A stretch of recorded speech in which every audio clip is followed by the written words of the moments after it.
getting, the teams are getting intertwined. You're going to have to be playing day after day. Things, you know, they know very well are going to be getting more difficult. But I also like this, that they're settling down on one identity. I think that throughout this year, and especially with the incorporations of the new agents, with Whaley coming out and whatnot, they were still, you know, literally, when Whaley was announced, the first thing that I saw on this broadcast was, oh my god, MIBR is going to be amazing on this. This could suit Team Heretics and them going into the double duelist. Now we're seeing it more, but they were a little bit reluctant to actually go deeper into it. Yeah, no, and I cannot blame them, right? It's always scary to take that risk, especially in these high-octane situations here. But, you know, you mentioned that flawless run from Heretics. Let's actually hear from Boo and how he felt about that clean run that the team had in the group stage. I'm just relieved and happy because we won the map 2. Like, map 1 was quite easy for us. Like, we were comfortable, we knew what's gonna happen, we knew we were gonna pick it, but for the second map it was way harder to play. I think it's hard to have such like big advantages on Sunset in general. So a lot of the rounds were just pure grind, like somehow just be good fundamentally and somehow we can win the round. And yeah, I think T1 were the T1 we expected. He'll tent a nade in now and a light down on the side. Spot Isu instantly dispatches him. A mini boom. It's disgusting. I think we learned how to use the experience we have. I think we were inconsistent, and what we focused on, like just using the experience we have consistently. Of course, it's not going to be perfect. Like, I think we're going to lose maps, games, but yeah, I mean, that's the goal. Like, using the experience. And also, I think this Heretics team, I don't know how it is compared to last year, but this year, this is the most energetic we are, like we were, in terms of like hype and complimenting each other and having fun. And I think that's like the crucial part for our team.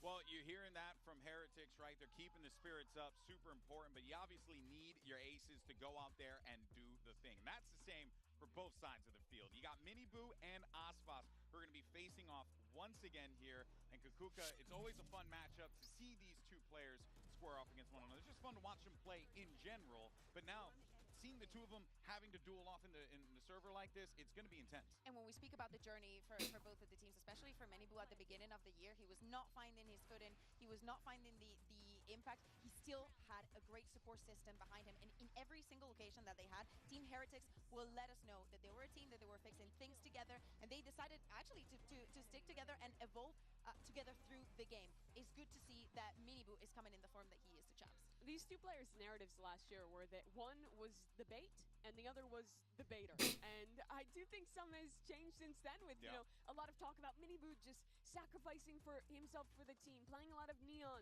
sending on that agent. He's playing a lot more of the Yoru now, and I think he's found a lot of the similar individual form, and I think finding more balance to be able to have his own individual moments and be more of an entry sometimes. I think he's really good on that. And you also look over at Ospas, who is still opping, he's still playing the Jet, but is also now picking up ideas like the Waylay that I think really perfectly fit his play style and balance that out a little bit more. And so both of them, I think, are hitting a really great form right now, right as they enter the playoffs and meet each other again. Yeah, well, you know what, guys? I just hope there are no vegans or vegetarians present, you know? Sorry, Mimi. Because we got some beef. I don't know if you guys, look, I'm just going to set the stage really simply. Let's just say Heretics felt like it would be a good idea to poke the bear, that man on your screen. Let's go ahead and check this out. Who is the most overrated player in VCT and why? Oh, most overrated player in VCT. No, I'm gonna eat. I'm eating. It's fine. Yeah? Yeah. Okay, enjoy. I'll say it. You're gonna be it. You gonna Say it? Okay. We see whoever's gonna. Who is that, sorry? He's a beta. You see?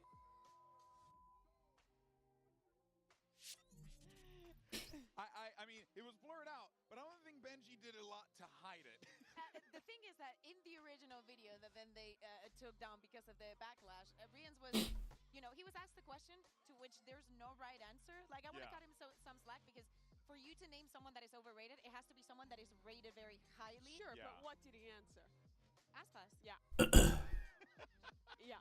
And now they get to play each other again, which is very exciting, I think, because I think it's clear that the fans took it very seriously, maybe a little too much so, guys. The MIBR players did here too, and they've been talking some trash back. So extra element of spice. To Yeah, the exactly. We weren't even there. Yeah. They're like, you spoke about our team, and he's like, they're like, wasn't. And I'm I just didn't, gonna. at any time, I did not mention you. This was last year. You wasn't even in MIBR, but okay. I'm just also gonna just be very clear here, guys. Chill out. Chill out, man. Life's short. You don't gotta rage like that. It's all friendly banter. But speaking of banter, let's actually send it over back to Jen. She's standing by with Rians. Hey guys, Jen here with Rians of Team Heretics. Now Rians, you know how dangerous it can be when a team is on a hot streak and they're having so much fun playing the game. You guys experienced it firsthand last year, and MIBR seems to be doing that this year here in Champions. So what's it gonna take for you guys to stop their hot momentum? I think we will be even more like happier in game, you know. I think our vibes are unmatched these days. I think we're enjoying the game a lot. I don't know, it's just so enjoyable to play with these boys, you know. So I think we will like enjoy the game even more than them.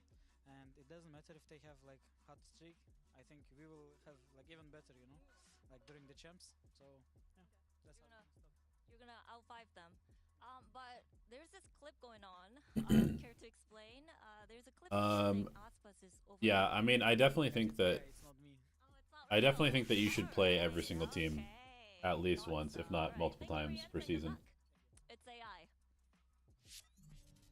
I didn't like that we didn't play every team in the league. Everything I don't like is AI before. Yeah, Jen Interesting. says it's AI. I believe it's AI. Dead narrative. You know what? It's not dead. Rians at the end of a round.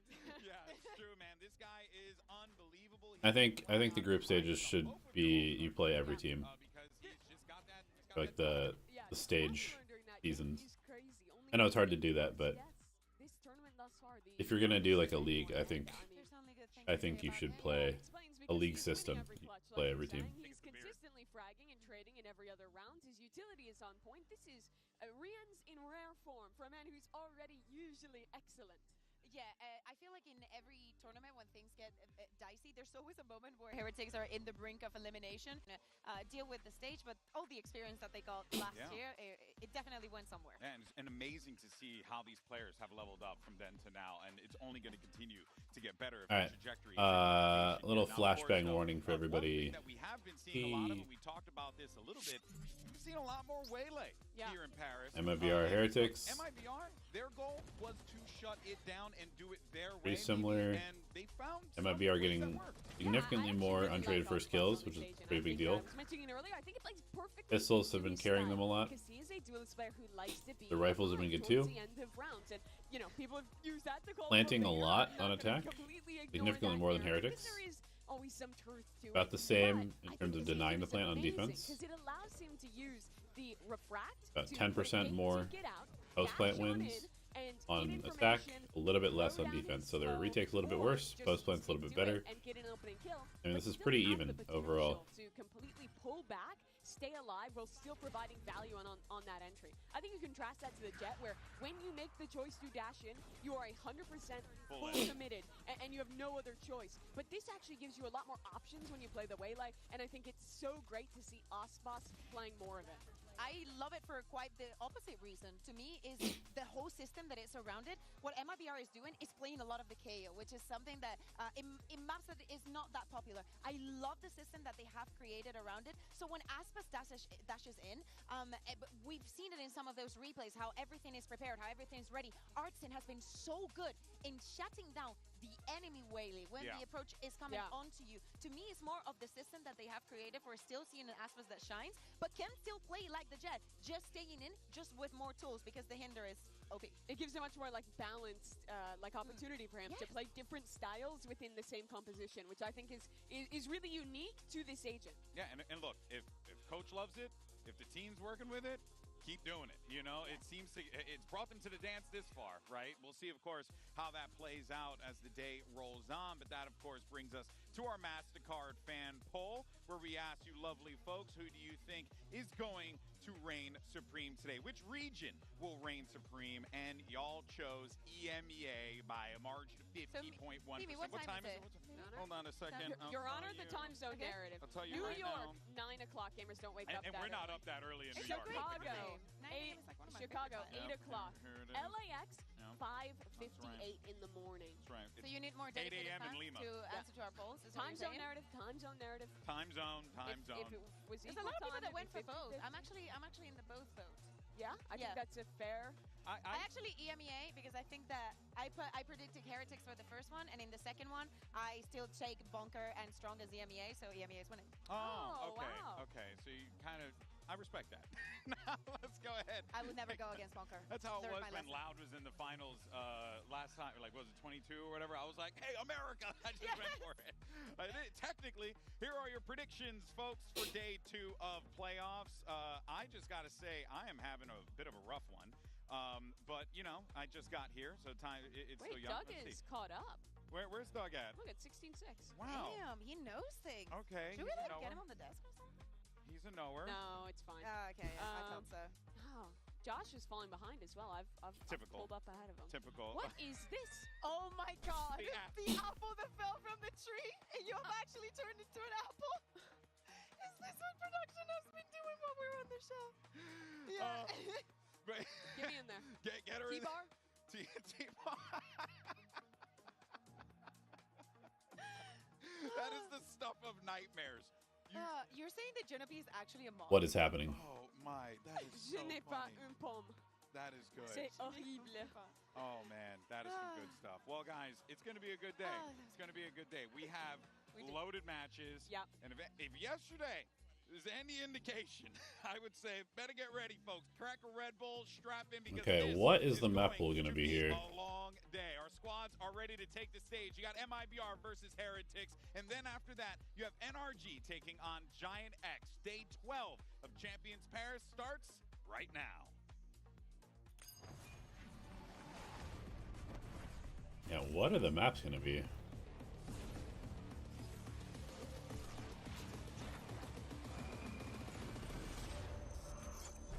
Really don't know.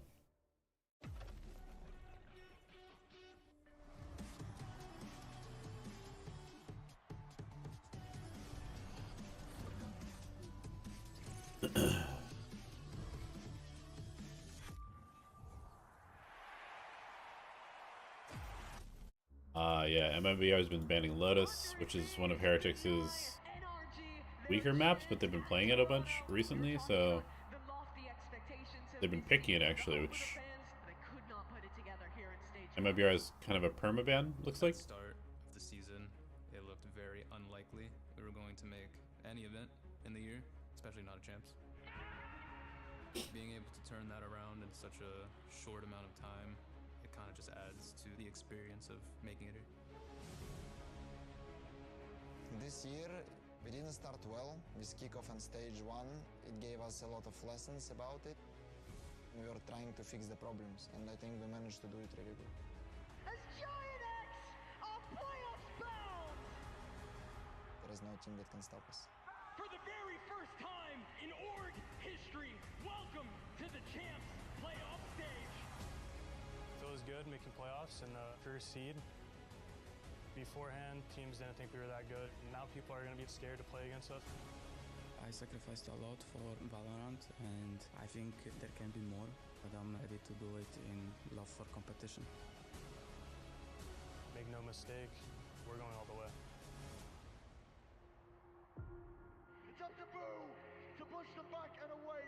TP's up and over. No kill to be found. It's one man. What can he do? His tears on the other side as 2 back-to-back grand finals fall away from Heretics. Heartbreaking fashion. I think coming second last year in Champs, you know, one step away from the biggest dream of any player. It taught us a lot. It showed that we can do it. It gives a lot of confidence and just trust in each other that we are on the right path. It certainly looks a hell of a lot rockier than we could have expected. We've had crazy ups and downs as a team together. Even coming into this tournament, it was out of our control whether we would even be here. I think people were definitely losing hope. But I think once some of the results started coming in, it really sparked something in the team. For other teams, I think they like to laugh at us because we struggle a lot, we choke, but I think inside they know that it could always turn around, and I think they know that we can be the best team in the world. I think Heretics is definitely a very good team. Their IGL, Boo, is a very good caller. We've made it here through very different paths, but now we're on equal footing. So let's have a good match. We're not gonna have an easy game against us.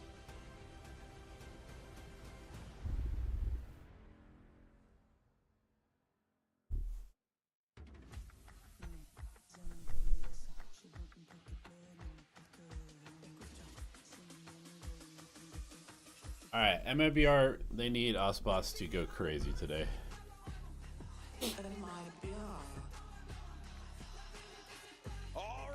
That's basically the win condition.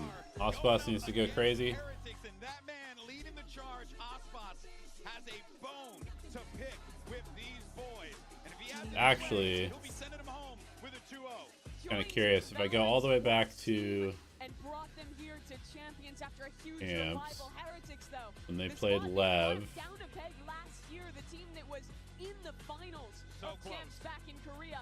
Now a second chance of this match. Ooh, he had a pretty bad series against them Always for both of these teams, but today we're finally going to get some answers. last year at A lot of champs. stakes, not only to continue on this upper bracket, but also to prove that the rest of the year has amounted to something big. Yeah, both of these teams, though, The first time they played, he went crazy. The second time, Heretics kind of owned him. Okay, I was thinking they might play Corrode.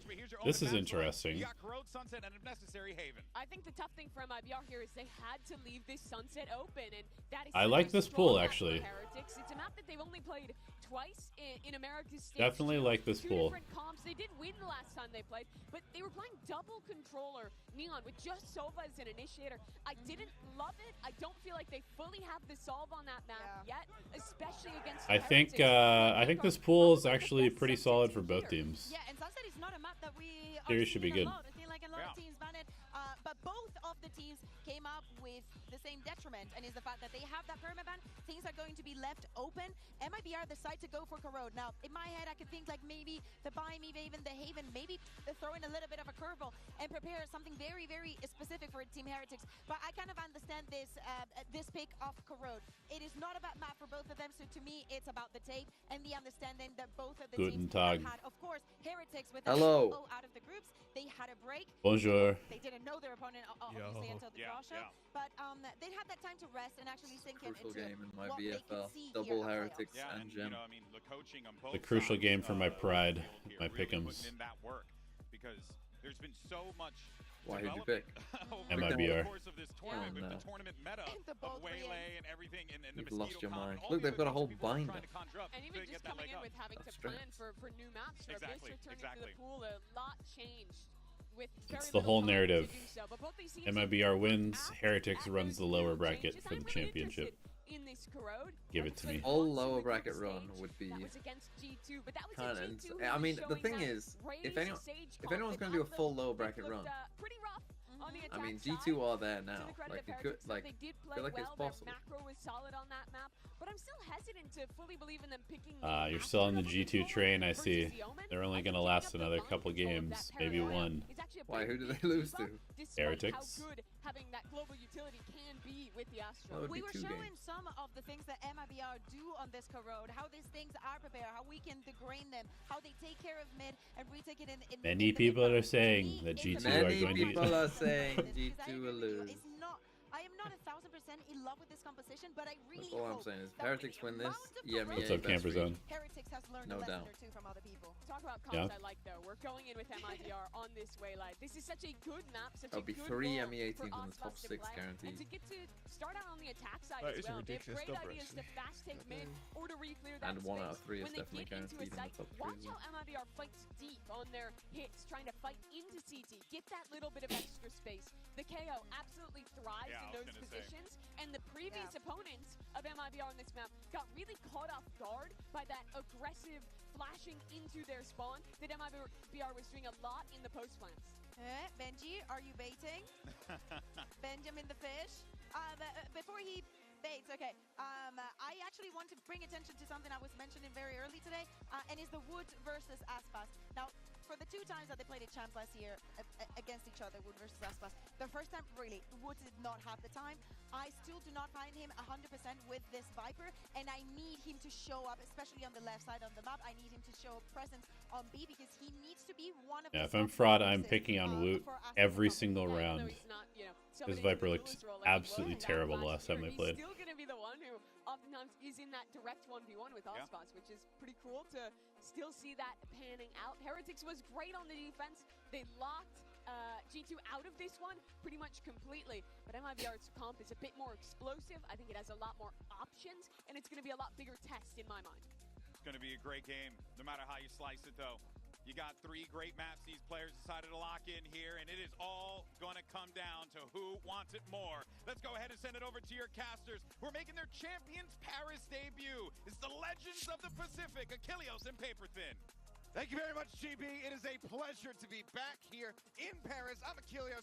That's Paper Thin. Legends? God, I wouldn't call Achilles a legend. Incredible series here before us. Team Heretics Hey, you see him play WoW? Ain't no way. Against Aspas now on MIBR. Kuro to start it all off. Yeah, surprisingly, first time these 2 orgs are going to meet at any level of competition. But yes, Aspas will certainly be wanting revenge. But for me, the story of these 2 teams is their momentum, is their fire. Can they keep it stoked here throughout this grueling, what I expect to be a grueling series? I mean, both of these teams are going to have to keep those emotions high. You heard it during those pre-show interviews. That's what the talk of the town is for these guys. You know, coming in so confident. Benji Fishy flirting with some damage, but backed off by the shock dart there. And that's something that I've really been impressed with here for Verno, how clean he is with those shock darts to gain a little bit of territory control, to gain some space, or to delay on fallbacks on the defender side of the map. But let's see what MIBR has in store. Quick little face out. Here's that Sheriff on the opposite side. So Odyssey just going to be backing away, joins in with the rest of the team. Wiley just clustered here in mid. Drone to try to push. Scale in behind this one, try to get some semblance of map control, because for now, it's firmly in the hands of Heretics.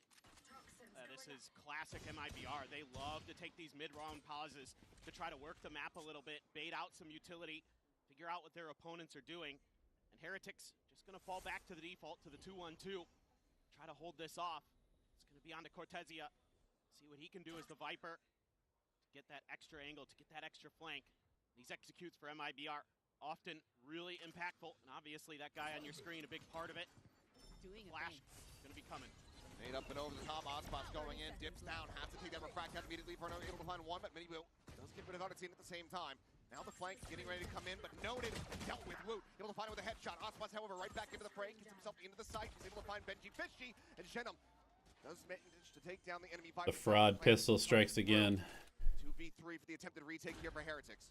They're so good at backing up those executes, and it's so difficult to read if Aspas fully commits or not, but Jenum holding a tight angle. Verno stepping in. Riding the corner here, the smoke, and right there alongside him. That's going to be Pooh, able to collect them both. Doesn't take a lick of damage, now finds himself into the 1v1. Up in towards heaven, though, goes Aspas. Trying to go from an unexpected angle, and he has pulled it off.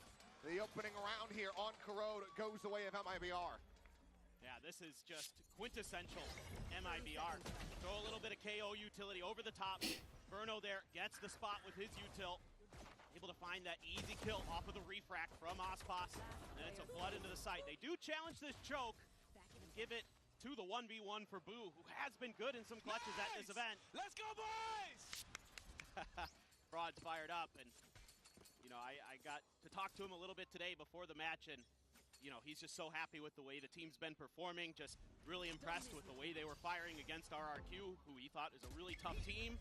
Refract there from Aspas, a challenge from Jenum. Ooh, heavy mid. A bunch of damage there. A bit of it is decay, but still plenty suffered. Resting now with 38 HP. One of the players with that Phantom in hand certainly don't want to. Yeah, pass over that gun, son. Wait, he's very committed. To the ring, a dash. Maybe wants to just try to go for the fight. Yeah, off the oh my gosh. They're so low. At the same time, shutting down this crunch attempt from mid. Rien's still pushing forward. Doesn't make his presence known, but isn't able to find much of anything there with the stray shots of the smoke. Yeah, and I like that they're being really diligent about watching their flanks. This is something that MIBR did so well against RRQ, who likes to take a lot of mid presence, likes to take a lot of mid control. It's about Very watching nice that flank anti-eco. behind you. You know, Aspas got that impactful double kill on the bonus against them. Something they need to be potentially aware of against Heretics. They're not as keen to do that. By the way, I'm at 40, 39, 38, 37, Yeah, 36. I swear to God, the YouTube stream is like hella But in this Uh-huh. case, of course, just with the eco, just with the classics, probably just going to try to find a way to die to the spike if possible. A couple players here pretty beat up with this 3-rifle investment. So let's see if MIBR is going to be able to carry over the heavy firepower into the next round. Should be decently well suited. Seems like Heretics, given this grouping, a peek in towards this A site where maybe they could find Cortezia, who's going to be on this later lurk, but otherwise likely just going to go down to the spike itself and allow for MIBR to potentially get even the flawless to tick over. Looks like Verno with the ghost in hand will want to go on the hunt a bit, see if he can try to get some more ult charge. A death will put him one away, and that is where he's going to rest for now. So one more of that Hunter's Fury to come through, as it is going to be a clean start here for MIBR. Just really great awareness in the middle of the map here. Again, not overcommitting to anything. Aspas finds a nice tight angle there to get the opening kill as the dart is coming through. Verno does such a good job supporting his teammates from the back line. He's always the guy who's going to be kind of following up off what Aspas is trying to do. What's with the random barcode? Is that Can I get a count sponsor now? link? 8, 7, 6, 5, 4, 3, 2, 1. Coming into this bonus looking pretty good with the firepower. A Bulldog for Artisan. Quick dash out there. Nice, little fast. For a trap set up here, but Aspas eats an immense amount of damage. Good fire out there from the side of Brienne's. The 3 people A, gonna go into a quick mid pressure. Ooh, good teleport by Miniboo. Up at the top. Simultaneously, so Verno Hiding the drone. 2 players hiding the drone. Yeah. Finishes the job. Finds himself a second as Hudson gets taken down as well. Massive shutdown here on the set strategy from MIBR. Heretics looking alive and well in the anti-bonus. Yeah, just taking some really nice contact fights. Woot, a player the desk was wanting to highlight a bit to see how he would fare on that Viper. He stands tall there over towards B-Link. On to Genom. Yeah, early on, See what he can do. kind of looks like they've moved Woot off of the hard anchor on B. Makes a lot of sense. Take any of these weapons away. Make this a bit more costly. You can support B, but don't make him be the anchor. Little peeks coming through. Boo gets the spot. Not calling for any rotations quite really yet here, but won't be necessary. Boo holds the line. Shuts down Genom. Denies any more damage suffered. So Heretics now get themselves on the board. Yeah, a really nice round there for the Heretics. Winning some contact fights. And that's something that both these teams really good at so far this event, to be frank. If you go back and watch them early in this event, it seemed like they were just winning duels all over the place. Something that, you know, MIBR was able to do against Fnatic on Bind, able to do against RRQ on 2 different maps. Team Heretics obviously doing it against G2 and T1, so right there, a good start for Heretics on this defender side. This is where they need to do their damage. This is where they need to rack up a bunch of rounds, it feels like. This is where I like this adjustment from Heretics. They're not having Woot be the hard anchor on B, having him play more middle. Just a tight hold. They like to play a little bit further back to Team Heretics. You look really uncomfortable anchoring the B. First one of the map just gets a wall Carry shot dead. there across onto Aspas. Given that he has just been the tip of the spear, the one diving forward. What do you mean, Artsen's still alive? Oh, true. How are you really meant to try to pilot Yeah. this rifle round now? Watch Artsen win this round. Forward onto Rienz, puts him down to 3 HP. Verno He just now waits for Aspas to slowly die. moving forward here His alongside time has Artisan. come. My time to shine. Look at this setup. You've got a star there. You've got the Razor Vines right in the front of sight. Haunt to confirm presence. That's going to keep Miniboo there. They delay it for now. As this creep around the side continues to come through, but the wall gets tripped. 0 point at the ready. At the same 4-person, time, 4-person tag. through this yard's position. Omega blind. The back paranoia is there. Cortezia able to collect one. Rienz finally going to be finished off. So a kill found. Hunter's Fury coming through. Benji Fishy tucks into the corner just behind So the low. box here. Managed to avoid 25 final seconds. pulses. Wow. Quick peek, and Cortezia is going to be able to find him at the same time. Fragment out. They kind of own them. Forced forward Yeah, into the many open people. arms of MIBR. And happily collect those kills and now get the spike planted. I mean, the site is so small that if you're tucked on the site, you kind of just get good. There's nowhere to play. Now, just Boo. Left standing already. Here in in this forward position, just going to silently try to creep his way back. Get out of dodge scot-free. Just the one weapon to be retained. Overall, economy from Heretics will be able to afford a buy, but Benji Fishy has seen better days as far as the wallet's concerned. It's going to be MIBR stopping Heretics from catching up and keeping them at a 2-round disadvantage. It's massive that MIBR gets this round.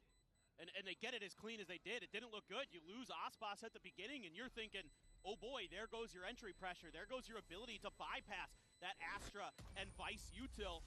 Instead, let's go MIBR. Let's go. That's the way they like to do it. Mid-round, it's take these pauses, gain a little bit of space, try to wait out your opponents, bait out some of their util. You know, you see it, they react nicely to the Vice wall. They don't overcommit anybody. Get a little bit of util out, confirm the presence. And that's a great spot again from Verno. He has been just brilliant on the Sova, backing these teams up, and right there, playing anti-flash, able to turn it and take down Miniboo. I really do like how MIBR leans into like their main strength, which is when they call these freezes, then they just give their players the freedom to like take the duels. They know that they have better aim than basically anybody else in this tournament. Even now you're down to just one. Oh, actually, I think, yeah, had it been a last-second pivot on the purchase. Yeah. No, only Benji Fishy able to survive that one. Aspas just going to be forced away. Quick little pulse, trying to get a sun catch. This has opened up for a deep push into mid from Miniboo, though. You're going to reclear this for sure. Yeah, let's see what MIBR wants to do against this. Yep. They're going to try to reclear. Miniboo here. They get the spot, it's going to force out the TP. We take the space. Very good. Now, against RQ, they were opting to try to play a little bit more flank with mid-pressure like that.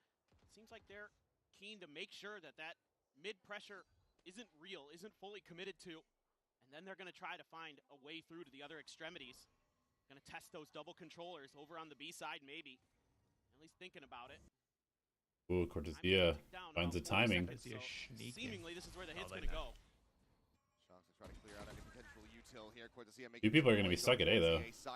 They're going to come back to A. Oh, but they've read it. Miniboo's already rotating to it. Yeah. Not really gotten himself scaled forward into the site whatsoever, and there's 3 players here to try to hold this off. Aspas is waiting in mid for the crawl. That might just be the round. What a baiter stats player. Unbelievable. Yeah. The plant doesn't manage to come through. He's gonna get pinched though. Back here at yard. He's trying to peek the rest of the squad, but it's gonna be Miniboo able to find the person. Cortesia does get taken down. He's gonna get pinched. Joins the fray, finds one himself, but Rien's now spotted out. Ooh. Aspas ends up going wide. The tuck is crazy. Win the fight, brings it now to a 2v2, but Verno tucking into the corner, catches Boom, trying to reload. Now goes into the 1v1. Time working against Wood. Just needs to play time. Oh, spotted. Saw the head there. And on this swing, Artizine. Artizine, the carry. All 3 of his kills in the map found in this round as he keeps MIBR out in front. No one's got me. Artizine's got me. He actually did go crazy. He actually is the carry. MIBR wants to show that show me the Rien's fight, man. How's Rien's losing a fight to Artizine? Come on. So far, they certainly have been. Don't you remember? Artizine was the next guy up in Brazil when he came up as a duelist. He was the next Aspas, but not as good, but also could aim. But also not as good. When his teammates are dying for the cause. So it's going to be an early timeout here for Team Heretics. I don't mind what Team Heretics is trying to do. They're trying to be a little bit aggro towards mid. They're trying to kind of put some pressure towards our MIBR, force them to make bad rotations. And for MIBR's macro looks really good right now. Worked in that previous round. I thought they had put MIBR into a tight spot where maybe when they get to the A site, they're just going to meet so much resistance that the spike maybe goes down, but very late, and there's going to be a lot of players lost. Instead, they could cede a little bit of that space. Usually, they're pretty aggro at fighting right at that door by a link that leads into a site. This time around, playing a little bit more passive. They're very much about holding those back sites, trying to make you earn that space. See if they can keep it up. See what the ideas are after that timeout. All for now. It's going to be the Sheriff purchase coming through across the board here for the team. They know that that outlaw is in play. Be extra cautious about what angles they're going to look to peek here. Energy's good.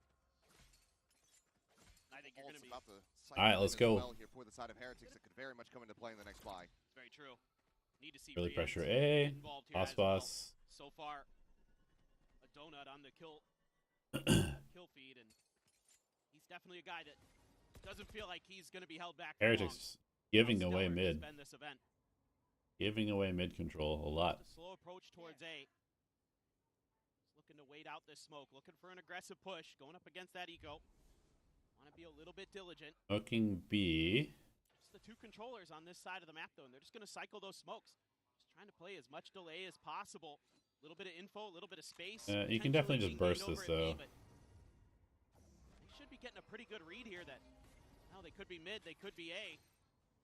They're falling back from this. No catch on the 0 point. Just, on the back Just end follow of the drone. They're on a low buy. Well aware. Wow, using the KO is a little bit. I guess it's fine. Oh, on a warpath, but quickly he sat down here on the floor. Obviously going to be reservoir, but they have to clear this space, and Osmond's able to do just that. Finds the He first. just saturated Verno. Just like that. 4 players strong here for the side of MIBR. Cortezia does get taken down. Osmond's still looking for a little bit more.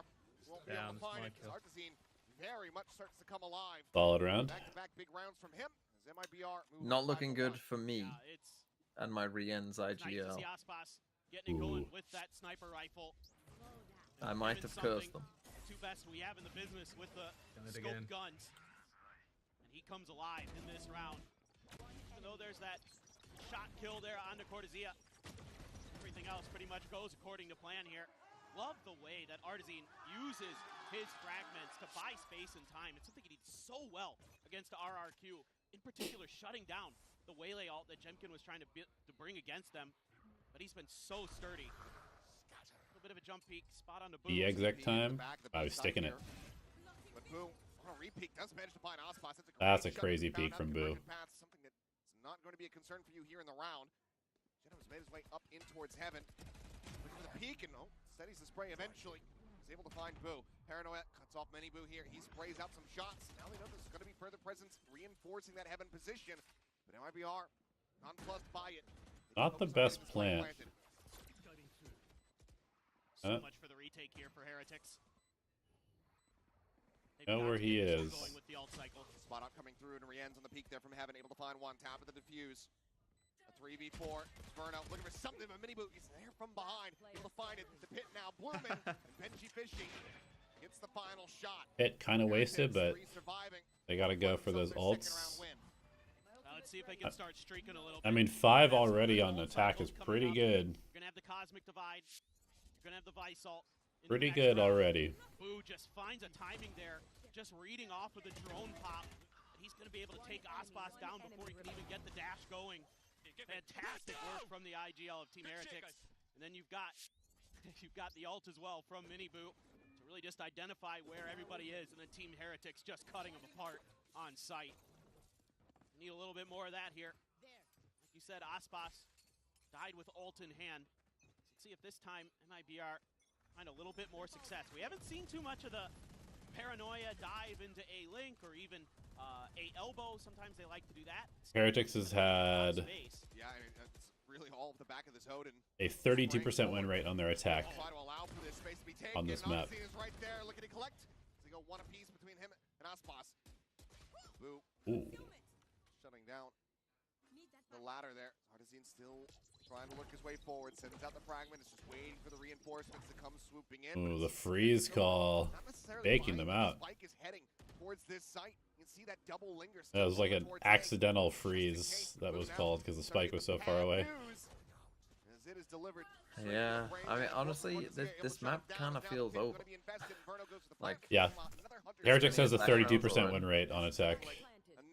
Yeah. Oh shit, even with the Steel Garden available, just not going to commit to it. You just can't.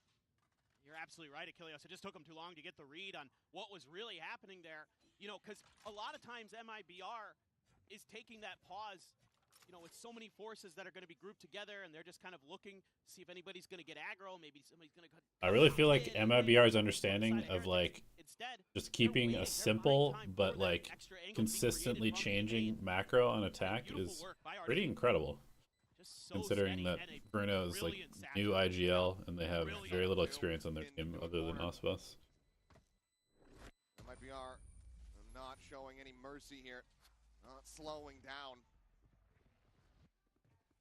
I know that Heretics is one of those teams that they can get that ball rolling, they really can start to take over, find their form. And MIBR looking to just stop that from ever really happening here on this map. So far, it's been working a treat. And everyone on their team can shoot. I believe we're actually going to be seeing the commitment here. Just 3 rounds separated. Second timeout call here from Team Heretics. I mean, you just got to be feeling fantastic as Fraud. He got the same out of RRQ on this map. He got 2 early timeouts on the first half of the map, and he's done it again. They are coming in with just great game plans. Obviously, the players are sharp as hell. But this is just a big win. And again, this is Heretics' favored side of the map in a lot of ways. This is defender side is usually where they're giving you a lot of trouble, but MIBR really doing nice work in putting some pressure mid at times and making the right moves, making the right rotations, hitting the right shots at the right time. I mean, it's been their MO throughout a lot of this event so far. They're not letting their foot off the gas pedal. And Heretics, I'm sure, didn't mind seeing this map too much. This is a clear indication of where MIBR is at as a team. And on this map, they look really well drilled. It's going to be big ults for both sides, too. And you've got that Hunter's Fury, you've got an Odin for Verno, still have the Convergent Pass. You've got Odin from Rienz as well. Looks like he's just going to do some counter spam down mid. See what they want to do. They're pinging a link here. Genum's in a place where he wants to throw that paranoia, but there's nobody there to receive it from Heretics. I think looking to just maybe do the same trap that they had done before. That double dash forward here. Paranoia now out. Osmos goes to the peak. Nothing going to be spotted. And refract back, but up to go ahead and keep himself in position. Odyssey with the peek down to mid. Lots of multiple targets, and Osmos now off the flank. Trying to get involved. Rienz, however, able to flush him out. And the Hunter's Fury from Verno far too late to be able to get the catch. 3v3. So settles. It ends up just being a 3v3. It is just the lone Benji Fishy here to try to defend this A site, and now he's been spotted out. The recon getting a catch. Sends out the ult, draws down the weapon fast enough, is able to find one. He's a slight for the cause, but now got Rienz quick to rotate around to get himself here into position, try to get the shutdown. 2v2 with Shenum down to 25 health. Just waiting for the spot out, looking for the peak, finds it.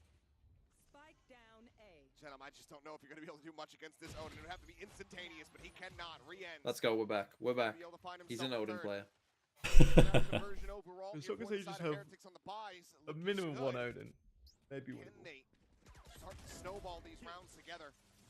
Dude, fucking Odin spam on this map is kinda fucking cringe. Though. Cascade out of control a bit for MIBR.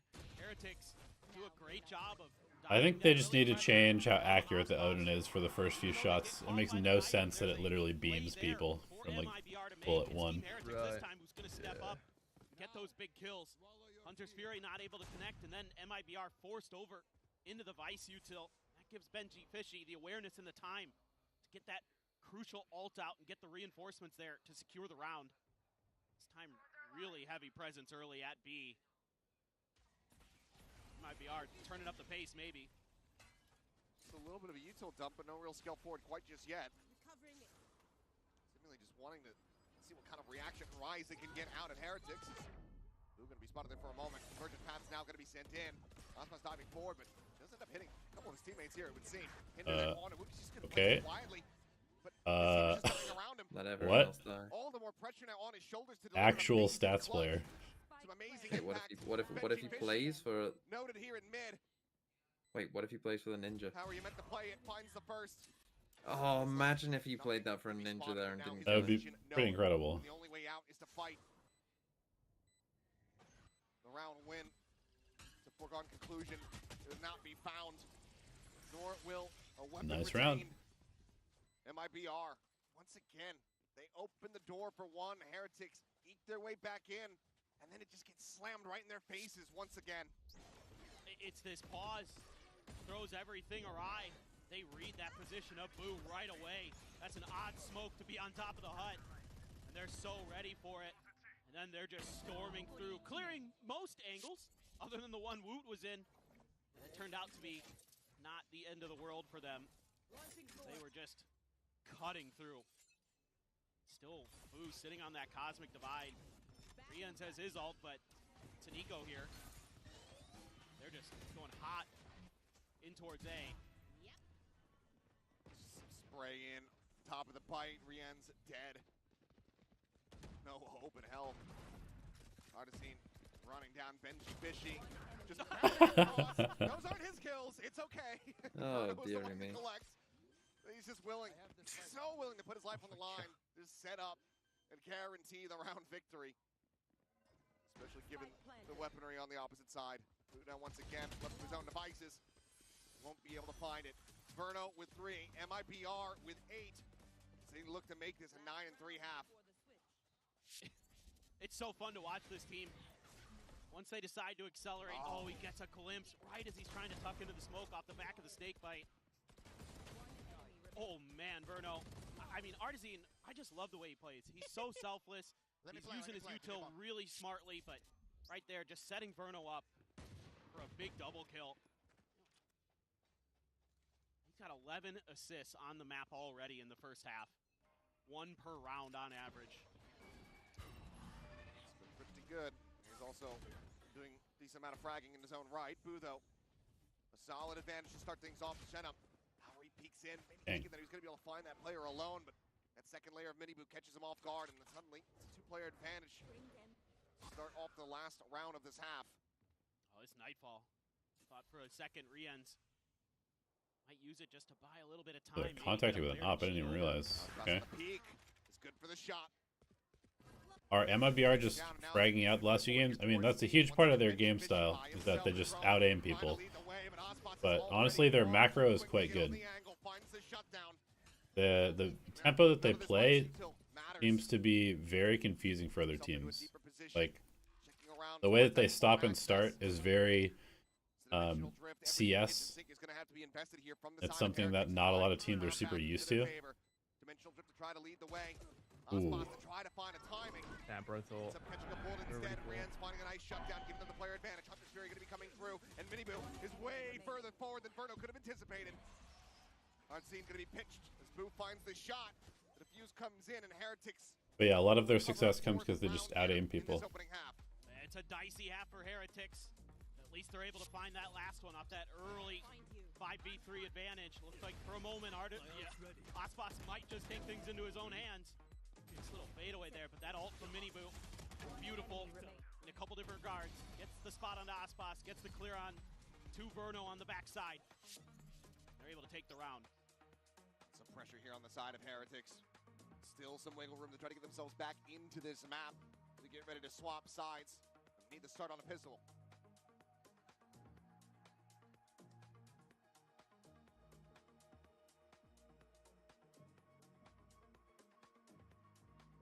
Nice throw to the interview, Kilios. Great job. Blaming him? Oh yeah. Mandatory jersey. So I've been coaching for a couple years now in OCE, and I've been studying Team Heretics for years. They're insane. So, but I think both of us, we both love Team Heretics. So it's a shared passion, right? Donc première question, qui est-ce qui a initié un peu cette passion pour Team Heretics? When does Liquid play? Vous les suivez, bah tout simplement, je suis coach 2026. dans la région Océanie et donc j'étudie, on va dire au millimètre ce que font les Team Heretics et voilà, c'est clairement partagé entre nous. And Will, I heard both of you had a long way. There's no way anybody's actually sad about Liquid being eliminated, right? How was that? And I think you're representing a region and you have a few I'm sure someone is. Yeah, we're from Australia. Me and Nicole, 27 hours Hordes out. of VLR We believe chatters that OCE needs some recognition. We've got some really good players, but we need more love. We need more love. I will say, I scrimmed the best team in OCE, and they were not very good. Why are you doing that? Damn. Why? What was it? Was that necessary? I'm just saying. We scrimmed the team that's won all of their leagues for the last like 3 years, and they were not very good.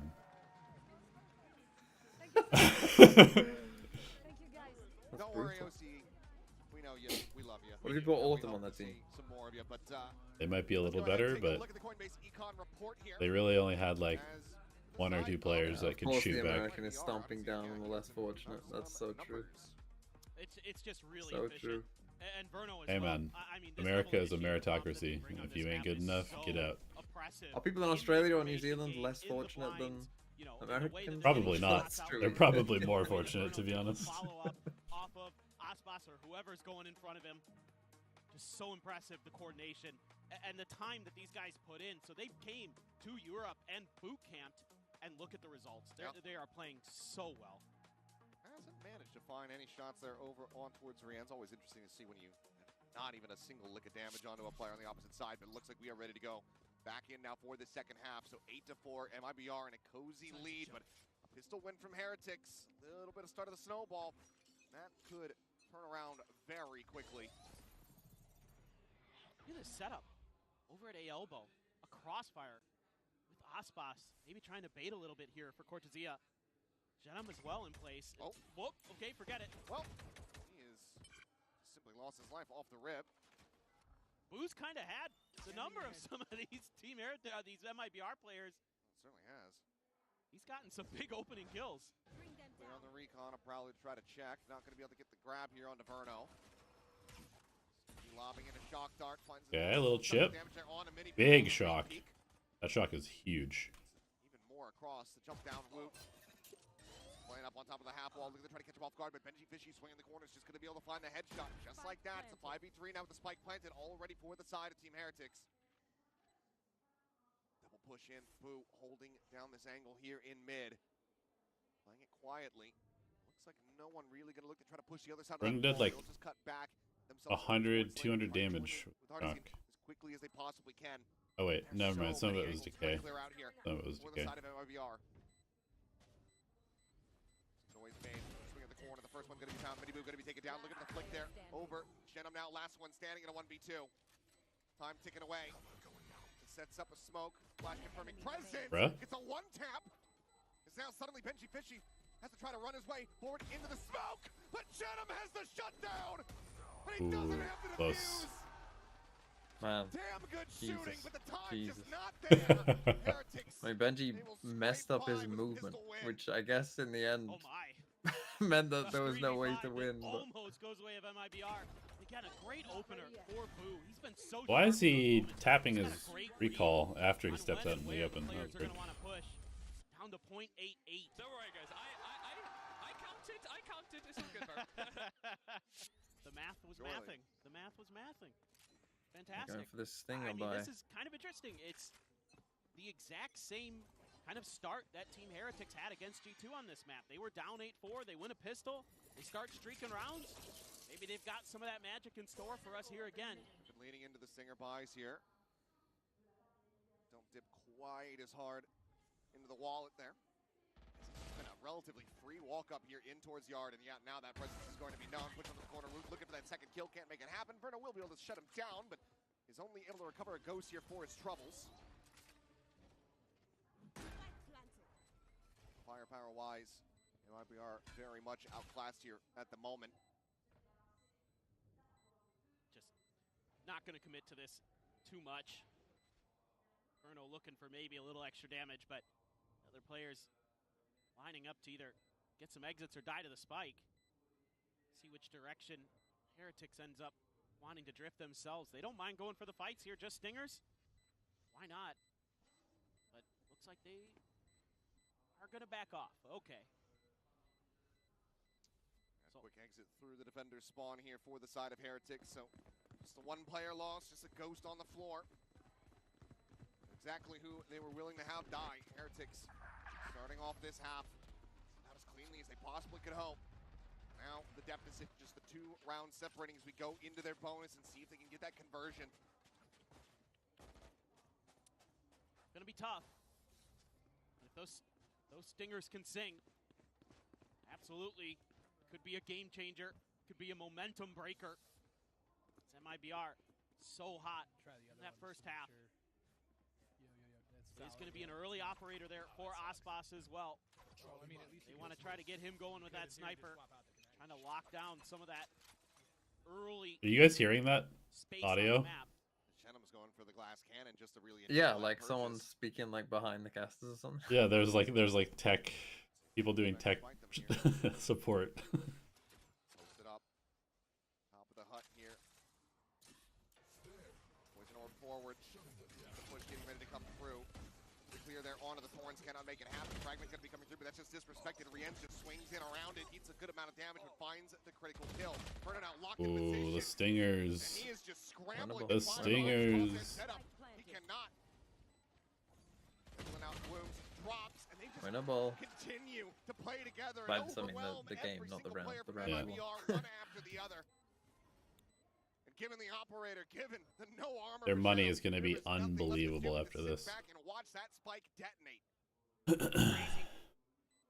Flip sides of the map, and Team Heretics instantly converts a bonus off the back of the Stingers, and it's a timing.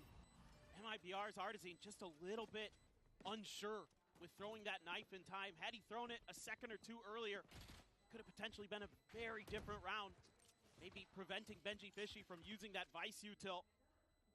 Instead, he gets cut down to size. And all of a sudden, it's just a runaway freight train of Stingers that are coming at you. They have to save. MIBR, I'm kind of curious if Rod is maybe thinking about his first time out. Maybe not here because it's an eco, but maybe sooner rather than later because Team Heretics seemingly looking to tie this matchup. Looks like they will be able to find themselves a decent buy an judge SPSL. in hands for Odyssey. Guardian there for Cortezia. They had it last round. Oh, I see. They keep an SPSL. Up here in mid, Osbos. Oh boy. The shot has the full armor, so does survive, but down to 10 HP here is Osbos. As Outlaw could go crazy. Little poke and prod advantages now. He is continuing to play risky and put himself out there. Then coming through this time, Osbos does manage to get the jump. Minibu going to be struck down. Moment here to the side of MIBR. Yeah, that's quite a big kill. Not going to try to reaggress. Benji's just going to hold the angle. And with no further contact, it's going to lead Team Heretics. That's a huge round because they rebought up around the side is weak. Maybe they've rotated Osbos away. It's a little bit of mid-aggression here from Verno. Yeah, they're rotating to the wrong side. Sending it over. Quick check towards A. Now They very much believe it's going to be A. Situated up into heaven here. But for now, Verno's position is very good. Is alone. Sees into the corner. Thorn's going to be lobbed in. After retake though. Sent out the no avail to try to stop it. Push forward, but the site has been opened Full up. exec. Heretics happily filling that space.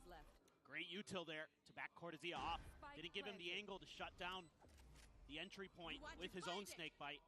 Had to just throw it on sight. Cosmic Divide now coming through. The link position, however, still going to be opened up. So as targets placed, and it might not even just be the grab well. Try to pull him out into the open. Verno going to be noted here on the flank. It's taken down on the peak. Able to find one. Paranoia now going to be sent through. Woot here towards the bottom. Oh my God! How's he win both?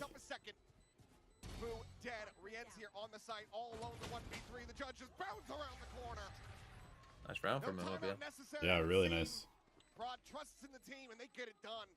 MIBR continue to maintain the advantage, not allowing for Heretics to tie things up. They're so patient. The elbow showing right before Minibu can get the reaction. Great use of the judge here by Artisan. Tezio with a Guardian, absolutely ferocious. Finds two kills on sight. Winning 2 duels by himself with the Guardian's nuts. I don't disagree. Time seems to run at him. Economy not yet going to be broken though. Heretics still having enough money to get a couple more buys in, but MIBR steadying the ship here. Once again, the operator, an ever-presence concern here for the Heretics players. They've got Artisan there to maybe back up Osbos. Maybe set up for some combos there. So you got the flashes, got the saturate. Oh, the knife only spots Boo though. A ton of info. Not that that's super unusual in the early parts of the round. A lot of teams have learned to just dodge that bottom mid knife that's going to land. Not much you can do about it. I'll find you. Rienz actually throwing out a bunch of util there. I don't think Heretics is putting nearly enough emphasis on taking middle, but it's kind of hard because they don't have the greatest tools to push people back in mid. Have to actually commit to the space, but without taking mid, it's too easy for the defense to rotate. It's a big problem. Heretics understanding the players' positions quite well here for the moment. It's going to be a matter of can they deal with him. For now, the Nightfall has it set up. It's not going to get a catch onto anything. Flash, however, will find Aspas. They don't really have to worry about anything. They can just come through middle. Not going to in this case, but... Or, never mind, they are. Yeah, it's too easy for them to get through the space. In around the corner, out to safety. Flash is sent, gets a connection, Boo. Force a reposition, and time now starting to dwindle. 12 seconds remaining. Big flash. Oh, that could have been huge. Little whiffy. 2 players remaining. Aspas looking for the shot. He manages to connect it. Winnable. Get the kill, and that's going to be the call. I believe. Sounded here for the side of MIBR. I don't like how little control Heretics have over middle. Seems like MIBR can kind of do whatever they want on the map. Site exec to go. And it's just a good flash and a good snake bite to keep Aspas at bay, to keep that operator in check. And Zenom just trying to do what he can. Nightfall doesn't hit anything, but that's okay, because that gives you a ton of info as Heretics on how much open space you have to work with. And they're quick to react with the smokes and the util. Zenom doesn't guess correctly with the paranoia. Thought maybe they become an elbow. Couldn't slow them up anymore. Tried to throw some flashes in, but it's too late. Heretics had firmly entrenched themselves onto the site, and were just waiting around the box. Turning those flashes. What was your pred for this, TMV? My pred was Team Heretics win the tournament through the uppers. They don't lose a single game. And this is something that I love insane from Heretics. As we are going to see it's not cope. It's not cope. It's the truth. Both these teams impressed me tremendously, but in particular Heretics. Not cope if it's real. Come on, Jules. Why? What did you pred? Winning the tournament. Where is your bias? Because like Sideshow and Bren, as Brits who moved to the Americas, they went full turncoat.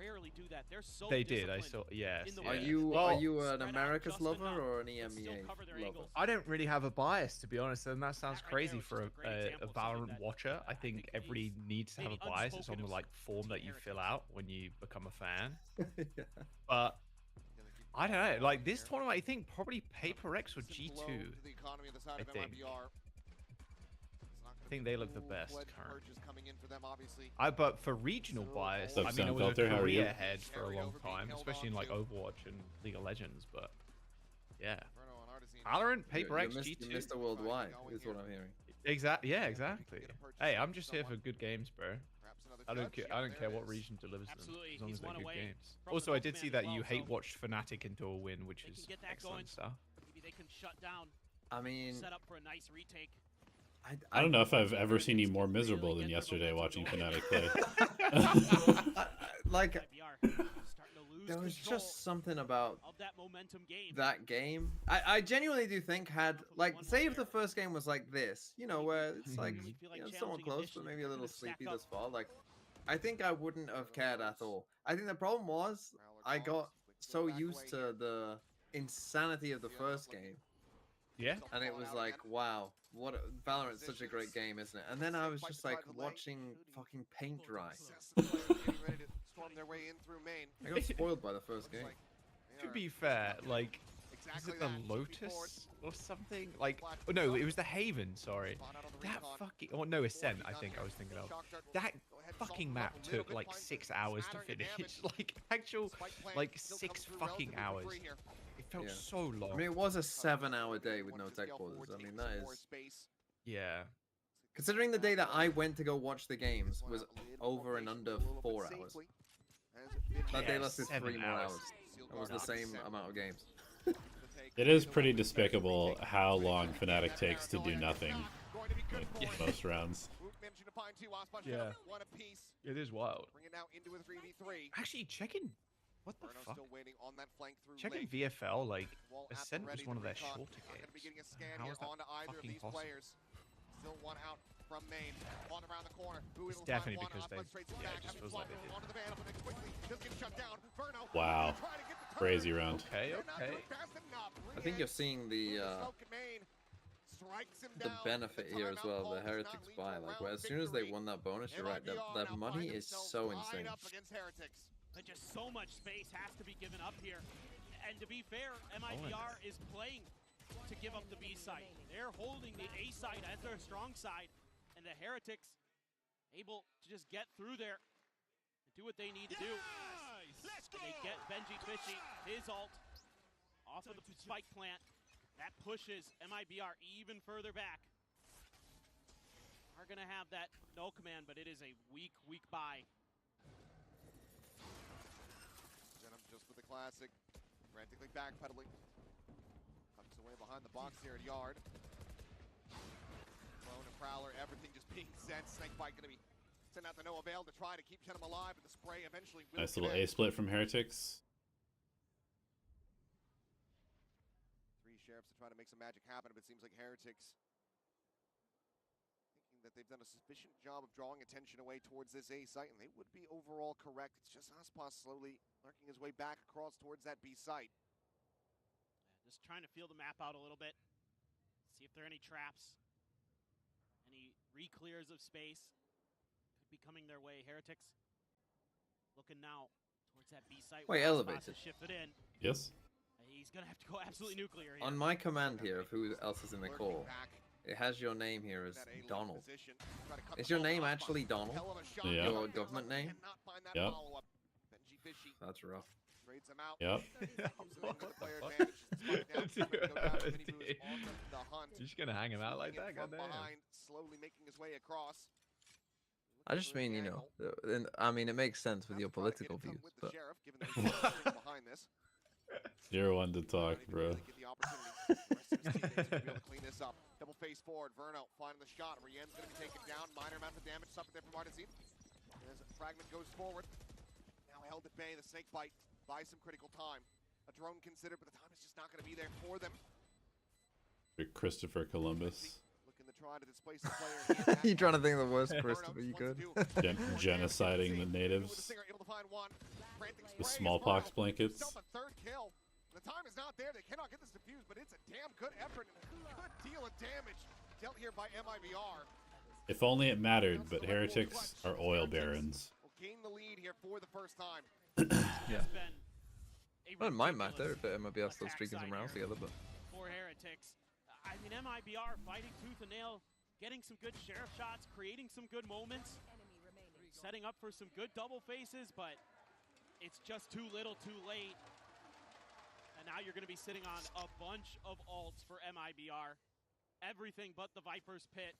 And Cortezia going to be 2 away from that. So this one has to go MIBR's way. And the economy is obviously part of that equation as well. Yeah, I mean, I said damage dealt, but doesn't matter. They've had so much money this entire half. Only dropping the singular round. Aspas holding close. Look at the spot out. Prowler gets the check. Quick little back away. Can't use that. It's a nice knife. Gives you a lot of info, but MIBR. You just flash his whole team. Chenem and Aspas potentially going to be under pressure, but Snakebite to clear behind. To establish dominance within the hierarchy. Just a little bit of show force here from the Heretics. Trying to convince MIBR.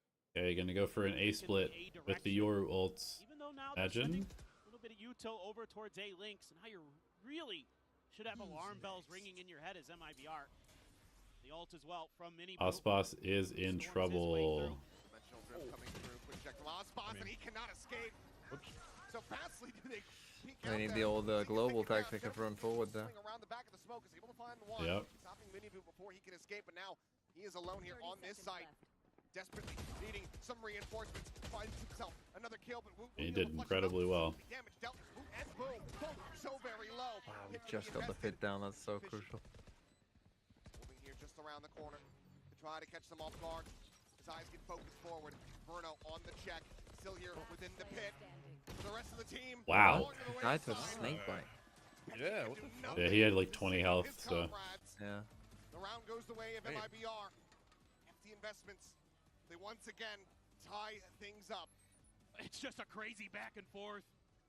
Love the way that both of these teams play because they're so coordinated. They're so well situated to bounce off of each other. But this round, it's all on Zenom. He comes up huge with a 2K.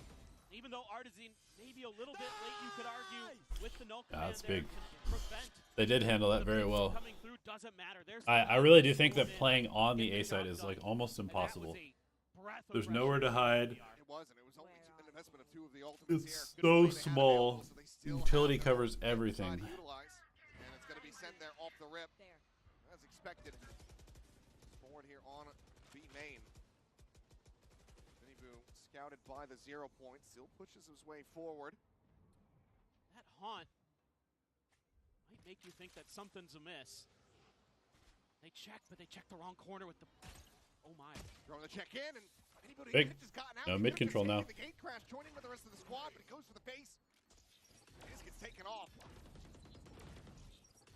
Yeah, they got to back out. They lost their timing. They pushed this Viper.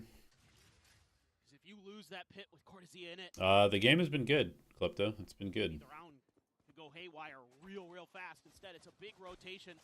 Really good Gonna keep Aspas over on that B side, attacking half Still has his ult from retake. MIBR. So a little Heretics are having a nice bit of a comeback here. For Verno and Zenom. Last time It's been a solid game so far. Impactful. Boo does have a cosmic divide.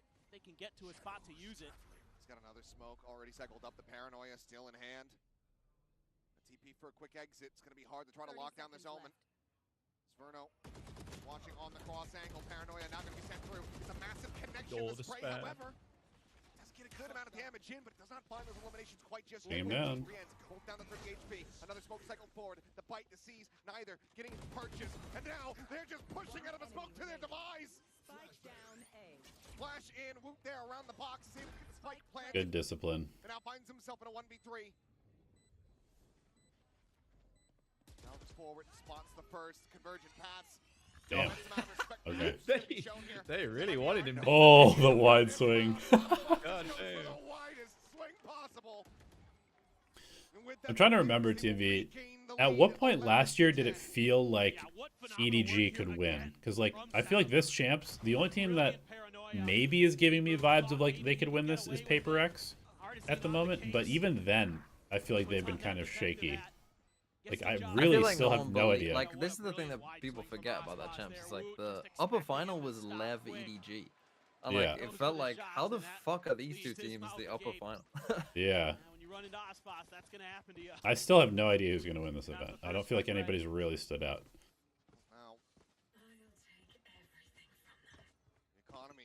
Yeah, but you could say the same about Toronto, right? Like, after Paper, like, Gen G were the team that everyone thought, like, oh shit, they look really good. Yeah, that's true. Like, they destroyed Paper X in the group. Not going to be much ambiguity about this one once it gets started. All players stacked up here towards this A side of the map. Verno Quick going to be rotating back around over through yard to try to join in. Drone, go ahead and get the scout. Spot. Nice drone. Slows him up here for the moment. Chewing through this great util. Considering his options here. There's the ping reveal, and Cortesia so quick to respond on the back of that. Draws down the shorty. Keeps himself a second. Verno fast on this flank. Watch here by Rian. Relays that over to his teammates, and Verno tries to fight back out the repeak. The A main side. Rian's able to hold his own. But it's a pump at the brakes here. 45 seconds remaining. Now you know where that Odin is. That Prowler gives it away for Artisan. 3v3. Artisan pop off. Artisan looking out wide. The basin, the dink, the spray down. Mini-Boo dead. Woot frantically trying to respond, and Kine here from across the way. Yep. How has he hit none of those bullets with the Odin? How he spammed a painting around him. Oh, the guys, don't troll. He has to get the spikes. One more, the haunt gonna be cleared. 13 bullets remaining in this weapon. No. Wow, that could have gotten really scary. He had to go get the spike. Artisan sweet. MIBR. They have fought their way back into the driver's seat. They are one round away. MIBR does look better than expected, for sure. Verno again. Great util. I gotta say, the counter util from MIBR has been the most impressive thing at this tournament for me. Like, they are just consistently mauling at the right time and like countering the hits with their util. It's insane. Like every time their timing is really good. Finally, they 3 in a row. They got the economy bad. Oh, he missed it. See, this is the first thing I tried on this map when it came out, was doing that one way with Viper. Yeah, I think this one way is terrible. It's also hard to do like that. You often miss it. Yeah. It just doesn't really do anything. Like you get past it and it's like, well, okay. Yeah. It would be yeah. If you could put other one ways on it, it would be great. I can just constantly have a one way there. But I want to point out, Gentleman is a judge. Plenty of money. And they opt to even go for that he's got it behind. He's got a Phantom as well. Oh, you're right. Yeah, he's got 2 guns. Wow, a full 4-person stack B is nuts here. They're gambling. They have the read. I mean, the explore mid again. Heretics at least going to be looking to re-clear mid. Could potentially still end up committing towards that. And they see no one in mid though. Yeah. They might just end up going B anyway. Gonna have to rely on I mean, at this point, I'm gonna be just locked. Yeah. I mean, they're gonna B split here into 4 people. Everyone. Oh, what's the Artson, careful. Oh.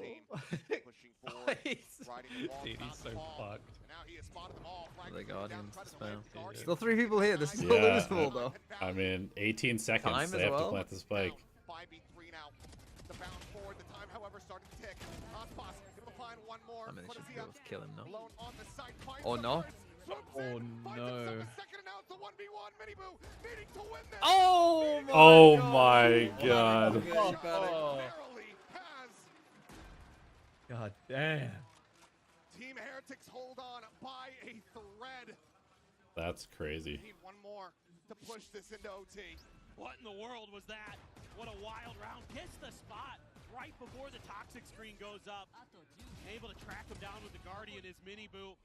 Cortesia almost with the 3K. They actually lose that if they have a full buy, because the Guardians got them 2 kills there. 3 kills. So close, yet so far away. Operator back in hand for Ospas. See everything in the kitchen sink going to be sent from both sides. As damage suffered here from Miniboo. With little peek and a bit back from Venom. You just go back B, get a Yorwolf, go B. Miniboo one away from having the dimensional drift available. He should be getting it. I would think that they were maybe Ospas come get on the line. Probably not. It's too aggressive. Eventually they are. Just but worried about here he goes. So they're he's gonna go all the way to B, get the orb, TP back. That was first priority, but now it's taken a bit too long. So Ospas getting a little curious with that operator. Wants to lock down that orb. Knows. Check gets the spot out. Have good read. We've seen the Euro. Now the clone is coming through. They flash him off the angle. Hop there from the teammate, but Miniboo able to get what he was after. Throws on that mask, swings the ground the corner. Now Artizine holding close. Artizine, the true carry. Still winnable though. I mean, time. Can he come back to B? I don't think he can. No one playing together at this point. But for MIBR, you gotta get it, pal. On the floor. Who's gonna collect that? Artizine taking a forward position here in mid. Trying to flash his way in, but Miniboo. There's no way. Oh my god. Way. And that was the guy on A. He knows that Aspas is on B. Needing to do it all if he wants to bring this map to its end. A safe plant to be found. No way to deny this. 12-12. No weapons nearby. He's gonna make it happen. He's gonna have to make it happen with the op. Just a saturate to work check with this for out. Has to get value out of it. Insta-die. Root there just around the corner. Lingering in behind the box. The wall gets raised. Spike planted a little bit deeper. But Ospas is able to find the first shot. The weapon just a bridge too far. And Miniboo. He will have the headshot. The 3K. One around by Minibot again. Minibot. Unbelievable. Both teams matching each other's attacks. They tried to turn it into a fake for B. Send it to OT. I mean, Artizine, I thought this one might be it, but on the other side of the map, Miniboo. Oh, what an adjustment. Trying to track down Ospas. and just immediately turns his crosshairs right onto Cortezia. Gets the 3K to get Heretics Wow. into the overtime. Unbelievable. Crazy recovery. What? Crazy recovery. Crazy back and forth. And I love this. Both these teams having their moments, having their momentum. Now we're going to get a little bit more. Over to the attack side. Dash out, knife to set up Aspas. Very quickly working his way all the way up in here towards top mid. But a lot of times you would think that this is an A-Link hit with that knife. I think Woot somewhat aware, and especially off that Prowler. The Prowler checks it all now. The drone going to be noted. Woot peeking, trying to see the scaling here behind. Audazine worried about this top mid position where Miniboo is ready to try to swing out. He's a little bit of a minor challenge there against Aspas, but doesn't go for the full peak. They're starting he's to refilling collapse. Space. Yeah. Flash connecting onto one. Audazine holding the close angle, and they are giving this no credence whatsoever.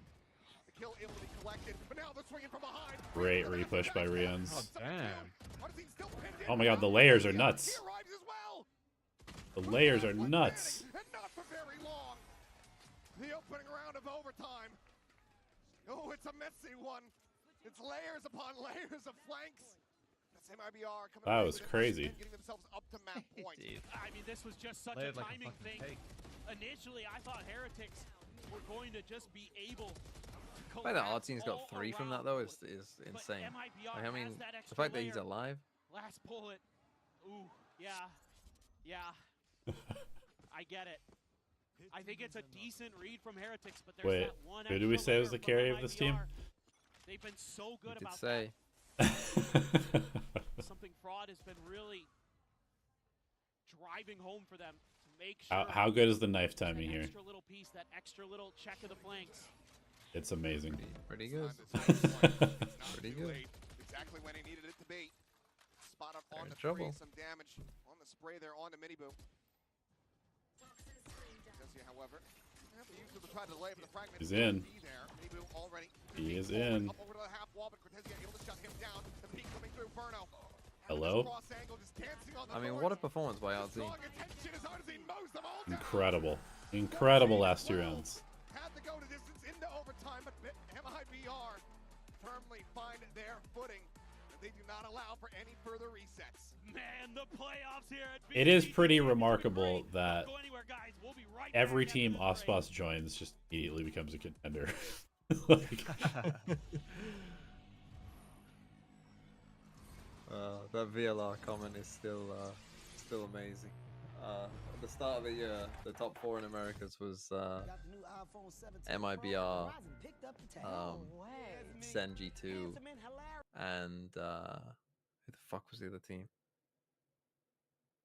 Who the fuck else was in the top 4? No, I don't think it was NRG. Who went to champs last year from Americas? Crew?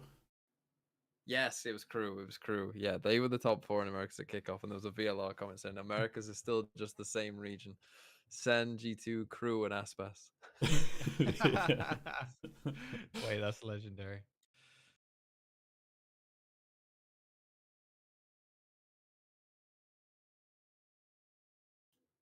and I mean, Platchat didn't have him in the top 10, right? I put him 15th. The people doubted me. 15th is still crazy. I know. Well, I put him 15th specifically because I knew it would annoy people. Yeah, I mean, but there's a lot of people that didn't even have him in their top 20, right? Yeah, well, I mean, based off this game, Oddsee's 24 and 12. Put him number 1. I mean, let's hold our horses. He is very good, but he's no Aspas. He might be mini Aspas.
Really good first map.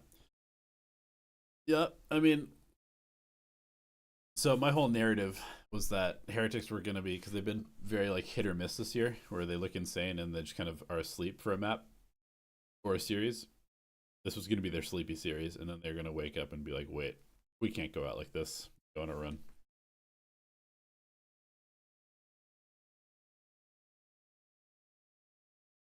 Best time to wake up is now. Where? Oh yeah, versus NRG. Who do you reckon wins the NRG GIANTX series?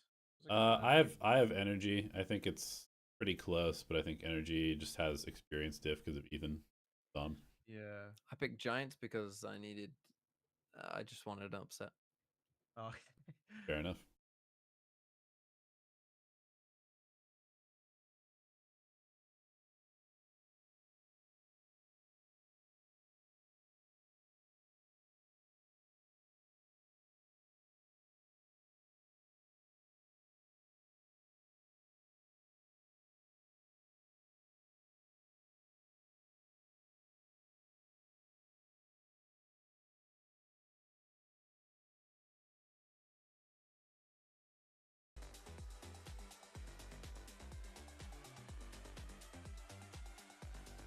Alright, be right back.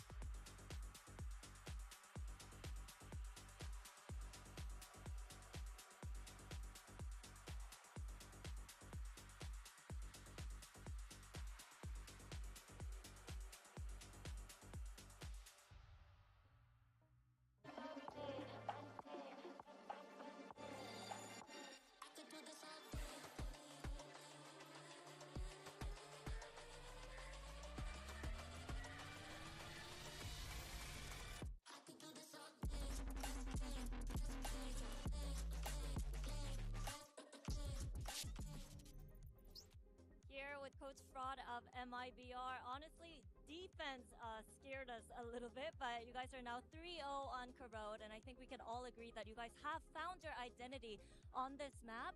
You have the solo waylay with KO in the mix. That's not a staple on this map, but why does this comp and why do these roles work for you guys very well? I think, I mean, we did take some inspiration from other teams, but at the end of the day, everyone's really on their comfort, their best agents, play agents that they really enjoy playing a lot. So it's really about comfort, you know, where you can bring the highest level game on those agents is where you're going to put the best performance. So I think it's a good recipe for us. We haven't seen Sunset from you yet. Is it going to be about comfort as well? Most likely, but at the end of the day for us, you know, we've been ready on all maps, regardless of if we ban or the other team bans. So at the end of the day, we're ready for the next map. Right. Thank you and good luck. Some great insight there from the legend Coach Fraud about what this team wants to do on Corona. I think that is quite fascinating. We did see that play out for them here. That comfort gave them that map win. The chaos little unique, but I think it fits really well for Artsin's playstyle. I think he plays so well there. He had a pretty bad stage 2 in Americas, but now this is 2 Corrodes in a row where he's popping off so impactful towards the end of that OT. He makes the absolute difference. We'll definitely speak about the compositions a little bit, but I do not think it has to do with that because we keep seeing it. I think KO is super underrated on Corrode. I think it's a very good agent there. He needs to keep having this performance. We see that in the rounds where he doesn't turn up or his knife is a little bit too late, that it is a round loss. So yeah, very important. Yeah, a lot of that is very much dependent on his timing. A lot of that work needs to be done there, and they did do it. And this is actually a Verizon high-speed moment here.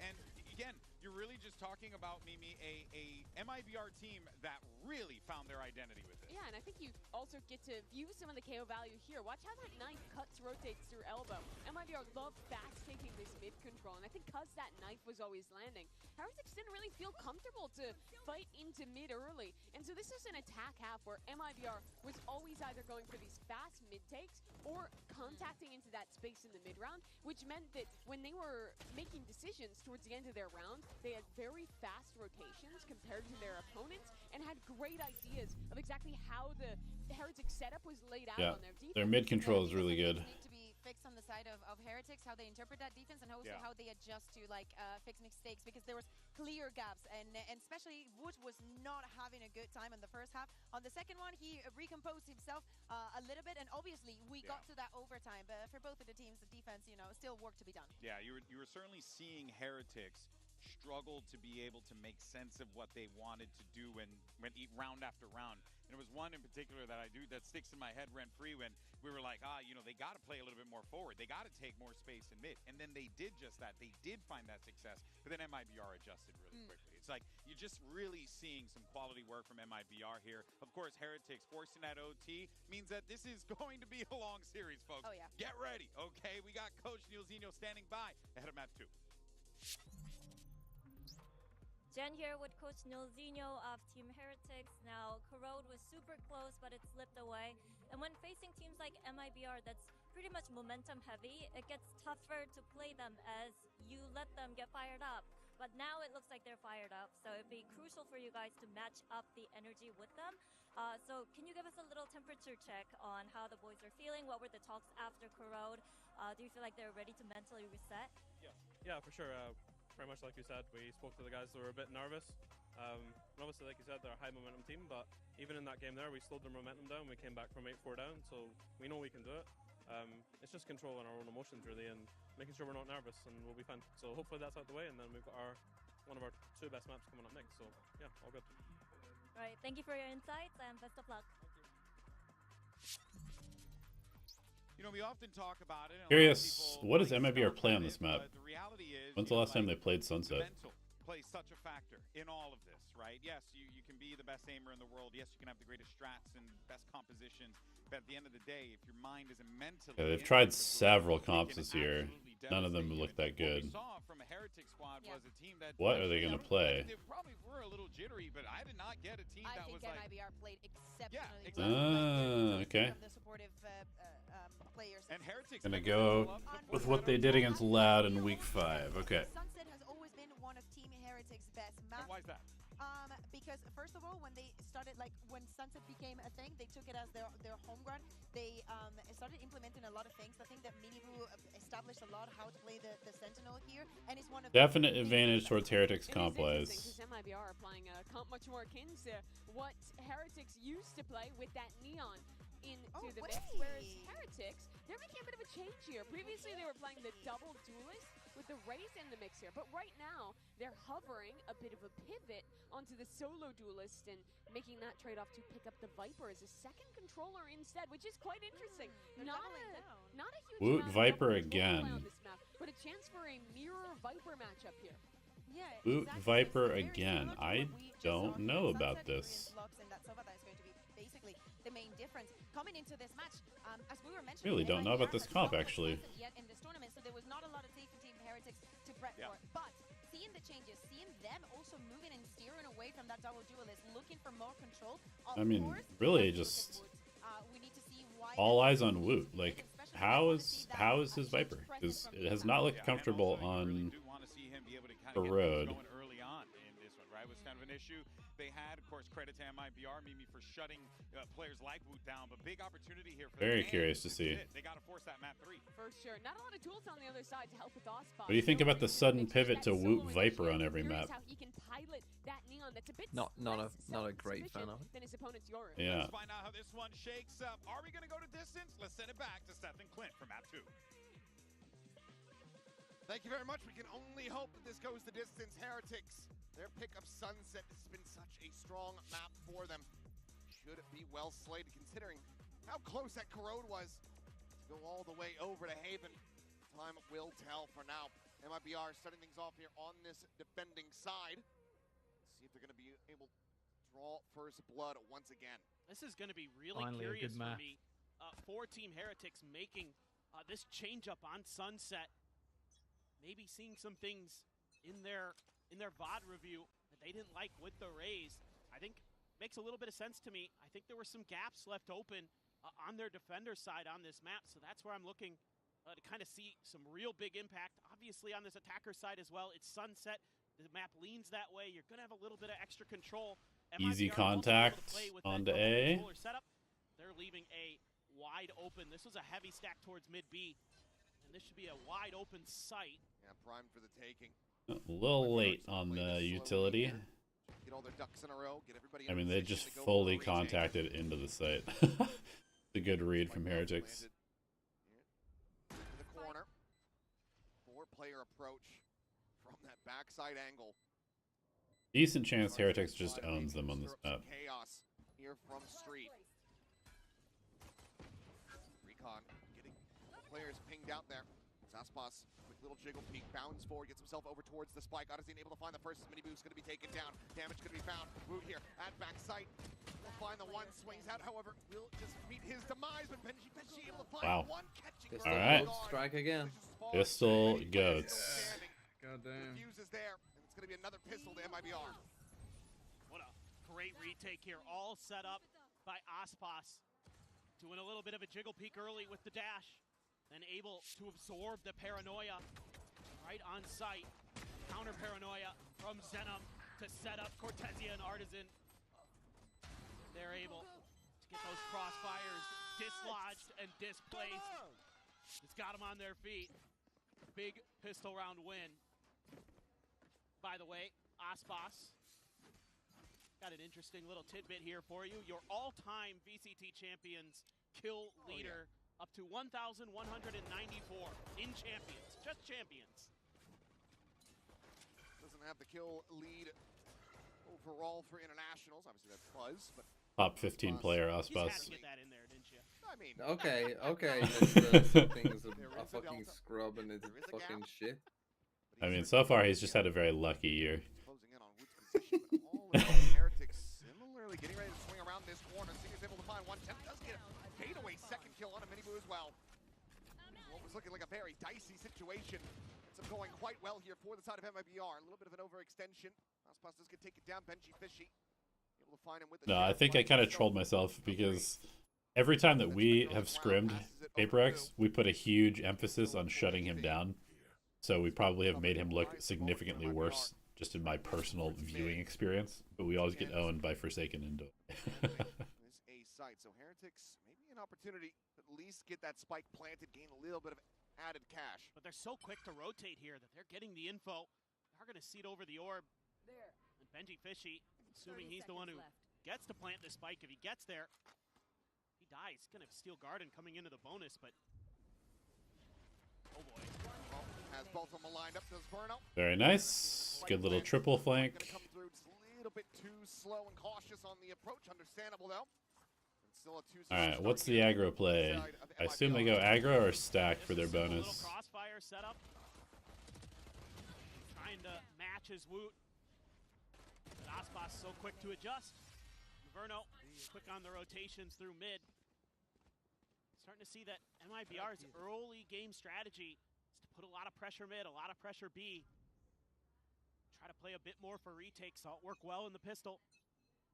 It's the bonus for them. Stingers, Spectre, a Guardian. Oh my god, I'm just catching him completely off guard. Just a solo Omen play down tiles is crazy. That's kind of an insane play. On this map. Yeah, but just solo Omen tiles push is crazy. No supporting utility or anything. Yeah. Just got his ass. Just the confidence flowing for MIBR. Moments like that where you're anticipating your opponent's setup. It's a fallback for Cortesia with that Guardian. Going to be facing 3 different players. Potentially, there's interesting wall. So on to Verno. Yeah, Verno could be. Oh, the timing. It's a spot on the one. Doesn't necessarily see that Woot was that close. Ships away from the street. Definitely a weird spot to be in. You got to be wary of a spawn push. Pretty good readjustment by MIBR though. They're covering all their gaps. Artson gonna get too aggressive here. Oh my god. Taking these motherfuckers off. Oh. Minor damage could be found there on a mini boo. Still a player Aspas is totally owned here. Convert this bonus. Aspas blown forward on the site. Trying to get the spot out. Sees the one, gets the readjust. Mini boo now struck down. There's one though. MIBR players encircling the site. Looking for the retake, but it's gonna have to be a 2v3 of Heretics. Already a good bonus, even if they don't win this. A large amount of damage suffered. push. Double face from Bulba. Okay. Benji Fishy just does not stand a chance. Quick little reposition and tuck, but the paranoia is absolutely on point. Frantic spray from the Stinger, not going to be able to find much there. Dude, the way they play together is incredible. Yeah. Two players standing. Yeah. Weapon's going to be upgraded. That is a bonus converted here. Sharing the brain cell. Off to a incredibly hot start here on Sunset. I cannot stress enough how good the mid round is played here by MIBR. Yeah, it really was incredible. Spawn, that space being refilled by Artisan. Verno giving up a little bit of extra off that drone, knowing that if he tries to challenge a Link, he would actually be in a pretty bad spot. It's just really good push and pull from them. They have such good understanding of if they give up that top mid space, what their protocols are behind it. That was insanely well played. Team Heretics just scrambling to try to get a plant down. And they're in an odd man situation throughout. And a nice little paranoia to seal the deal. Now you're a bunch of sheriffs, Stinger for Boo. Do have that steel garden for Benji. But are you going to be willing to commit that ult in this round? Maybe. Might be feeling that pressure already. Might just want to get those cycles going. This attacker side already off to a disastrous start. It's a little bit different though. Tucking Mini Boo up towards mid here. Oh, Hotspots just the timing. Yeah, it's close. For the check though, wary about this potential pinch in from behind. Sets up an exit strategy here for himself. Walk to re-clear. Check and the timing is just gorgeous. I mean, there's too many angles. Mini Boo solid. on an island. Very solid. Swallowed up by the sea. Verno alone here on this A side of the map. Trying to hold the line. He's going to inch a little bit further forward. Gets the drone out. He's going to get destroyed by this timing, probably. Here. Try to tuck back, but Doesn't check left. Yeah, this is a nice little play by Woot. Verno's suspicious, though. Because there's nothing B. But he's probably owned here. Although, he's so good at playing these like delay spots. Dodge the paranoia. 8 seconds remaining. Let's get the snake bite through. Zones him away, so plant can come through. 4v5 now to try. I mean, incredible contained by Verno. Fully containing them on site. He knows they have to push something. He finds the first. Some damage across onto the second.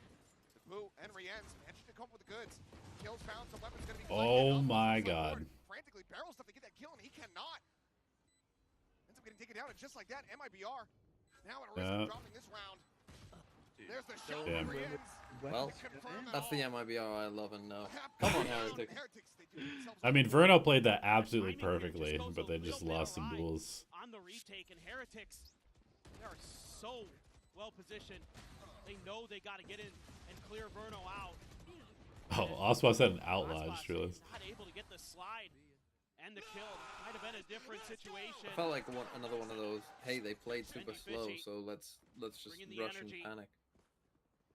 Gonna still have that steel garden available now. A Hunter's Fury as well for Rien's. Counter Hunter's Fury for Verno.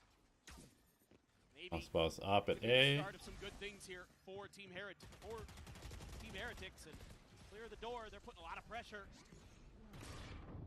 Paranoia through market. Back with Verno. Refills that space and he mows down all three.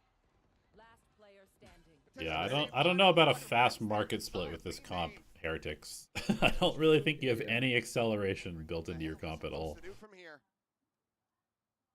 Save an obvious call. I feel like a big difference from MIBR is the fact that even though he's IGLing, Verno seemed to have figured out how to IGL and still not be an absolute bot with his gun. Yeah.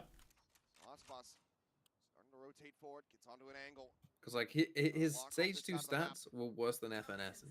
Yeah. 4-1 start rather, I should say, here for the side of MIBR.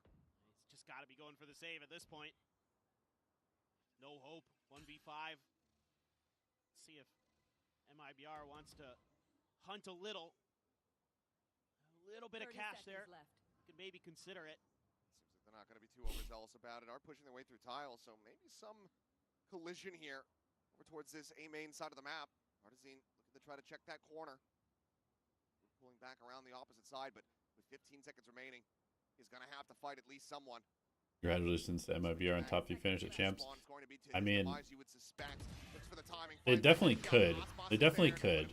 But I think they're going to struggle against domestic opponents, which is why I have NRG beating them in the match. Because I feel like a lot of these teams are just not used to how they play. Because MIBR definitely just play differently. Like the way that they move and rotate and like pause and stuff, it's a little bit weirder than most of the other teams.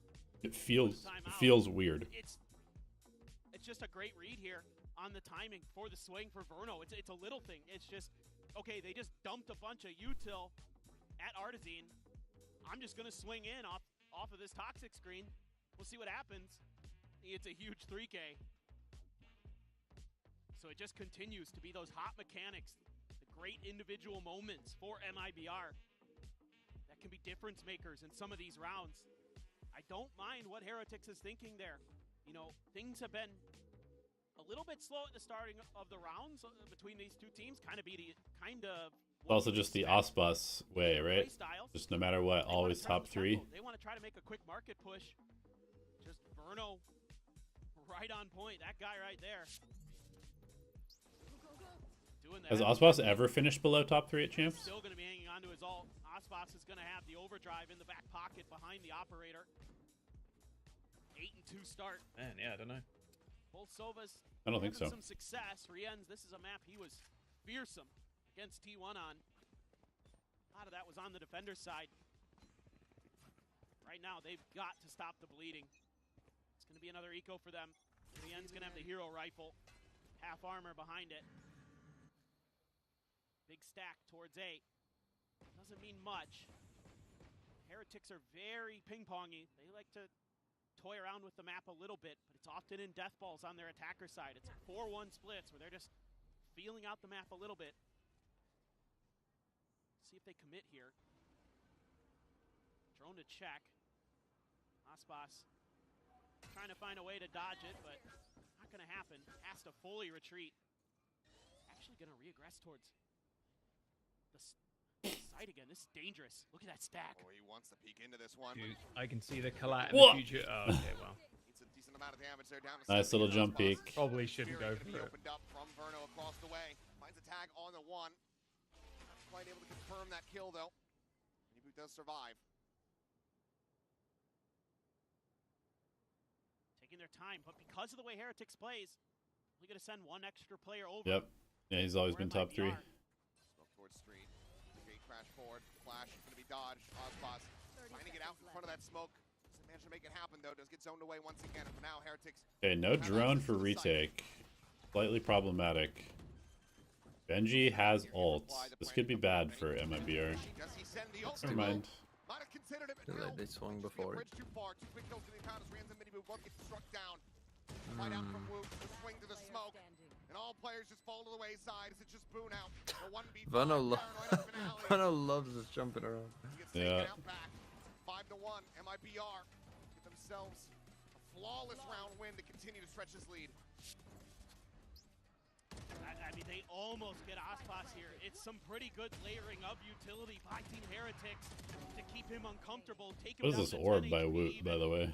Just a missed lineup? Once they start getting that feeling, it's really quick rotations from Cortezia and Artisan. They're right there to start backing up their teammates. Get those low-high setups, something that they really like to do. They find great value out of it. This has to go for Team Heretics. Look at the ults. Early pop of the pit. Oh, good pit. Artisan just going to take full control over B main. Counter here, clearing the door. The last time that meant that it was a fast hit for Team Heretics through market. Tripwire there though, so nonplussed about it. MIBR. They really want to try to filter these players in towards the dynamic duo on the opposite side. Verno and Osbus just playing together. Grab of the orb. Verno just trying to run back that next Hunter's Fury here in the half. slowly and steadily, Heretics are pushed closer and closer towards Aspas. Smoke dissipated, Benji Fishy just around that corner. Gate Crash gonna be coming through. Just looks for a wallbang shot. Will back away. Bagged. Insta drone back on the line. Once again, looking to try to get himself onto the angle. The drone, however, Sees so many people. Yeah. doesn't want to swing out too aggressively. Discipline's really good. Recall on the arc rows, Oh, another not the best one way. set up. It's going to be a full assault down through this alley once again, but he's got a double stack set up. Now a triple. What are they doing, man? Trained in on the Yeah, angle. they're trying to pivot because they don't feel good about this. Backing away. There's 20 seconds remaining in the round. Oh boy. Okay, that Omen ult actually will help. Overdrive going to be popped. Mini Boo going to be taken down. Cortesia's spot is crazy though. Tripwire's still there to The try pit's delay. down now too. Like. So there's the catch on to one. They're storming their way forward. Artisan holding here at main. Gets the headshot. Benji Fishy going to be taken down. The spike now. Why don't you fucking Vice ult A and just go fucking A? 5v3 for the retake. The pit going to be invested. Heretics. The overcook. Yeah, everything that they can at this round. Maybe overcook, yeah. A loss from here would be absolutely catastrophic for them. Can they clutch it up? Double face forward towards Aspas doesn't have ult anymore. on the approach. Smoke going to be cycled A in. drone. Lien's sights turned back in towards main. Artisan waiting patiently. But already a good amount of time gone here. Yeah, this is maybe too slow. As Artisan able to find one. Boop going to be caught to slide forward. Rien's here within the pit. Able to find one. Boop, the last one standing. Gets a transfer. Managing to find Yeah, this too one. slow. Wow. The bite will claim Burno. God damn. And just like that, the round is theirs. Everything thrown at this. Viper's Pit, good ability. No one is left standing. Heretics get themselves a second round win. But at what cost? By the narrowest of margins. Woot plays this pit brilliantly. It looked like for a second the flood from MIBR was going to wash this round away. But no. Woot able to get that bite off just in time. Still enough here to buy. But a lot of ults used by MIBR in that round as well. And you're still sitting pretty here as Team Heretics. You still got that Fury. You've still got that Steel Garden. You've got the Dimensional Drift for Mini Boo. Tons of tools to work with to get another round on the board. And here we go. They absolutely need to be able to find this round win. Hunter's Fury going to be coming through. Rien's looking to see if he can get a catch, and he does. Cortesia going to be taken down. Paranoia sent flying, and Rien's finds himself a second. Two quick kills. Shenum sprayed to 37 HP. MIBR very much on the back foot here. Spike planted.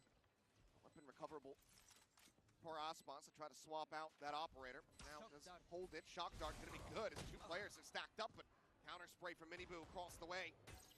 Gets rid of Verno with that final. Okay, good couple rounds in a row here for Heretics. I mean, they're back in this at least. Pulling off a flawless when they desperately needed it. Just the classic combo. Dimensional Drift into the Hunter's Fury. And Rien's finds two. And that's basically round over. A little bit of a commitment there from Verno. Still enough cash in the bag that they could throw another body at the problem, see if they can find a solution, but it's unsolvable. And just doing a great job with these ult cycles right now. Our Team Heretics making a nice comeback. Just caught right on the edge. And Artisan trying to back up. Gets caught by the Hunter's Fury that might have very well been intended for Genum. Good timing for Mini Boo to be able to find that spray down. That second shock dart goes out. Suddenly, you've got two players dead on the side of Heretics. Nails them out. Much earlier timeout call here from MIBR compared to the first map. Going to try to maintain this as the economy starts getting chipped away at. Obviously, the operator rifle going to be carried Good over. timeout here. Remainder still looking a little bit weak in the economic department. Yeah, that Woot round in the pit could be a big turning point in this map. Squeak together most of a buy. Maybe one player is going to have to cut a gun short. But probably, I think, just talking about going back to basics here a little bit for MIBR. They were playing so well controlled. Their protocol so in place. The way they were able to bounce off of each other, knew when to fall back, knew when to give up space, knew when to buy time. Baiting out a ton of that early util from Team Heretics, forcing them to have to dump a lot before they even get to the site proper. Maybe a little bit more mid-control potentially being thought about as well, but it does kind of look like that. You're kind of seeing a lot of that B control being left onto Artisan and Cortezia. And then Aspas this time with the op, going to shift into mid. That's going to be their little solution to maybe take a little bit of space there. Flash into the TP, nobody home. This to be a pretty quick Kind of read this B hit.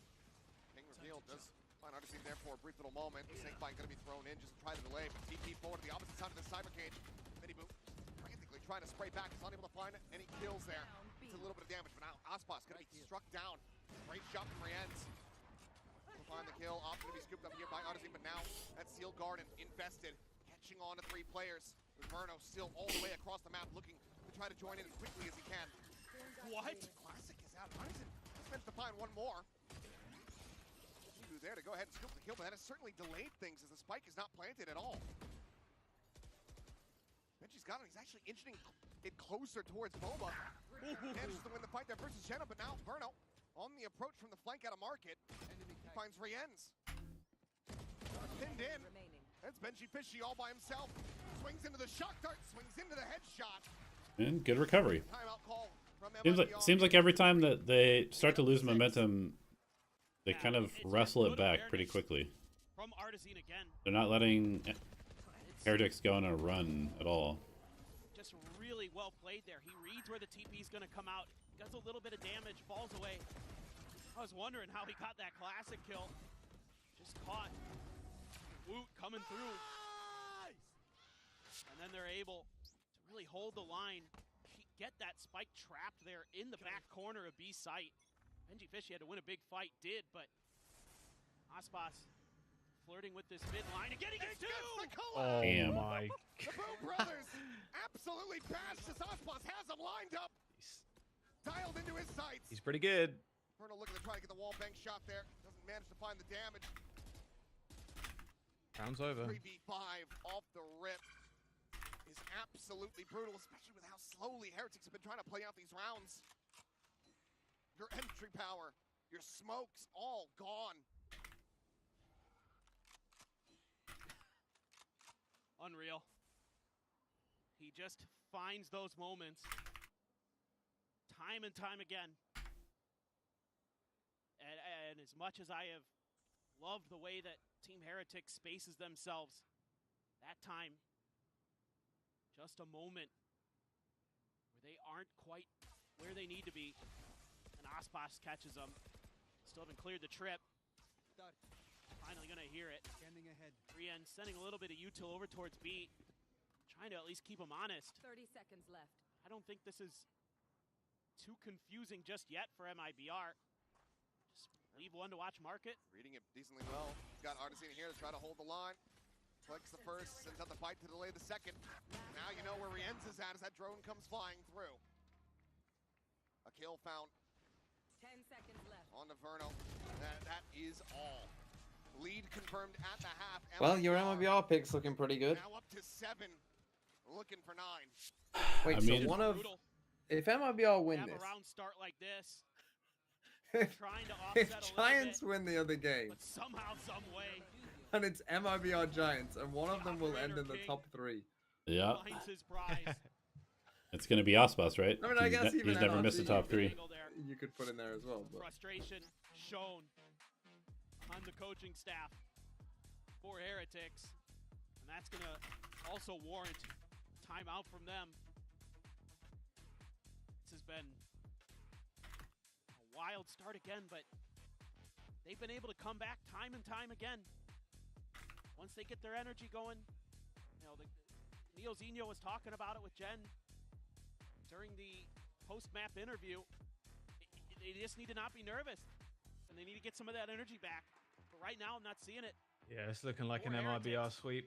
An MIBR, just in cruise control. I mean, sure, you're occasionally seeing Cortezia get up and let him know, but honestly, they've just been kind of...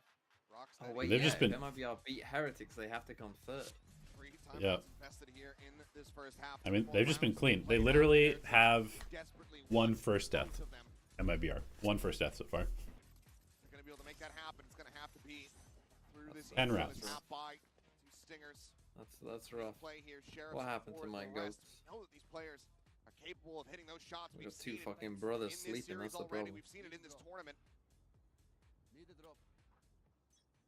Potentially double sniper. Yeah, Outlaw in play here for Artisine.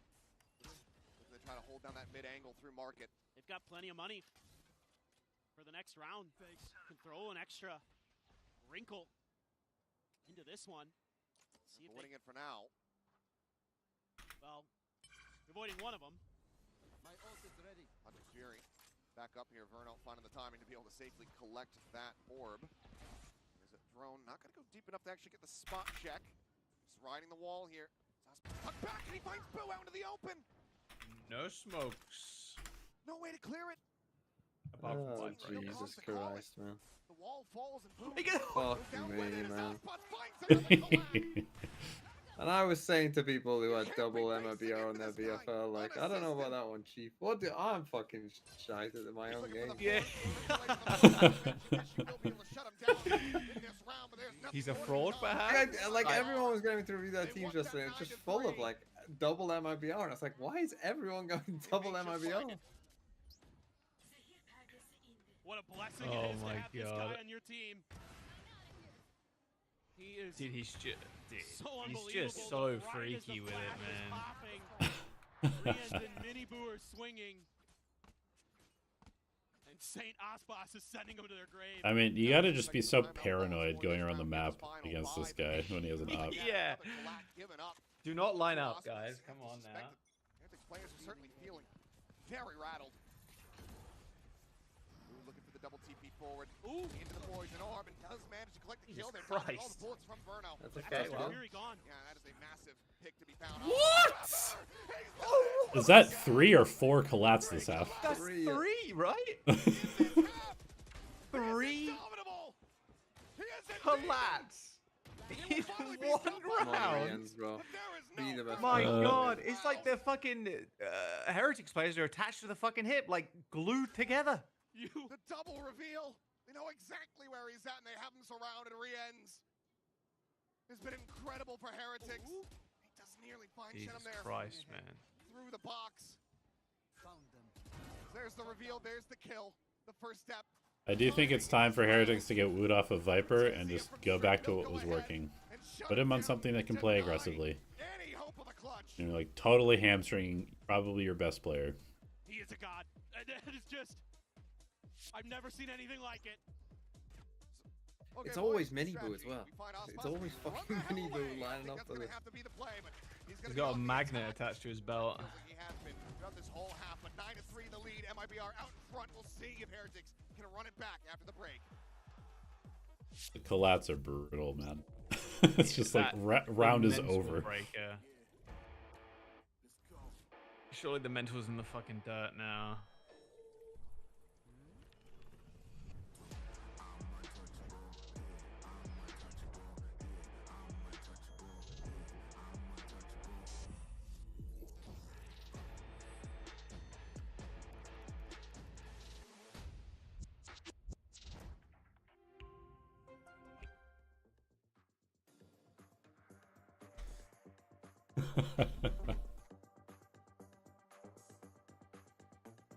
BLR thread, Ospas op. Just stop with the op and take fights properly. So good.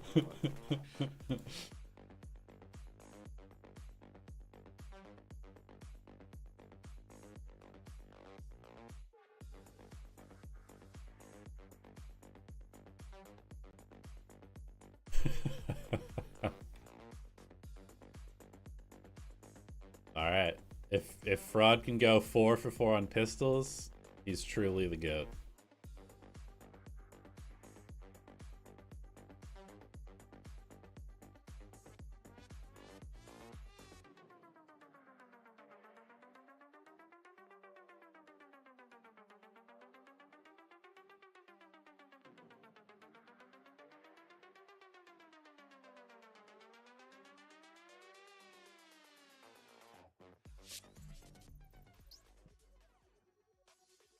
We are back, and Ospas has just been doing big damn. Man's been absolutely pounding out here. 3 collabs in the half.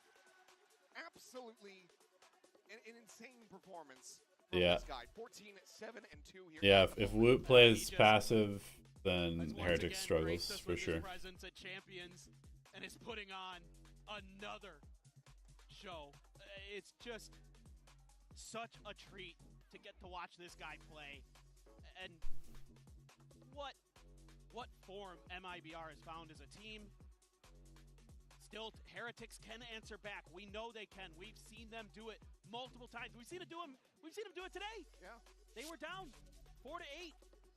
Woot Chamber, 2 times played, 281 ACS, 1.5 KDR. Woot Viper, 3 times played, 130 ACS, 0.6 KD. This MIBR freight train. A little rough. The numbers are adding up. Not in his favor. However, 2 quick response kills. Ibu and Rienz will get taken down. Spike is going to be in hand.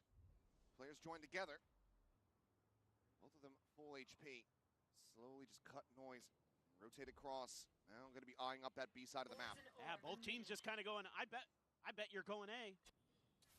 Team Heretics. Take that bet. And now, rotation all the way over. There is going to be Benji Fishy's wall there, right in front of the B site, so see if they can get both over in time and not have any funky stuff going on. But actually the tripwire there going to dissuade Team Heretics from continuing to wrap towards the attacker side spawn. They get through. Plant seemingly going to be set up for the deep part of the site. Camera as well to check. Maybe set up for the crossfire, still have the snake bite as well for Artisan. Try to cut off one, but Cam likely about to spot them all out. Does get cleared. Snake bite holding a bait here for the moment. Double face forward, taking the fight right to their doorstep. Cortezia makes a go. That was very close. Cannot find the final shot. Winnable, winnable. Last one standing. Opium. And get the pistol here. 2 to 2 in that regard. Heretics. Absolutely needed this. The hope. Oh, I'm sorry. The fucking map and series ended after that third collat. I don't know what to tell you. Somehow only gets 1 assist out of all that mess. But still, great work from Rienz. A good read here, just a hard read. And a much needed pistol. Not to belabor the point, but last 90 days, ISO 243 ACS, Jet 249 ACS, KO 220 ACS, Fade 200 ACS, Viper 130 ACS. Oh, God. We're gonna throw a curveball. Let's have this Outlaw in the mix, full armor behind it. Miniboo, very similar situation, but it's gonna be Benji Fishy potentially first at risk. Does have the full armor, however. Cam gets situated. Flashes really wants to clear this out and does manage to do so. Slides back into the site to safety. Yeah, there's only going to be one player that dies to that Outlaw in 1 shot, and that's Boo. Way on the other side of the map, so. He's the only one with a ghost, so it seems like Heretics have a very firm understanding of what this buy was going to be looking like coming their way. Exactly. It's a good read. Noise made here as the orb gets taken. Cortezia going to be 1 away from the neural theft. Double stack set up here towards market. Drone the check into his bed. Flash confirming some pressure. Swing in, the headshot is found. Okay. Far too clean with it. I have to protect that gun. Try to lead the way. The spot on a Woot here up close. No real way to try to collect that kill. Rienz will get knocked down to 10 HP, but is still standing. Pushing the mid. Oh my goodness. Cannot lose that fight, man. Goods. Granted, Boo, yes, just with a ghost, but he had the jump. Best of luck, Miniboo. You have 2 shots. Over towards this A site where Miniboo, all alone, trying to get the catch.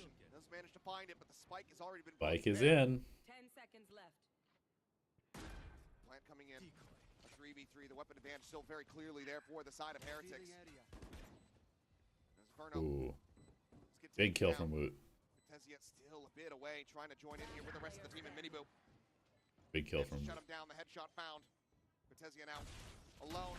Second shot connecting, and as he swings out, we'll see MIBR with a 3K to get the defuse. Get Heretics up to 5. Good damage done by MIBR. The way he's playing this Outlaw, just so aware of the angles that are possible. I mean, what are you gonna do against this when Aspas and Artisan are hitting shots? Nice. Quick kill there with the Bulldog. MIBR on point. Benji trying to keep the energy there. Still though, 3 weapons, 3 players losing their lives. Need a drop. Bucky for Okay, full armor for everybody, basically, except for Cortezia. Mostly rifles, well, all rifles and a Guardian for Verno. Check a mid. Although, look at where the Vice Wall has been put for Benji. Right outside the market door. So that could be kind of an awkward one if they're able to kind of usher them in towards that direction.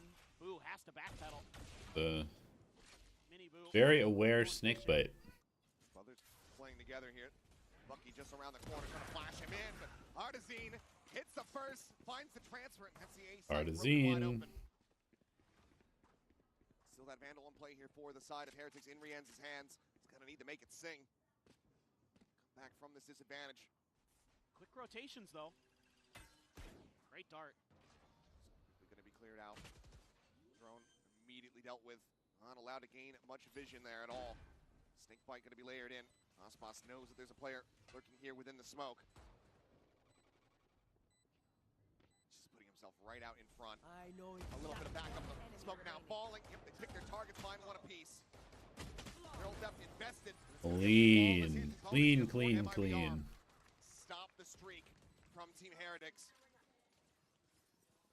It's not a bad idea from Heretics wanting to set up that flash for the Bucky, but the wide angle being taken here by Artisan allows him to find that 2-piece. Great timing on the backup of Aspas by Zenom. Artisan even coming through with the 3K. MIBR gonna be one away from his ult though here on this defender's side. Cortezia ult that round? Inching close to a pit. Yeah. Try to use this 3-player stack to set up for that orb take here on this A side of the map. So, yep, just the immediate back away from Artisan.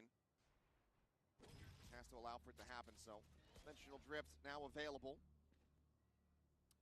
Maybe just want to turn up the tempo here, but again, that Vice Wall gonna be right in front, so how are they gonna deal with that? A little bit extra stall as well with the Razor Vines right on the corner of the cubby. 3 across. It's not going to get the catch there. Ooh, just catch a glimpse there. Good trade. Before that wall comes through. Quickly replied, though. Yeah, Aspas is deep, too. Yeah, he's in the walls. He is. Alone here in the market. 3 players already in position. Boo starting to make his way across through the defender's spawn to try to join in. Smoke goes down on the ball. So is Benji, I suppose. Yeah. Forward, catches Artisan completely off guard. Oh, dude, Benji, okay. Benji finds himself another. Kind of freaky with it. Has scouted, manages to catch a stray headshot there, finding one. See, if Aspas gets a collat here, it's winnable. Okay, it's 4. I mean, that's a lot. That's the stat pass I know and love. Yeah. The stat pass. Not allowing for MIBR to run away with this half the rest of this map. Yo, Benji. Hitting some Benji saved them for sure. Able to just tuck himself onto the back of the site. Woot, a nice opener. Oh, the timing there. Just like really nicely handled. He's gonna save his Aspas. Nice. Well, you're not wrong. He was correct. This is so sad. It's also the correct play. Yes. The Reddit will hear about this. There's not much to read into It's on true. that one. No. They're gonna put it on Reddit immediately. Look at this stack. For sure. 4-player presence to make sure that that orb is there to continue to fast track MIBR onto another dimensional drift. Seems to be a win con that they're really considering. Our Heretics. Aspas all the way forward here, making noise at top mid. Trying to see if he can get a peek. We'll get a drone.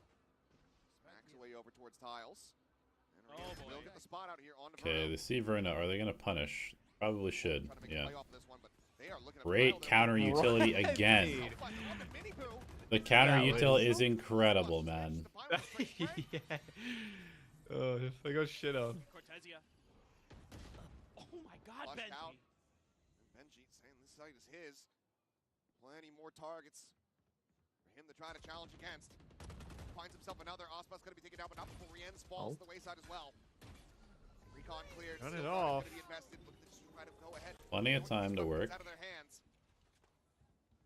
At least the grab here onto Artisan. He's had that classic out. Getting flanked around the bend. Benji Pishy. I don't know if he actually fully checks that pocket.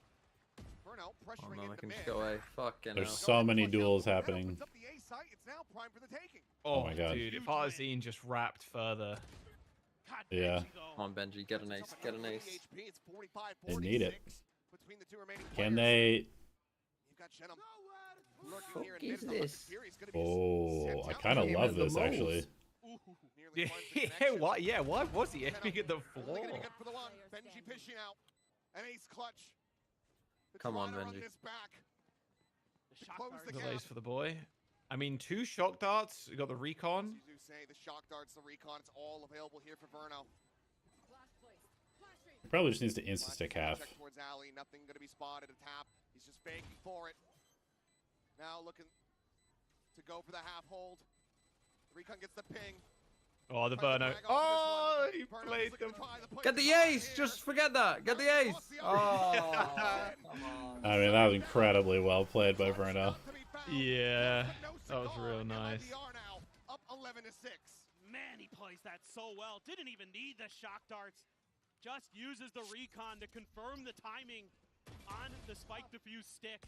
I mean, Benji, given it his all, has just come alive in these last couple of rounds. But it's still not enough. Still a bit of a wry smile. Who is baiting right now? Oh my God. I'm not sure. Crunch play in the mid.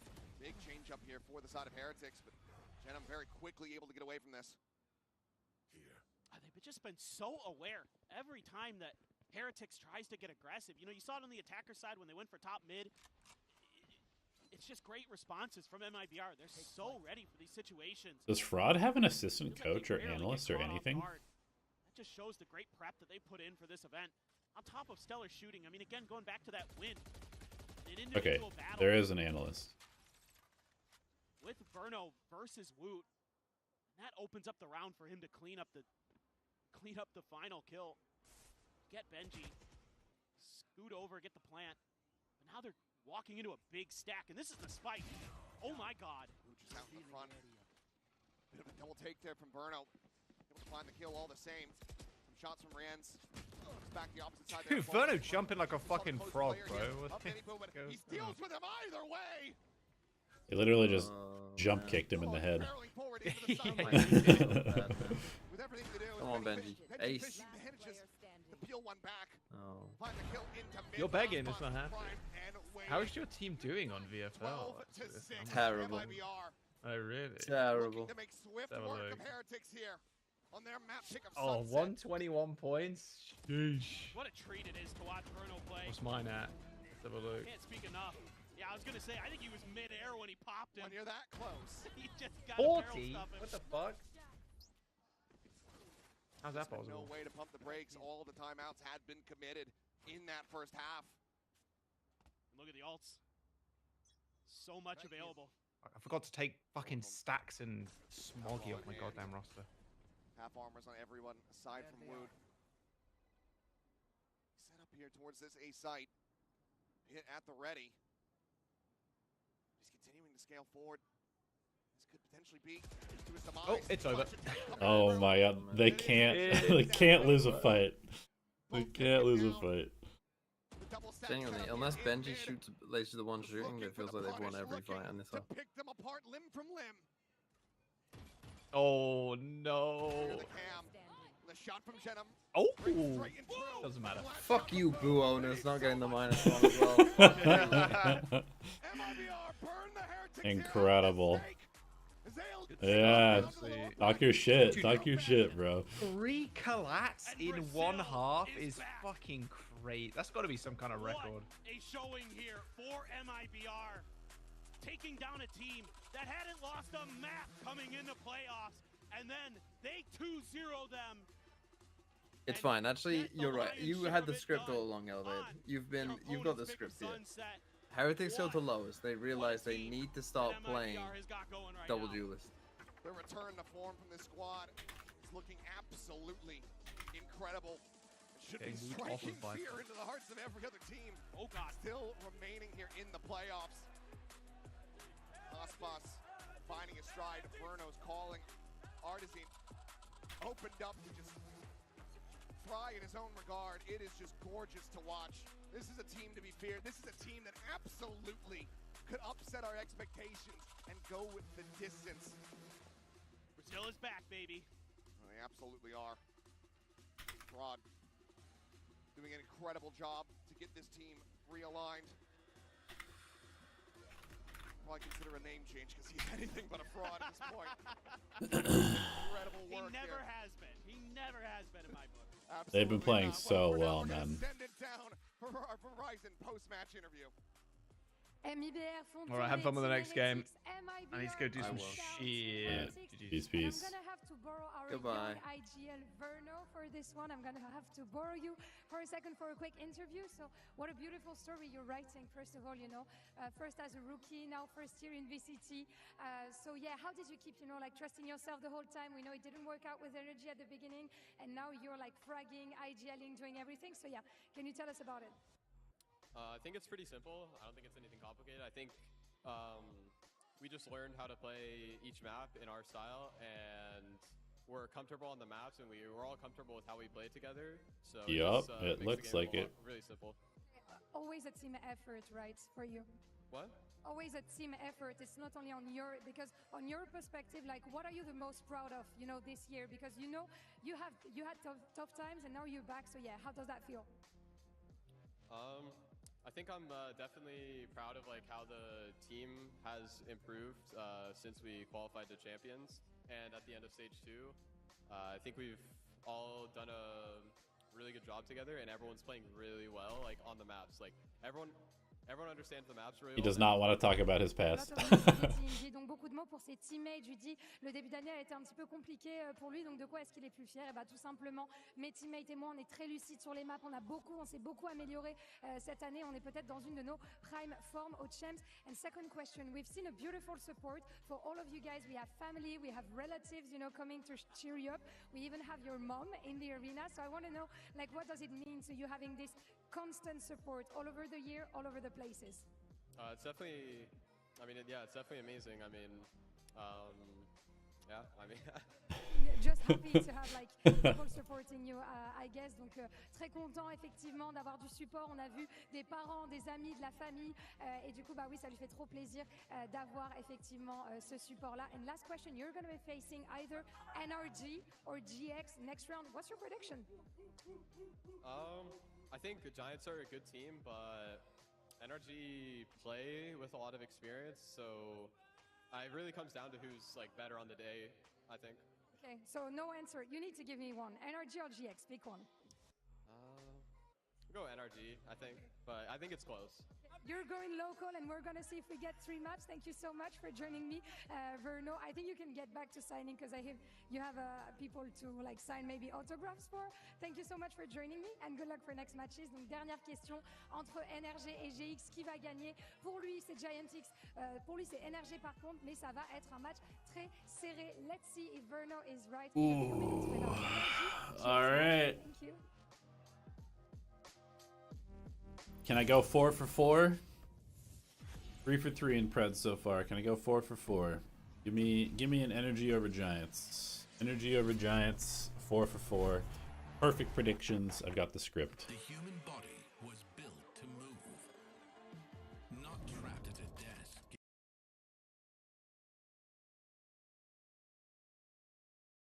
I've got the script.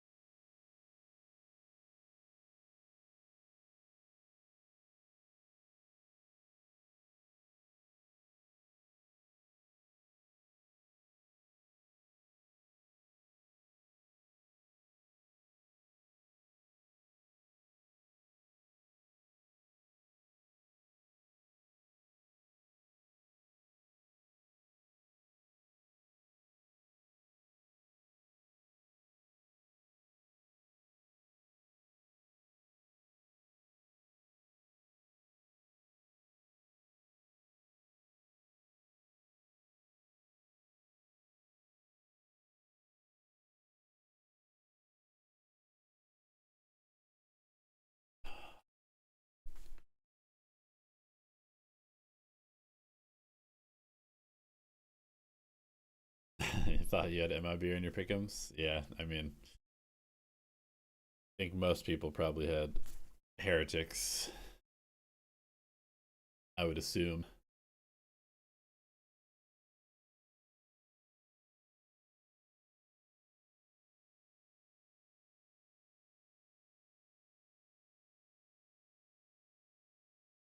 You have Giants winning next.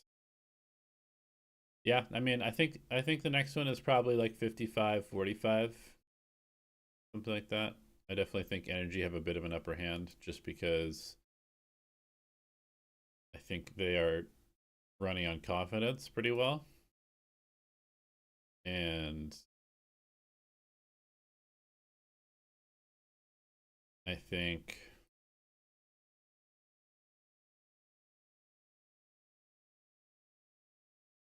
Giants need a little bit. They're like a little too reliant on their coaches.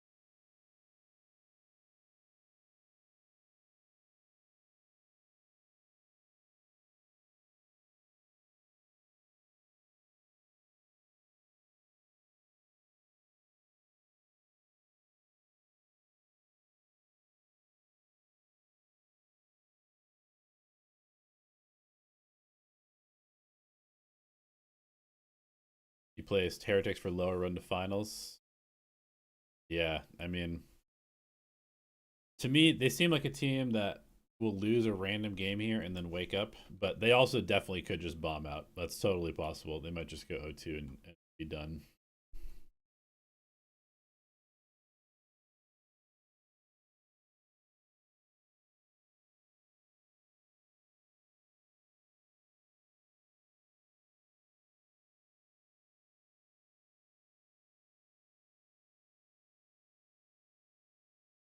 Definitely possible.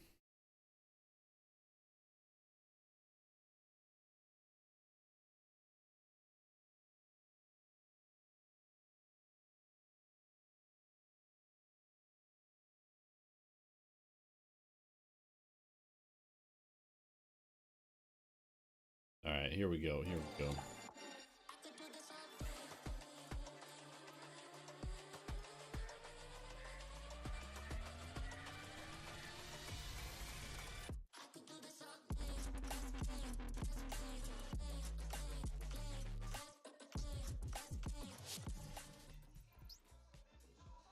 Welcome back to day 12 of Champions Paris and our final opening match of playoffs. It's NRG taking on GIANTX. I'm Golden Boy here, back on the desk with Kukuka and Mimi as we look to break things down for another America's EMEA showdown. You love to see it.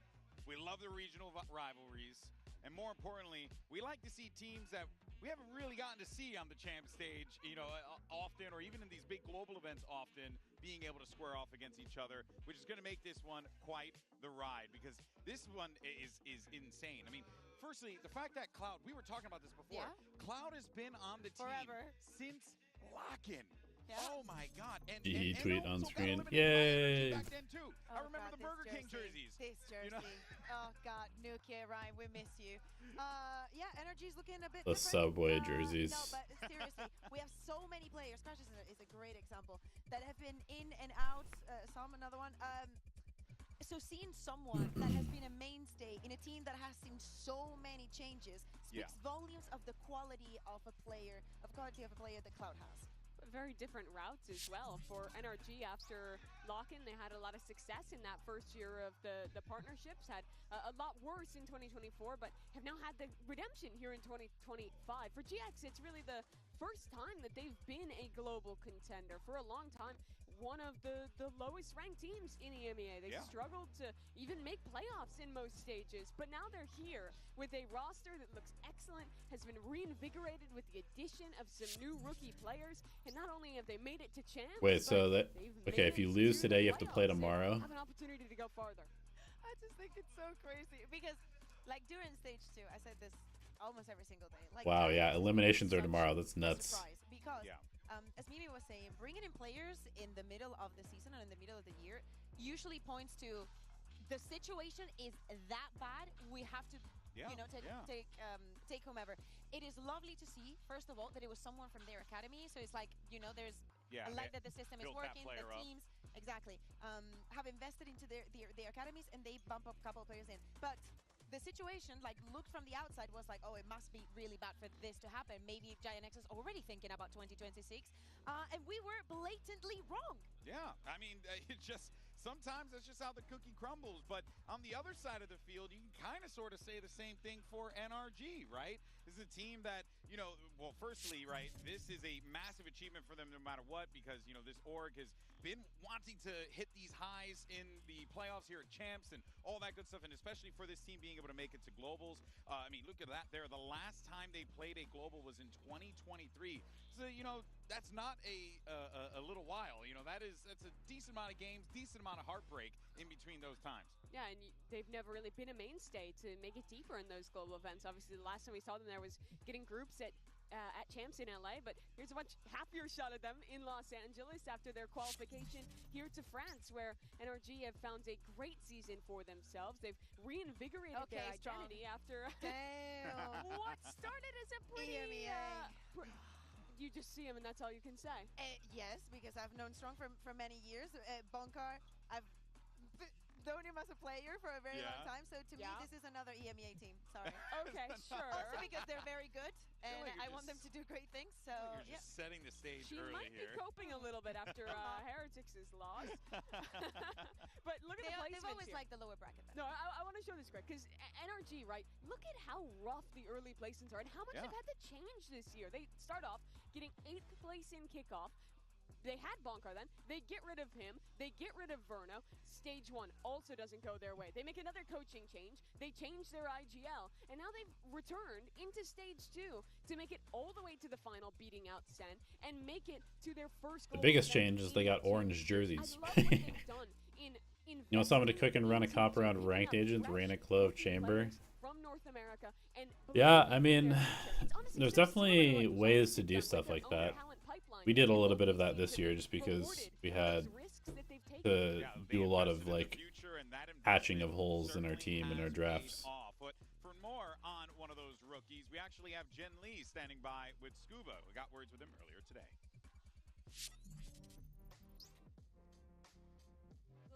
Scuba, you've been incredibly consistent since joining NRG, but 3 years in Tier 2, if I'm correct.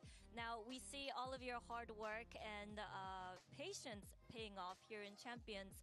So at this point, do you even feel like this is your first Champions, let alone your first year in Tier 1, or is everything kind of natural to you? Yeah, thank you, by the way. It's been a long time coming, and do I feel like it's my first time? I want to say no, but I'd be lying. There's a lot more pressure and like eyes on you in Tier 1 compared to Tier 2, but I think I'm handling well. And Champs has been an incredible experience so far, and I just hope we go all the way. Thank you so much, and good luck today. And that guy right there, well, he probably has been one of the most talented rookies coming out, out of the field here, and of course taking the stage today. But let's continue the conversation on some other rookies, because there's that guy right there too. You know what, Mimi? Who would be your front runner for Rookie of the Year? I honestly think right now it would have to be Mata in my mind. He played so well regionally, even when NRG was struggling. He was excellent in Americas. Suddenly the team turns things around. He keeps that performance, and I think arguably plays even better in Stage 2, and he's kept that up here. He's been incredible this year. He's looked great with the Waylay coming in. His Neon is excellent. He's a strong offer while also having great mechanics when he's rifling, and he just looks calm, comfortable on this big stage. He's one of the most impressive rookies for me right now. There's nothing to say against Mata. I can't. How can you? I subscribe every single word that you said. Like, coming into this tournament and watching from home before coming here to Paris, I was like, damn, they're the real thing. Like, every single round that I just saw Mata, like, there's no doubt. He doesn't hesitate to make any of these decisions, and every single round seems so clear from his side that I cannot disagree. And I think that this playoffs might even give us more insight and more you know, because at the end of the tournament, of course, we're going to have an MVP, and it would be nice that it was a rookie in my eyes. Well, you know what though? Who would be that rookie for you? I think that on the other side, I have to look at Ara. I know that in EMEA, like having Kayak, like the year feels longer than it has been, you know, because we have a lot of new faces. But Ara, when he joined this team, he was not set up for success. Literally, their opening match was against Fnatic. He was playing in 2 leagues at the same time. He had like, oh, I have to play Fnatic on Tuesday, and on Sunday I have the final of the LVP Rising in Barcelona or wherever it was. I can't remember. Wow. And it was very stressful. But to me, the way that Ara has always felt very comfortable on the stage, to me that sometimes GIANTX cannot win a map if he doesn't turn up, speaks to the value that he brings onto the team. Again, not in a good situation, not in good circumstances, but he shines up. The only thing that I want to see from Ara now is more diversity in his agent pool. I do know that this is probably has to do with how GIANTX wants to play the maps and the idea that Pipson wants to have about the game, but I think that the next frontier for him has to be that one. Well, let's talk about GIANTX and the style that they're bringing to the table here, right? Because Kukuka, you got a squad that really is kind of just playing to their strengths, doing their thing, not adding a lot of flair. They're just getting the job done. No, and I think that coming into this tournament with all the waylay and the double control, we have so many different things and so many different styles and meta reads. But GIANTX just go to what we've always seen: a lot of breach, a lot of double initiator, a lot of plain Valorant, a lot of Jet and Leon. Yeah, it is. That's really probably the most innovative thing. Yeah, I mean, it is very old comps generally. I don't think GIANTX have changed the way that they want to play. Here you can see their pick rates contrasted to the field. Right now, Vi's 31%. They've barely picked her. They've never played the Waylay, and right now, half of our teams are locking her in every game. It's the same with that Yoru, and honestly, I understand. Waylay is one of only 2 agents that's been played on every map at Champ so far. Waylay and Yoru. Yeah, the 2 agents that, even to narrow further, I think those were the 2 most impactful agents. I mean, it seems like it should be a pretty easy diff for Mata.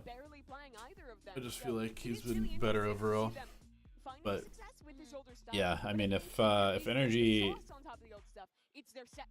is not careful, they could definitely get a little bit aim diffed on these eco rounds and stuff.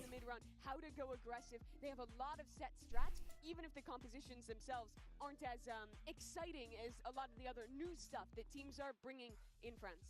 So coming into the tournament, and with all the new things that we're seeing, there's 2 approaches you can take if you're coming to champs. You can either bring all of this, not only coming to champs, between stages and after global events, it's very normal that we say, oh, this was very strong, I see how my team can fit into this. For the side of GIANTX, they never, I assume that they contemplated that option, but they thought, what if, while all these people is trying to change all of and bring in all these new things, how about we perfection what we already have? We already found a reason to choose these picks and choose these agents in some maps. I don't think that we need to reinvent the wheel. We have to perfection what we have. That's fair. Well, you know what, though? I want to hear from one of the other players over in GIANTX. We were talking about him earlier, the rookie, Ara. Let's see what Jen got in the set. Jen here with Ara of GIANTX. Now, Ara, we've had a lot of teams reinventing themselves throughout the group stage. Some teams kind of made it work, avoided being countered, made it to the playoffs. Others fell short and went home. And it feels like you guys chose to, stick into kind of perfecting what you guys already had. But when it comes to the playoffs, do you guys plan to approach the game differently? Or are you guys still leaning towards the idea of 1 kick 10,000 times is better than 10,000 kicks 1 time? We try to adapt our playstyles to every team. For example, against PaperX, we try to play a bit more aggressive than usually. Against XLG, we just played our normal game because I think they're just a normal team. And I think NRG is nothing much different. We will just approach our normal game and it should be good for us. Okay, thank you for your insights. Good luck. Thank you. That was actually quite interesting there from R, right? Talking about how, like, hey, PaperX, we knew that this team was going to be aggressive and whatever. We got to play aggressive here. With NRG, he's like, oh, well, we can take him out, right? It's fine. And part of that, I think, is because, and this is a weird one, we always used to talk about the NRG slow starts, like that was always like a thing, Mimi, that they always had. It just seems to be an organizational issue, not like a player issue. Yeah, you always thought that was the legacy of Optic, but it's continued here. Look at that stat. NRG have only led in 40 out of the 121 rounds they've played at Champions. That means that their score is trailing their opponent the majority of the time that they are playing. And what that actually manifests in is a lot of comebacks. Their group stage was defined by comeback after comeback to make it here to the playoffs. Guys, they're making the most out of this experience. They just want to play as many rounds as possible. They want to learn True. from every opponent, but they need to learn properly. So they just take their time. They're like, okay, let me see everything that you got, and then I'll show you what I brought to this match. Let's just not win. So they're just making sure that we have a great time. I've been having a great time watching NRG. Do you know that Waylay and Yoru are the only two agents that have been played on every map at Champ so far? I did not know that. Thanks for the insight, Mr. Elevate. You're welcome for the factoid. I read something on the internet. Huge lead that they have to fight back from, but they did Thank have, you. a little bit of time. What's Wayley's pick rate at overall? Like 24, 25%, something like that. Better to be on the end of the comeback, because I think that we saw it yesterday with Fnatic and VRX, something that is very fresh. Like So having a very the aura is lead pretty high and now, seeing getting the up other to team 50. rampage Yeah, he's like third most picked, I think. Thank you so much. After Elman and Sova. It definitely Like has overall, affected like your Yoru in mental, all not the only for regions that was map, like, but especially you know, for the one that comes out. 35-ish. Good point on that one here. But It's quite a jump. let's dive a little bit more into these slow starts. We got Brock with his Omen player moment about NRG slow starts and clinching the playoffs. No ISO picks, Zad. So we started off really slow first map, and then they had us, so we couldn't really get our Less footing deadlock down, as so well. they just took the lead. Yeah, I think. People. Second map we started down as well. Yeah, it's also so hard to play deadlock against Waylay, Yoru. You just teleport out of the grab net. When it was down 07, I felt like all we needed was some rounds to get back into it. I think Adam and Sam are like the main two people who like get hype after the rounds, and it like feeds it to all of us, I would say. Once we went around, they get really hyped. The atmosphere gets different. Making playoffs, like going 2-0. You picked NRG, right? Really No, you picked Giants. No, I picked Giants. Okay. Well, I'm rooting against you. I hope you're wrong. Why? Because I picked NRG. Yeah, but come on, give me some. Oh, I need to be perfect in my pick'ems. That was so off on everything in group stage. Well, so with most people, I think. Thanks for the support and keep watching. We really appreciate it. It's been one hell of a run for NRG, and here are the predictions. And oh my, wait a minute, Bea. Listen. Bea. Listen. Bea. Listen. Cacuca, ¿por qué? Yo podría decirte por qué. Yo podría hacerme daño. But in my head, voting for NRG is voting for Strong and Bunker. I cannot go against them. I am sorry. You cannot do that. Back in MEA, #1 GIANTX supporter, but I cannot go against the energy that I'm seeing. The resilience that they're showing, I think that they can do great things, that they've shown that they have a strong map pool. I could say the same for GIANTX, but it's out of the groups. I think that both of them have a chance. I don't think it's I feel like Giants relies a little bit too much on their random eco sheriff wins. I don't think that energy is going to lose enough of them. Well, I do. I think the biggest thing is, I Well, So there you go. I think NRG rely on massive comebacks too much. How about that? Yeah, true. But if they're in the lead because they're just simply better than Giants, then these rookies. I think you can say the same of someone like Mata, but it's just going to be a close one no matter how you cut it. All right, folks, let's go ahead and get this show started and bring out NRG and GIANTX.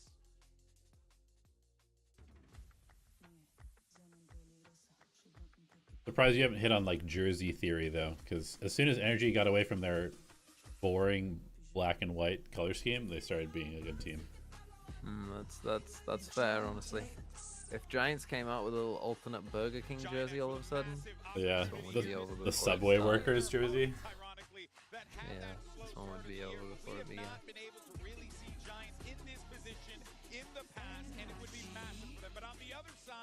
But you are right. Changing to the orange was a good choice from NRG. It was a strong choice from them. Nobody wants to be Team Secret.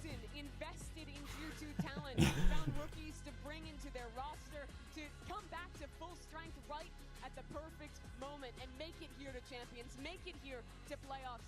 But I think there's still a chip on the shoulder of GX. They were the most unexpected team, I think, out of everyone that qualified here to even make it to champions, much less. Oh yeah, how's the system doing? In the playoffs with a huge opportunity. I think I threw it away.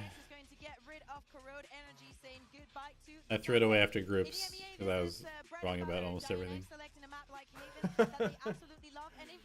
the only map that NRG has lost in the competition so I feel far. like So for GIANTX, you needed a little form multiplier, or like a how good is this team actually multiplier in there. Yeah, I mean, I also needed to just do a little bit more like recency bias, I think, because I did like the entire year and there's been too many changes. That's what I mean, like a little form multiplier. Because I got almost everything right in Group D. I got most of the picks right in Group B, but then the other two groups I was like completely off. No one outside the Americas teams really plays Harbor anymore in 2025. Well, have you heard about KC? Oh, they yeah. had a moment. They had a moment, Mimi. They had a moment. I think they want to forget it too. See, my mind, I tried to, blank out the memories of Carmine Core, but GX has definitely played against some similar ideas in the past. Feels like pretty even territory, honestly, to look at this the map. only one that's kind of like, is probably just going to be that Haven. That will be the only one where I'm like, maybe NRG struggle a little bit there. Maybe we see the slow start there, and then they might have to mount that comeback. The game was pretty bad against DRX. They got rolled, but historically, I think they're a lot better at that map. I think it highlights some of the issues with their attack side mid-rounding that I am still looking to get proven in this match. Yeah, we can say whatever we want about GIANTX and the comms and whatever. They have played just in this tournament 6 out of the 7 maps. And if we get to that abyss, they would have shown everything that they have. So it is a dark horse for this competition. Everybody's going to doubt them. But they have come here to champ with their homework pretty much done. Yeah, you saw Mata there for a moment, taking it all in. The pressure is certainly on. He knows it. I remember speaking to him right after they had qualified, and he said, dude, we're winning the whole damn thing. And that, I think, is like, that was something where I was not expecting that from him. You know, a rookie coming in, quote-unquote rookie, he's got that experience. But, man, it really does have that. I sent you my new favorite copy pasta. Discord. Not at all. I think that his early success in America, his success here at Champions has just given him an incredible confidence that's carried to the stage. That he carries into bigger and bigger matches, and I think this is just the next level of that. How much can he carry that confidence? And on the other side, how much can this other rookie player in Aura do so? But as we look at the agents, NRG are hovering a comp tank here. Wait, no, Mata's trolling. Come on. You're trolling now, dog. Yeah, we know. We're going to get the neon. Okay. There you go. So it is the same. For a second. We got so excited. Bottom Fragamo is amazing. Let's take a look also at the other rookies. We have Westside as well, who joined at the beginning of the year, and a player that some people think, for some reason, is a rookie. That is Groovy. That has been in VCT for such a long time, and he's having a resurgence in GIANTX. Yeah, but new to that global stage. In this mirror between the Breach and the Viper, I do really like the Viper here. I think it can diminish Breach. Breach is less good at flashing through that wall, fighting into main and flushing lurks. So interested to see how that matches. All right, well, let's go ahead and jump into the action. GIANTX, NRG, who better to call the action than Brennan Sideshow? That's right, and we got an exciting game between two teams, honestly. Just comp diff for energy. Easy 13 to 1. Let's go. You think they got destroyed by DRX? Yeah, but DRX were not playing this comp. True. Breach is poo-poo against Viper comp. Really just quite dominant across the board so far at Champs. They've actually been great on their attack side so far at Champs. In fact, it's been their defense that struggled. It'll probably even out over the course of the event, but I agree, we've got some really interesting stuff coming up. And NRG not getting punished for their Bind and Sunset looking a little wobbly. They managed to avoid both of those maps again. So I think NRG will be feeling happy about this, despite the fact they're opening up on a map that they have lost on recently. Time to find out. They're anticipating a B hit here, Giants. It's a very standard defensive setup that you'll see a lot of people run. Punish! And that is a big punish, isn't it? Cloud backs away from that corner. Pivot back to C. Jump peek it for info. It's going to trigger Giants. The double walk middle. And make a play here. A little walk down mid, looking for that information once more. We'll see how to get this one going. Might be able to catch a timing here while NRG slowly walk their way over towards the C site. Completely missed it. Still coming in towards A. There's a cam that can be tapped here for Westside. They're reverse clearing, but they are so far away. It's going to be an open site here for the taking. But as soon as Som gets this Viper orb up, I like the idea that Giants are going for a reflank very quickly. Yeah, it's stun as well. Very aggressive, very quick. Plan going to be called for by NRG. Fights to be taken. It's Brock. Nice pistol though from NRG. Going to be taken out. They know that Ara's in the vicinity. Very nice pistol from NRG. Definitely avoided. Sidestep for now, and those shots as well are hammering into the side of it. GIANTX, I mean, they can't withstand it. There goes the flank. Ara had to be that constant pressure because retaking from spawn, almost impossible. They've got a high, low, higher, left side, upside. 5-player stack, facing. All over the place here. It's a flash to dodge. Juked across the board and Brock with 4 to start. To open up our pistol round. You can't be playing any of these sites for retake, really. When you play against the Viper composition, it's tough. It really is. You've got to get a lot of proactivity going. If you're going to play retake, you've got to be flanking. But Brock did a great job with the Sheriff in hand on this round. Controlled what was going on there. 4K! I think these kind of halves where Giants is playing defense and NRG's on attack are going to be some of the most interesting because these are both the sides where both teams rely on the set play mechanics the most. Yeah. Giants are going to be running some big orchestrated pushes, trap play for instance, that they're running over right now towards C, though we're not going to get a look at it really because NRG are not headed in that direction. But you'll see a ton of Giants pushing, utilizing their ultimates, trying to get aggressive when they're on the defense side. And NRG have often got a lot of set barrier ideas as well that Bonkar pulls out for them on pistol, on bonus. Now, I think if either team was to adjust, it would be NRG, though. And Ethan might have to slow things down on his attack side just to wait for what Giants are going to be doing. Waiting for a response, nothing going to happen. Yeah. Eventually, they will contact A. Use the drone, follow the drone in. Very classic, simple anti-eco. Solid. Should be clean. Clouds reviewed from the spotlight. We'll have to concede up that space, and you're right. Good luck trying to retake, and they will probably just die to spike. Round here for NRG. Can't imagine there's going to be too much of a threat from GIANTX as well as they start. Yep, time to just die to spike. Yeah, if anything here, you actually don't want to be building up towards big ultimates, especially the lockdown, I think, because that's one that gives you space, which then the Viper can win post plants from. So, Scuba's KJ, really important, and you see the way that they layer all of this post plant utility. It's just going to be impossible for GIANTX to get through. Damage, die to spike. On pushing, not going to be giving away a weapon if he does go down. Scuba also could have gone exploring himself, but he's not choosing. West side going to go for damage at the very end. Flank being held, so cheeky idea with a fault line trying to slow them down. Spike detonates, but a relatively boring round, all things considered. It's just very standard to begin. Which you know what?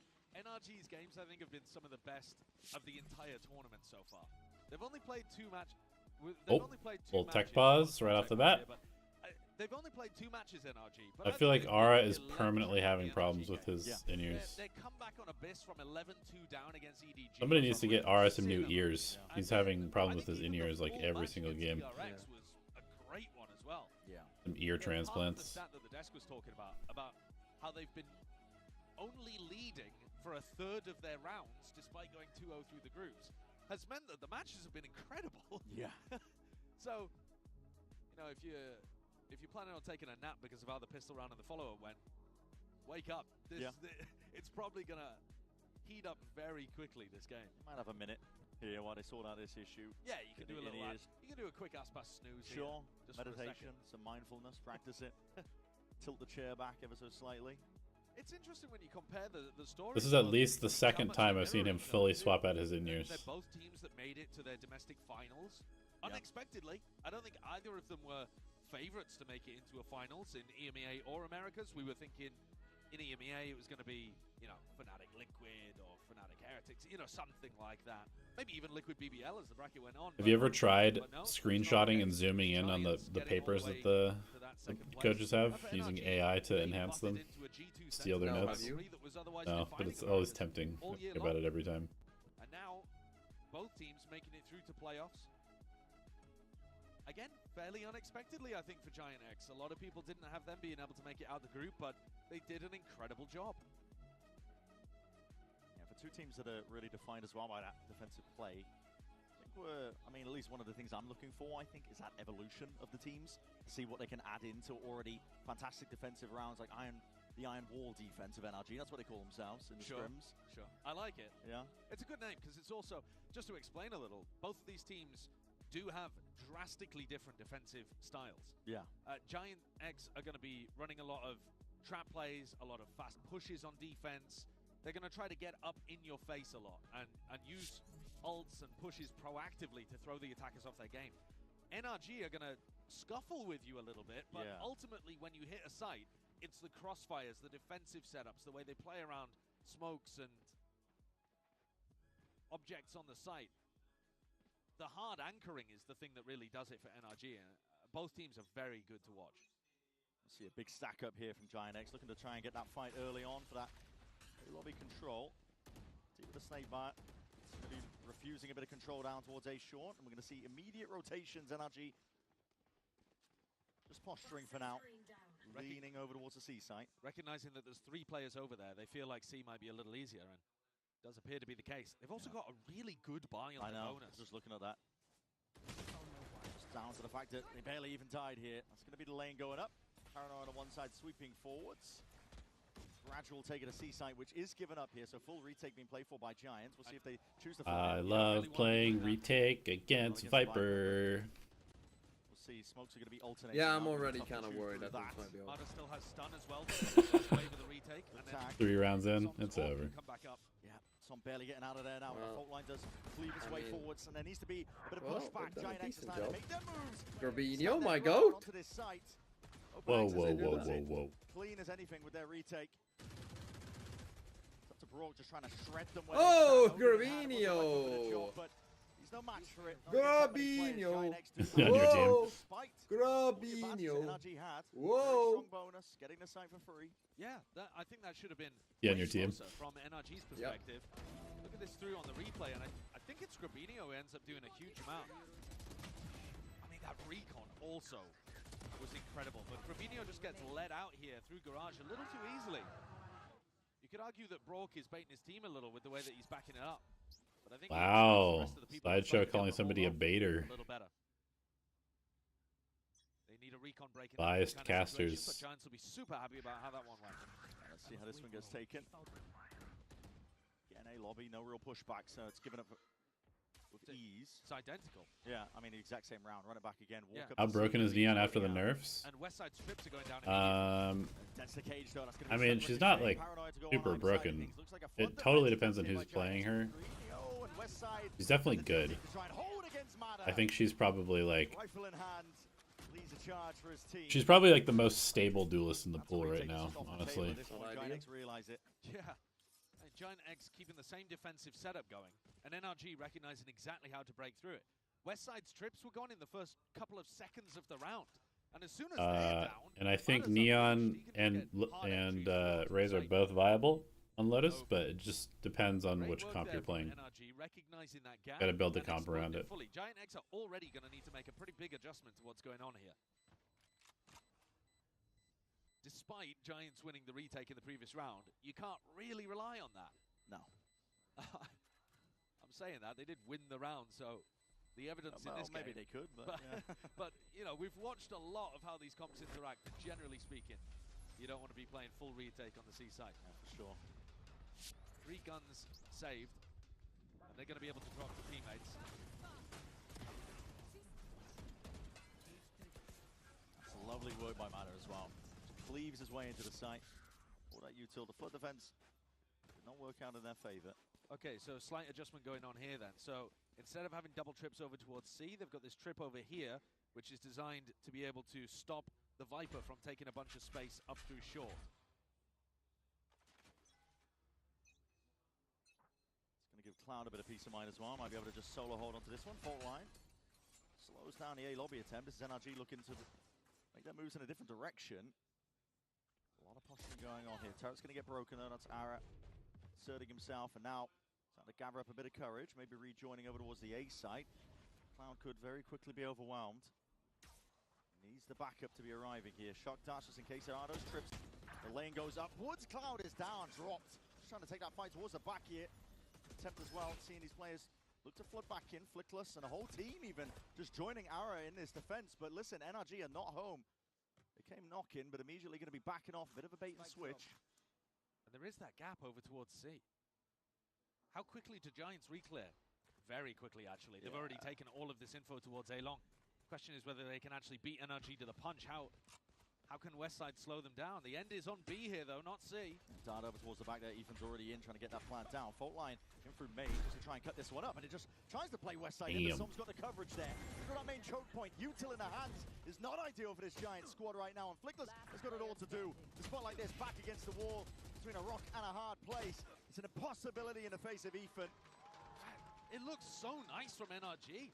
I really like this mid-round slowdown that they've called as well. Ethan's calling, finding the gaps. Teams need to start playing KO on this map instead of Breach. Cloud completely overwhelmed there. You saw him get punished very early on, going for that jump peek on the pistol. They've also tried to punish Westside. I'm not lying to you. As well. When I was doing the stats, I legit think Giants might have been the only team to win playing this comp on even stage 2. Oh my god, I think I'm about to have a life game. I'm not even kidding. I think I'm about to have a life game. Off to a hot start. Yeah, I wouldn't be surprised. They've not had for this whole tournament so far. 4-3.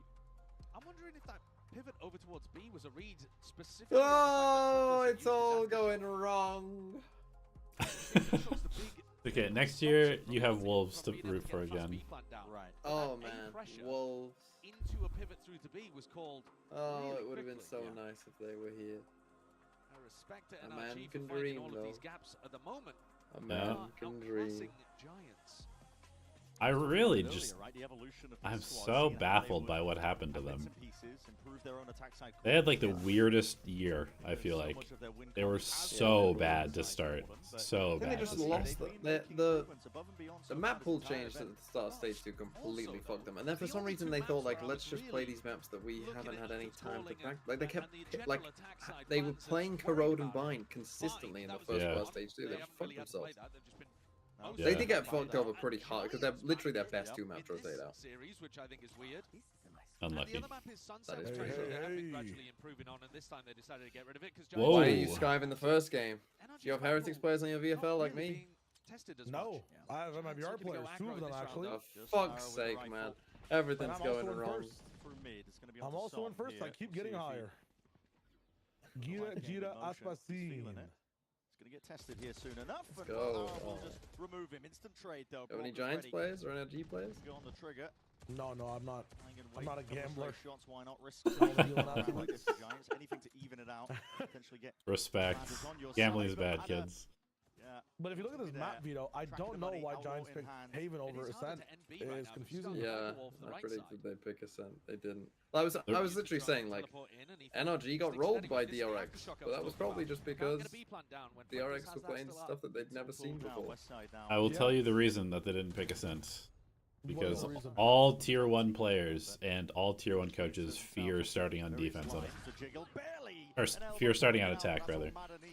It's literally like the #1 discussion that you have when you're considering veto about Ascent. You're like, well, I really don't want to start on attack. I swear Giants is the one team that'd be comfortable with it, though. Yeah, I mean, I think it's like a totally overblown thing, but I just know that every single pro player is afraid of starting on attack on Ascent.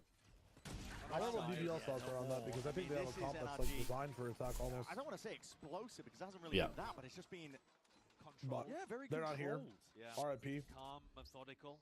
NRG in 2. RIP. Oh, BBL. That was sad. They were decent team. What happened to? I only got to watch like a lot of the Corrode, but what happened on Sunset? The Heretics.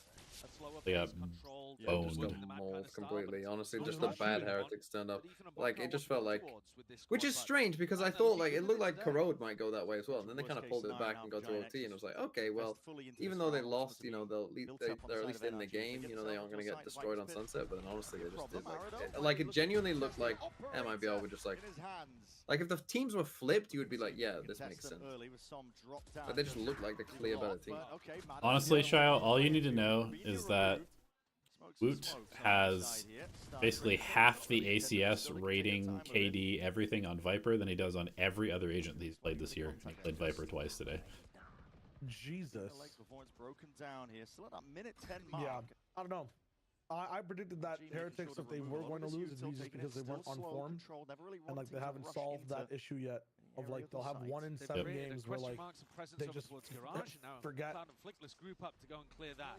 NRG tried to insert a couple players down I A guess that's short still earlier in the happening. round. That was the game plan, to do a B fake into an A insert. But because Som died early, makes now they have EWC to even go more back of a fraud and clear tournament. that space manually with Mada, with the drone. Has made the round a bit more complicated. This is the first time where NRG are not fully in control of the macro. The Rian's Twitter is getting bombarded right now by the Brazilian. It's rough. That's the time onto the garage players are jumping up straight up onto it. Mada drifting past on top of it. Giants just trying to make their way around, and Westside himself as well going to be tested here from this response. Paranoia sweeps. The bullets just barely tagging onto him. Lucky to be alive there, still with the trips. Tagging them up. There's players on every single avenue. GIANTX looking to apply that pressure relatively evenly, but with Flickless removed, now it's just down to that garage pressure. But even they're being dismantled. The trades are just intact. NRG always so keen to claw it back whenever it feels like GIANTX might be in an advantage situation. Ara, can you really even make a play towards this? Even your every move anticipated, it is useless in the face of Mada. 6-1. This is just unheard of. NRG are crushing. Even when they lose now, NRG have had some big comebacks. Do you think nice scenario out of it? Think they'll also be throwers? Double push from both of the initiators down mid. No. Nah, I don't think so. Direction. They were thinking it might even be an A hit. Yeah. Giants are a good comeback team too, though. Yeah, I mean, there's a chance that they might hit some crazy shots on like a sheriff round and then run it up a little bit, but like this is the round. If they can fade this round, it's going to be a very dominant game. Yep. I've been using it in my rank. I'm hoping for many more, man. I'm hoping for many more. Do a stack. See Hunter's Fury. This is aggro stuff from GIANTX. This is them trying to take tempo and pace in control within their own 2 hands. Another fight to be potentially gained here by Grabinho, but he's going to be sharp with the shooting. Still, he can't land those shots. Good freeze. NRG did insert themselves, cooling down the tempo. Good freeze by NRG. Almost here, and it forces again risks to be taken once more. I don't think we'll see a Durex cosplay. Able to gather the info all on his own. He's going for the push down. NRG's defense has been their better half, so if they're owning on attack, it's a problem for teams. Boxing the rest of NRG in. The only problem is they've got terrible weaponry. No guns for it. Be ideal if they were on a rifle round, but I suppose they wouldn't be making plays like this if they did have the guns in their hands. But for now, that long angle held down. Cloud, he's got barely a pixel to work with here. Trying to catch him out. A lot of damage done now. He's being shredded onto the box, but looking to really make a statement, make a name for himself. It's 2 players drop, but again, equalized in time. It's over. Westside picked up a gun. He had a sheriff, winnable. Theft does reveal a few of the positions, but again, that reposition up towards heaven, this is dire to deal with. Too many angles to account for. Westside doesn't go for the half stick. For the first response, and Brock is just a menace. He's toying with him, man. Ethan by his side, all sorts of sound cues, always making him feel uncomfortable.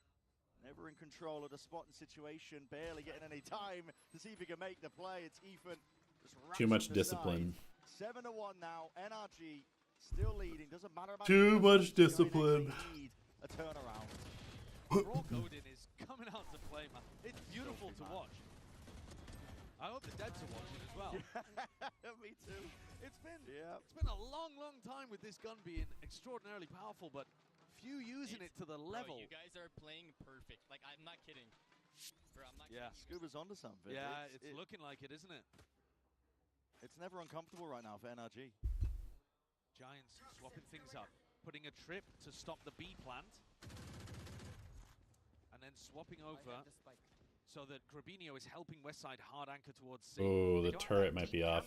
Turret's a little off. A little bit of info, relying on Ara to get set up on this line. With the operator, trouble is that Viper. Maybe this is the turret to trap the op here because it thinks it has the timing. Guess himself does have the trip to cover it, and Matters ooh, maybe it is a bait. Okay. Anything you can do, I can do better.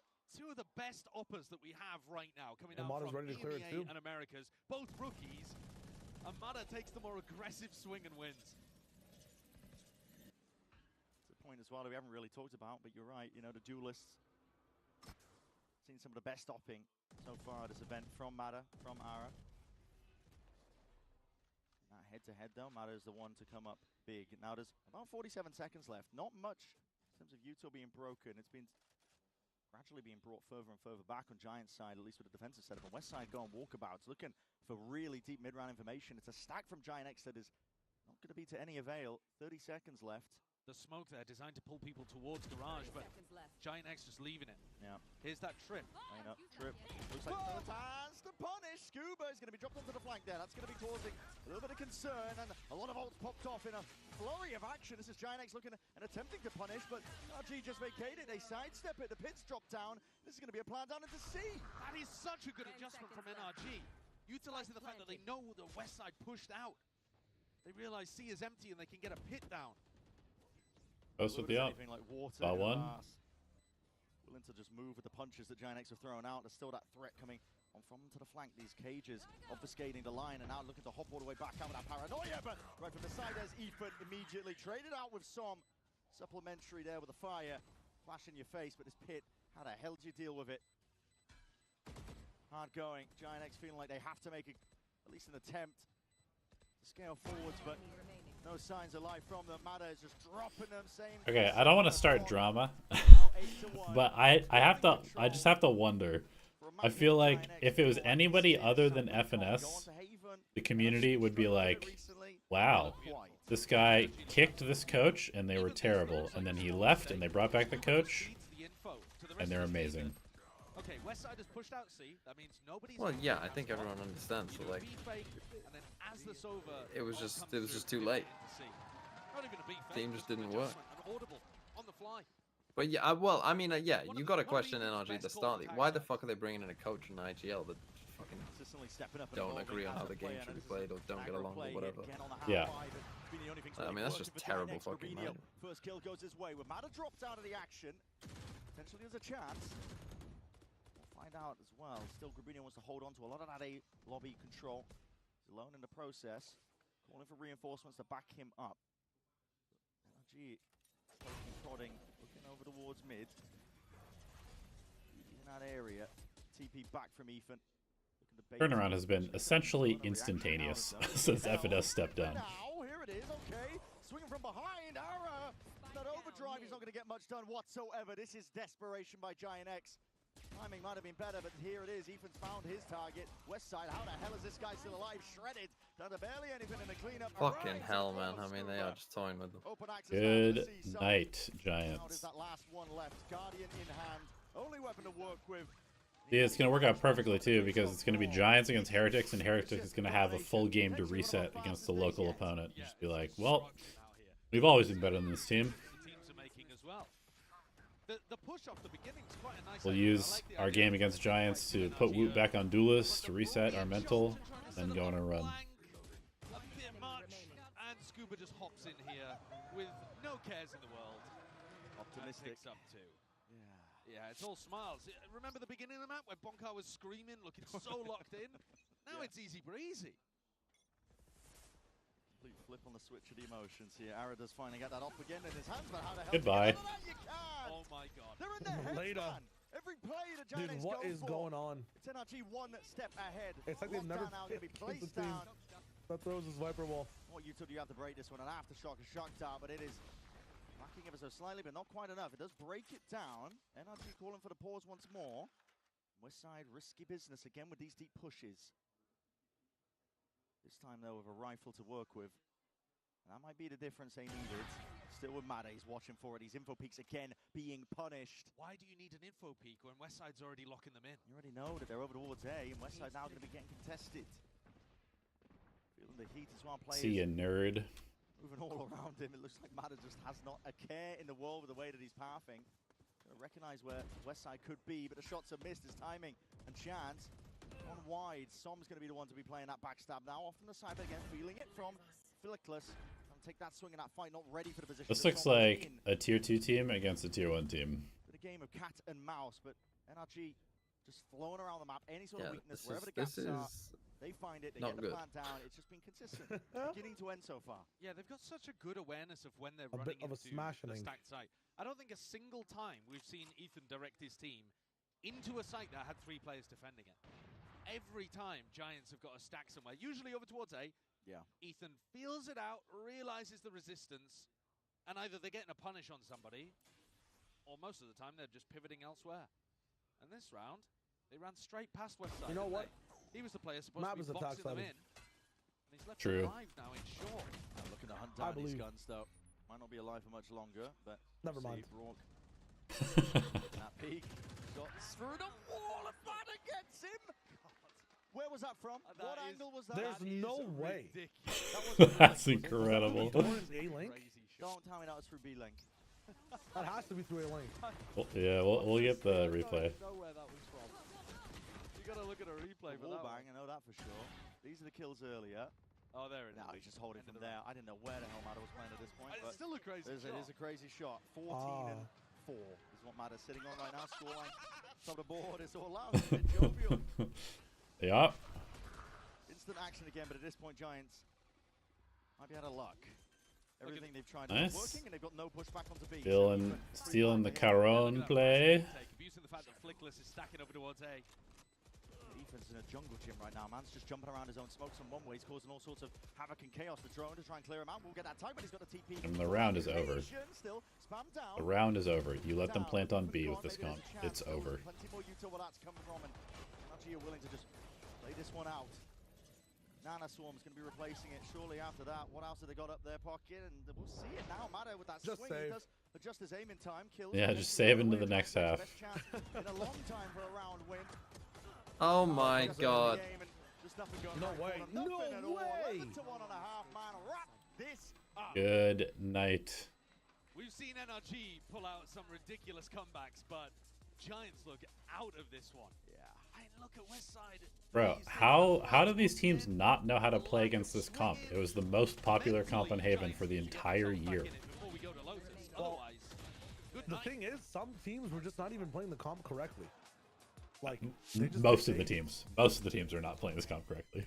So it's like if one team just runs the wall properly for one round, it just ooga boogas the other team. Yeah. I mean, all you have to do is just watch Genji play 3 maps of Haven, and you will understand what you can and cannot do. Yeah.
Is there a website that tracks VCT gun versus gun round percentage from matches? Yeah, I think you can usually pull that data from the Run It Back bot. It's about to be. Let's take a look at the Coinbase Econ report. You have to actually like do it through their Discord bot though. Do a query. 132 score. I think you just kept the same gun. There's no like direct website that does it as far as I know. 14-1 right now. Somehow with 2 Odin purchases, I suppose. Like Verno broke the record recently for highest KD by going 18-3. So he had a KD of 6. Right. Now that's ridiculous. That was when they absolutely crushed Billy, I believe, if memory serves. This one, if NRG close it out easily, this might be a KD that's never just 14. repeated. Just a KD of 14. Well, so he might get more kills, mightn't he? Yeah, he might. That's true. We'll see. Could have a we'll KD find of out. 20 or something. Yeah. I mean, I don't think we're even going to get that many rounds if NRG keep Rourke alive. Yeah. No, this has been a smackdown. Yeah, it really has. And normally, if we're going to be selling you any sort of comeback, we'll say, well, it starts on a pistol. But this one might finish on the pistol. Yeah, it very much might. Here we go, sending it forwards now. Arrow's going to be blinded up, though, as a result of it, but Westside with a punish. a team that's looking to get aggressive. They got those flashes and taking the fights forward. Big brawl. In hand. Still, you gotta Yikes. maintain your composure. Hana's being overwhelmed. It's going wide as anything. GIANTX setting the pace now, tempo forwards, but oh my god! No way! There's no bloody way! Kill this man! Is he 17 and 1? Yes. He's 17 and 1. Yes, he is. 17 and 1. There's no world he gets a collat and then Get another the hell kill. out. Report him for smurfing. On sight. Look at this. Actually, Riot should look to ban him. Cloud. I beg you. He's weak. Gotta be feeling the pressure from this. Brock is weak. We'll go down to one shot. Honestly, if I'm Brock, Honestly, I'm just watch Scuba Brock the whole so time. hard Fuck right it. now. It is Scuba taking points. Taking contact. Cloud's wrapped his way all the way back around. Unexpected in terms of the position, perhaps, but it is being covered. So now, Bro, Brock's in a different zip code. yeah, anticipating. Main to tap to try and drag him out. This is Cloud, crazy. Smart, patient play from him. Really biding his time, and now Brock steps He knows forwards the here. gap Cloud too. spotted. No Rep- way. Gets 4. Report this guy for smurfing, for real. Oh my god. He's immortal. 18 and 1. Report this guy for smurfing. Cool. He's simply immortal. How is that collat happening? What? That is nuts. Headshot collapse. That is nuts. Just doing backflips behind like a magic trick. He just popped out of nowhere. He's got no reaction. Yeah. That is nuts. Yeah. Yo, come on, bro. It's just unbelievable, isn't it? He's got It's the just unbelievable. Okay, welcome to the Broctagon. He's got an Odin round 14. That is ridiculous. Credit run from it. Brock is coming for you. Giants, of course, have to force into this one because that's the only chance they've got. No more second chances. Som, you've got 4 players in front of you, and what's your decision to make? A lot of sound cues, a lot of you two being held down, and nobody looking! Som, What the fuck is going on? Enormous controls it down, but he ace, but a 4K will do the job nevertheless. Smash them! It's just absolutely unbelievable. Domination on map 1 for NRG, and how the bloody hell do you come back from that? I said the Giants needed something to get their mental back, and they just got broken utterly. A KD of 18, you may never see that again.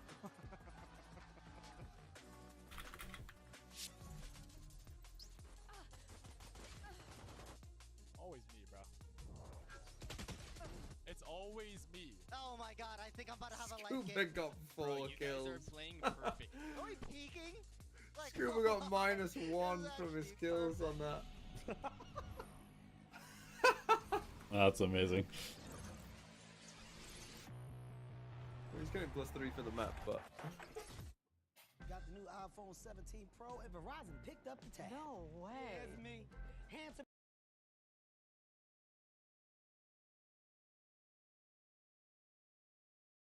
I can't believe on that pistol round where he had 30 HP, he just like takes a dry 1v1 and still wins it after the other guy shoots 5 times. Somehow doesn't die.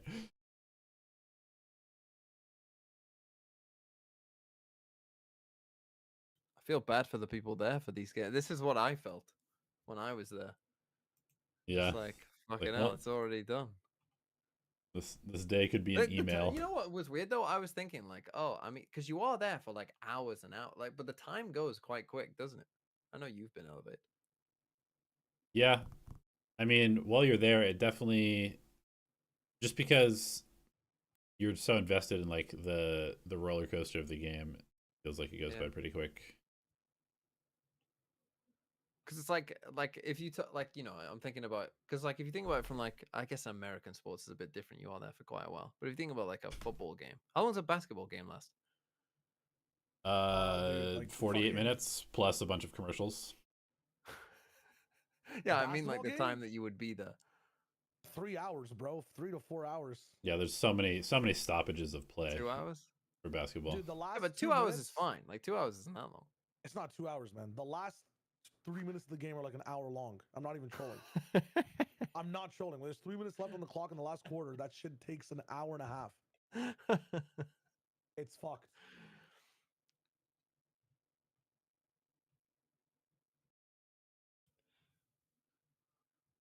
Elevate, you like baseball. What's the longest baseball game you've been to?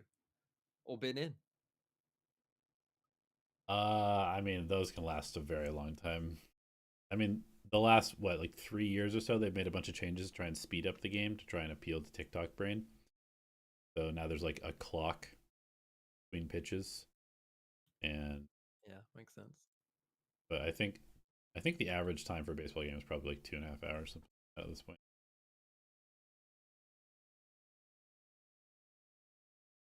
Oh, that's not too bad. 2 hours and 36 minutes in 2024. Free pitch clock, 3 hours was the average.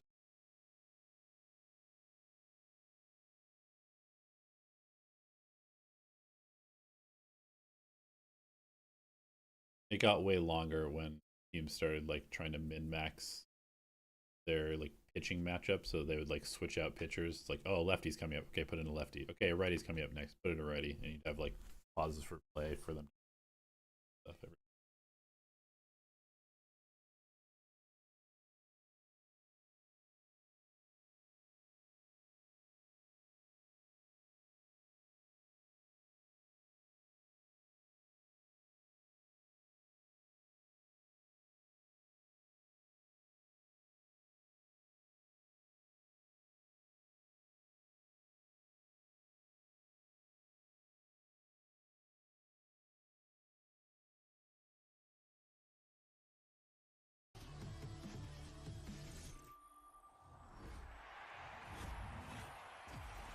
Jen here with NRG's Coach Bonker. Now, happy birthday. Here's your party hat. But huge win for you guys on Haven. Someone's excited about having his life game. Brock enjoying the Odin as usual. I know that's you guys' thing to abuse the Odin, but do you ever feel like sometimes it's just too much Odin? I don't. I mean, it's one of those. Brock, he buys it and he plays it whenever he wants to. We don't do anything necessarily around it. It's more he fills with it whenever he feels like it suits. Do you feel like the other teams are kind of sleeping on the Odin and maybe missing out?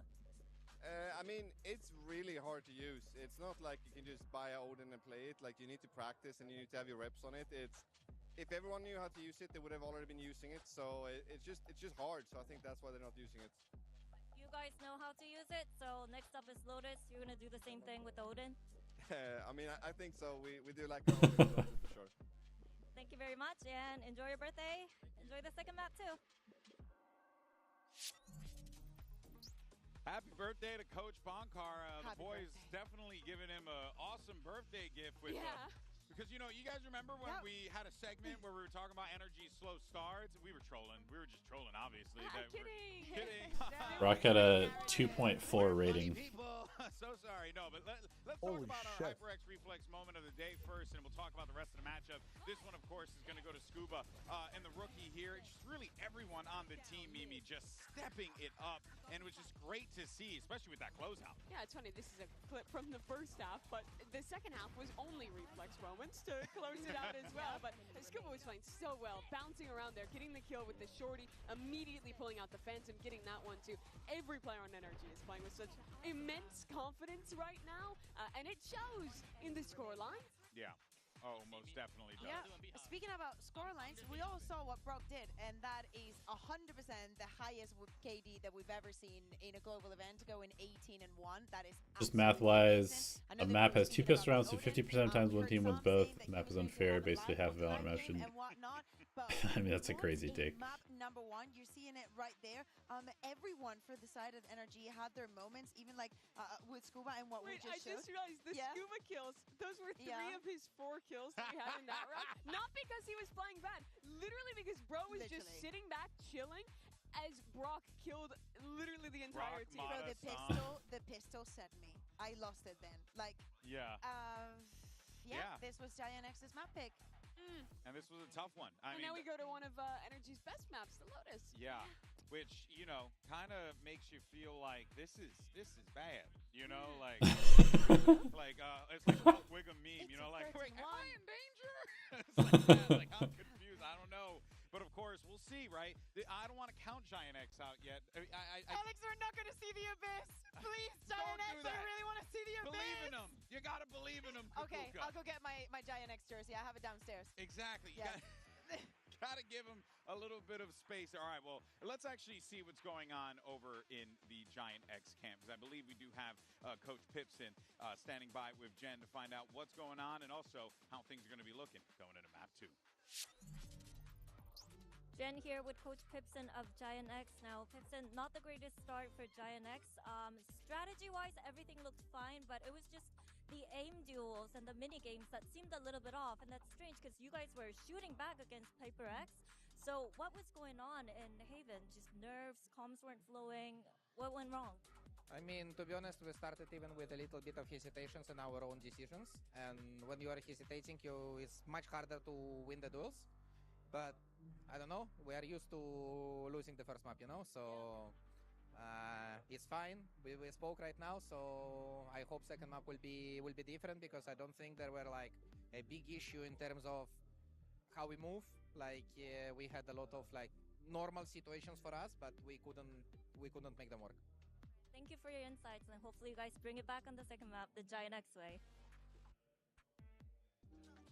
It's so true. Like, Pipson is saying something that happens all the time in EMEA, and it's GIANTX losing the first map. It doesn't matter. We go on the second and we go on the third. I think that my faith is restored. Okay. My issue is that I think GIANTX, even before the aim duels and all that started to go so wrong, was getting out-called by NRG's macro on the attack side of that Haven. NRG did a good job of sending a lot of these like pump fakes to pressure heavy, especially towards like A site early. At GIANTX, were heavy rotating off of that, and continually with this Viper comp, they managed to get a lurk up into B, call back into light sites, and find so much success there in the late rounds. And this is NRG, who they're calling, the casters are talking about it a lot. Their attack side has looked way better thus far here in Champs Paris, and that was just even further proof into that pot. Well, and one thing I do want to kind of highlight from what Coach Pipson was saying there was he's talking about the hesitation, and you can see it. But more importantly, you can see how NRG saw it and took advantage of it. Because even when you think about like the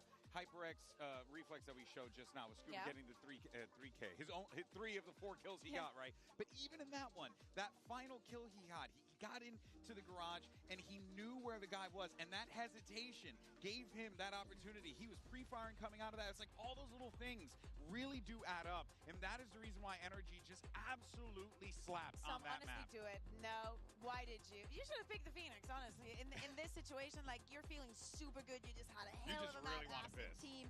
Like, that Haven was, yes. And also, like, you know, you started on the attack. You're going to be able to set the pace for what this Lotus is going to be. Battle of the Rookies was completely one-sided, as was map 1. by Mata. I am looking so heavily to that player that was the linchpin for GIANTX to turn their year around. Remember, mid-season additions into stage 2 success, into qualification to Champions playoffs has got to be better for GX to turn it around. All right, well, let's find out how this one shakes out. Can we get that map 3? Imagine if Ethan is the first person to win two champs. That would be crazy. To see that abyss, GIANTX are gonna have to do everything. Who else is up for it? Like, which other teams have it in this champs? Ospas and Rajon, see if they can open up strong here with the pistol round on Lotus. It's not a map. I think that's it. I think it's just the two of them. It's their staging ground. Damn. Some might say What, their that are home left? ground. Yeah. To really get going as well without weaponry, you're going to be going up against double Odin. Oh, Jorgamo. You're forgetting Jorgamo. Oh, yeah, Jaw. At the moment, NRG picking up triple Sheriff. Yeah, that's interesting. For their attack round. Or what was he called? Bottom Fragimo? Let's see. Maybe expecting Giants to be pushing them very heavily, and they can take these shots, back it up.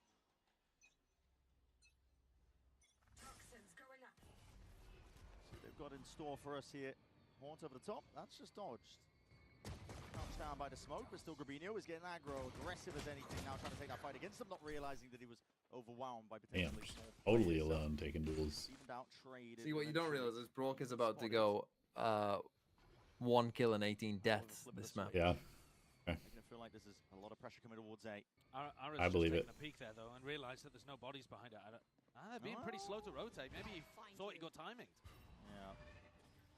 Seeing the Haunt get sent flying forwards here. Westside now going to be the one tested. That's a trip, but a head ducked down, so no open avenue that allows Westside to maybe crack a couple of heads. But they are so fast on the flank here. Aaron and Cloud trying to make a go move for it, actually holding back onto CT. GIANTX doing a decent job, but just trying to vacate the premises as that nade does explode, making it really uncomfortable for NRG, and they're going to be threatens now from that flank, like we were talking about, double dab still as that smoke drops down, Ethan knocking off their heads. Still GIANTX are in control of this one. Player advantage.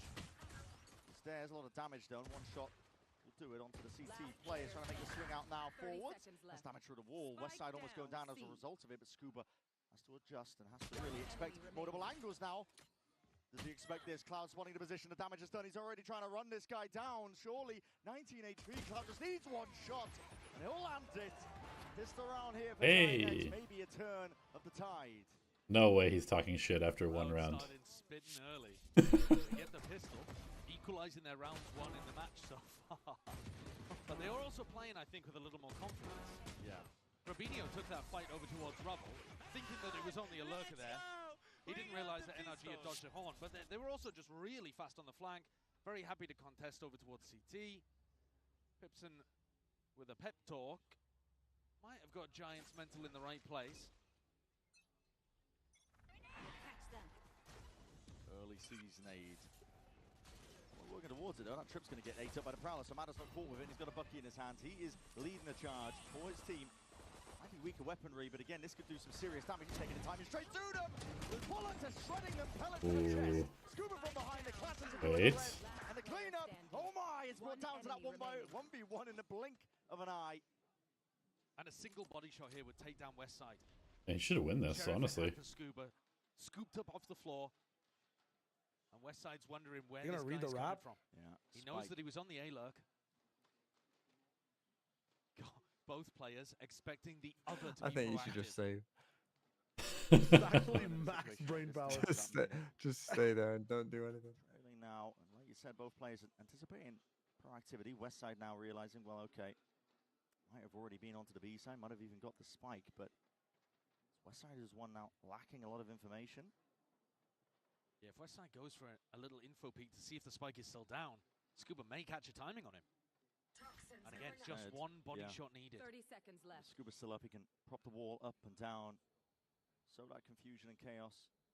Keep West Side thinking, where could this be? But again, he might get their chance now as well as these players are drifting back into each other. Oh, wow. Snap two, Scuba can't Close. find it in time. It's West Side who puts him down and salvages that second round.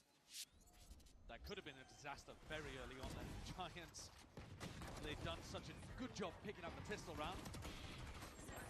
They're only going to keep a single Spectre into their bonus.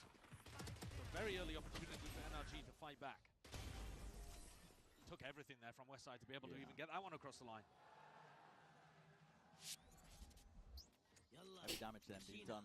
So not even really a bonus. I mean, you're taking Sheriff's half armor into it. Yeah, it's essentially an eco. NRG going to be going again with that patient play. He's done them well up until this point. No reason to switch it up. Camera taken out.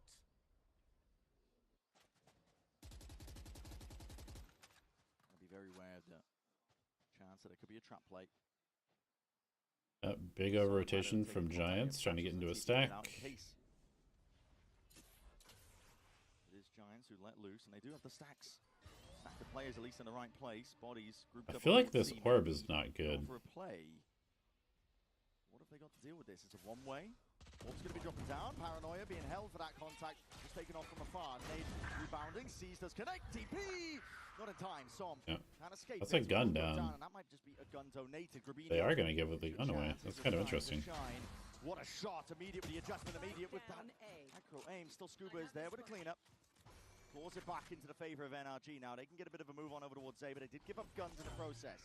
They know that Cloud and Arrow were pretty far away, but Cloud has made good timing over to defend the A side. Left.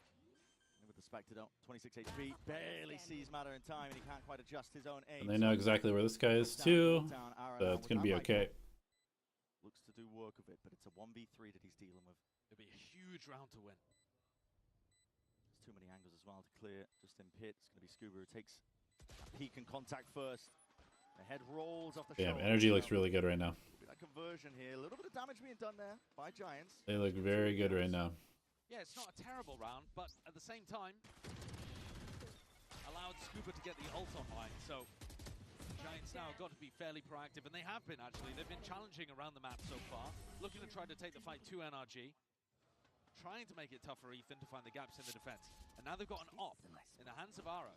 It's also looking like they've got the stack behind it as well. 3 players with the op at Mound. Looking for the jump peak. Heavy support for the up. One way and a smoke propped up in front of it. Really difficult for Ara to pass his way through most of that. And again, he does have the backup to break some util for him. And you are not wrong. Brock is on pace for a 1 in 18 stat line.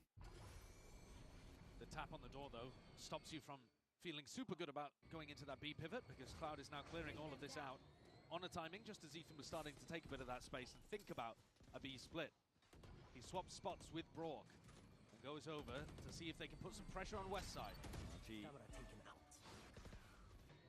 get the slow move over towards that A site. Now, listen, bodies are reinforcing this. Giants got players in position. Door's going to be Nice broken pivot. for him. Prowling out to clear this one, looking for that B. Very nice pivot into into it with Brock containing that B main control. They've smoked though. No. Really maneuvering away and around the way that these Giants players are trying to put a stop to it. The pit drop down now. This is becoming Nothing a possibility. matters. To retake into this one, you need a couple of kills Nothing to claim matters. to your name if you want to have another go. Looking for that re-clearance. Over towards a Rubble, catches the contact onto Mana, and he's going to be overwhelmed. He's saying that we're just Bit of a delay there with a double hairless pick. Gets the job apes done nevertheless. on a Now, rock even though he's spinning through loaded, space. Mental spam now, find their way in, but again, retaking with the operator into this. This dire stuff. Without Hawk forward, Many people are saying. holds the line and holds the ground down. 3 in a round for him, and Ara wants no piece of this. Man, NRG. Very well I was saying, again if here by Ethan won champs again as an Really IGL safe this time, in terms of how they took that B main where would space. he rank in the Ethan list of Brock working greatest that players of slowly all time? and putting the pressure over towards A, pivoting into B, and making sure. Yeah, the play I mean, you position is instantly have to put him up there. Giants the And you have to really kind of throw away everything other than like intangibles. Obviously, he's like a good player individually, mechanically and everything, but I feel like must just bring something special in terms of like his comms, just like poise and stuff. Like that, it's just not going to be possible to make a retake work. All of these pivotal rounds. I mean, even past NRG are one step intangibles, ahead. tangibly, he's one of the best like support flashers in the world. Yeah. They're calling that. He's just incredibly good at knowing like the utility is. Looking like similar signs over towards Yeah. Haven, just making sure that they are fluid. He did have that era though, earlier this year where kind of forgot how to play the game. Really the way that they're trying to end onto this one, but that Odin, oh my god, it's decay damage and a little bit chipped down to Ara. It's going to be low. Feeling the heat from this one, still with a weaker buy. It was only the operator saved into it, so Sheriff's in the hands of the rest of the squad. They're looking to see if they can do some damage here. Cloud sees it. Prowler, signs of life, gives it up. A lot of space now looking to concede with that roll. It's also crazy to think about like the 100 Thieves era, like the him and Nitro. This Zagro was anything but is cleaned up anyway. Som, quick snap, 180, able to avenge Scuba's life. Vulnerability applied. Giants have got bodies Then and players in Hiko, position to do some Nitro, damage, potentially with the Asuna. plans. Ethan looking like he maybe wanted to go for the stick, but that sees, second guesses it. Being held down though, open sight lines. Actually cut off. Madder adjusts. Just rips Cloud out of the server. Forced back to the spectator seat for now. That nade greening up and over. Same methodical nature that we saw from the first map carries its way into this round here. Could have been dangerous for NRG, but it looks like they've got everything managed. Every play the Giants go for, NRG have an answer for. Yeah. I like what Crabinio cooks, going for that on an eco round where you TP into the corner. Yeah, there's a chance that it really works, and at the very least, you're going to slow down the attackers. But he only gets one. Som's ready for it, and then even the C's nade that comes through afterwards. There's just a lot of on the patience being hunt. played by NRG. They dodge it, reset, hold the angles, and get the punish. Ara's been stuck in a position now, retaking and having to save, not even in a spot where he can help out his team. And this snowball is going to keep going for NRG. Look at the ults that they have to work with. It's too many. It's very simple here for Ethan to be able to come up with a plan that wins them the round when he has a showstopper and a fade ult compared to Giants having nothing on the other side. And I say that not to discredit Ethan, because I think that he's doing a great job with the calling too. I just mean, you get yourself into a spot like this, and it's easy to keep on winning.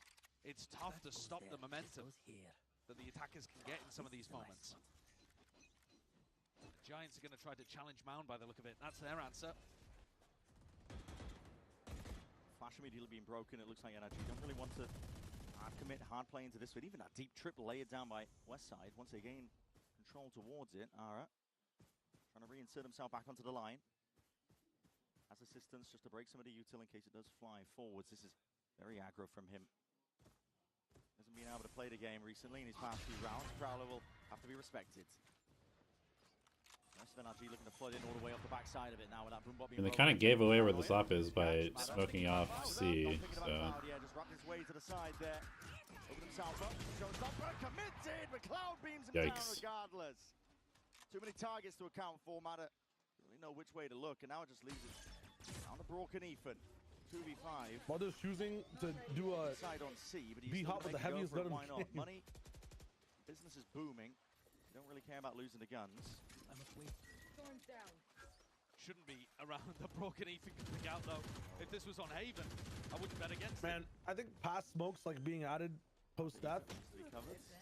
The cam and drone change to where you get heard when you're on them is like one of the worst things ever added to the game. Yeah, I agree. Like, imagine Brock doesn't check that cam. They get rewarded for it so hard. 1v3, too much for Ethan, the IGL. Yeah, the camera especially was like that nerf to Cypher was insanely big. Yeah. Well, yeah, I mean, look at the round differential. I like the relationship cams out in general because like, if you have cams that are like that, you're sacrificing a lot of like early info to have that set cam for like a retake or yeah. To literally spy on the team as they enter. Or reclear towards rubble. They really did not expect Cloud to be tough. I mean, it was basically one of those changes they made because they felt like it was unfair for bad players. And keeps the operator. Grabinho keeps the where's my aim assist? Yeah, exactly. Was so ambitious. Yeah, I totally agree. Where is my aim assist? Deadass. If I had that console fucking rectangle and a mouse and keyboard, I can't aim on console. That shit is so hard. Have you ever played the game on console? I never have. Broken early, I was actually boosting too. I'm actually not that bad at console. I have to cast the console tournament. Oh wow. Parano will not save you. It's Ethan. Grubinho. Grubby. Bullet to the dome. Grabinho no more. Backside control now looking to be gained. That's Matter blinded up by his own team, but it matters not. Ethan as well going to be filling in the gaps to ensure that any stragglers are accounted for. Flickless goes for a solo challenge when his team aren't trying to flood. Yeah, I don't know. They're giving Ara zero chance to have impact. I mean, yeah, he's fucking. Looking to save once more. You don't his FBI agent. Fuck me. Just been 3-man save from heaven. Where have I seen this before? I mean, carrying it from round to round. That was a 4v4 that was a save yesterday. Well, this is also I know, but it's always the same. 4v4 is criminal. Yeah, that was absurd. They even had retake ults too. Yeah, they had a way ult. No, they had everything. They had every piece of util. Like, they didn't use any of it. Building up to his first they could have AFK'd in fucking Fountain the whole round. But NRG deserve a lot of credit for the way that they deal with, for example, Grabinho contesting towards Tree. He's doing all the right stuff, you know, he's taking a bit of pressure, throws out a paranoia, expects to be able to escape. But NRG have got so many players posted looking to punish. This is quite similar to what we saw in Haven. Oh, come on, that's ridiculous. Okay. That's ridiculous. Yeah. Okay. I expected there to be teammates. That was a bad play from Flickless. Holy shit. Credit for the kill, but that's just unlucky. This goes here. Fine, 3-4. Not as bad as before. They can invest, buy up into this. Giants are actually shooting a little bit. Put a stop to NRG before they really get going. Keep over the top there. Now that's not going to cover the box, but it's not quite a problem for them. Not a huge issue, and it'll allow Brock to come and pick up this ult orb, so he'll get the Steel Garden online, which is a massive tool that they can use on basically any of the sites. I suppose going back over towards A, you'd be worried about the op, but the Viper Wall is so good for making Ara's life a nightmare over there. It's actually harder to hold, I would argue, with an op than it is with a rifle here against the Viper setups. Yeah, a lot to constantly have to adjust for here. Prowler not dodged.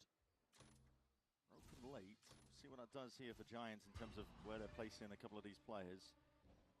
This position, you can see over the wall, but it's possible to get timing. We'll see if Ethan and Scuba commit to this one.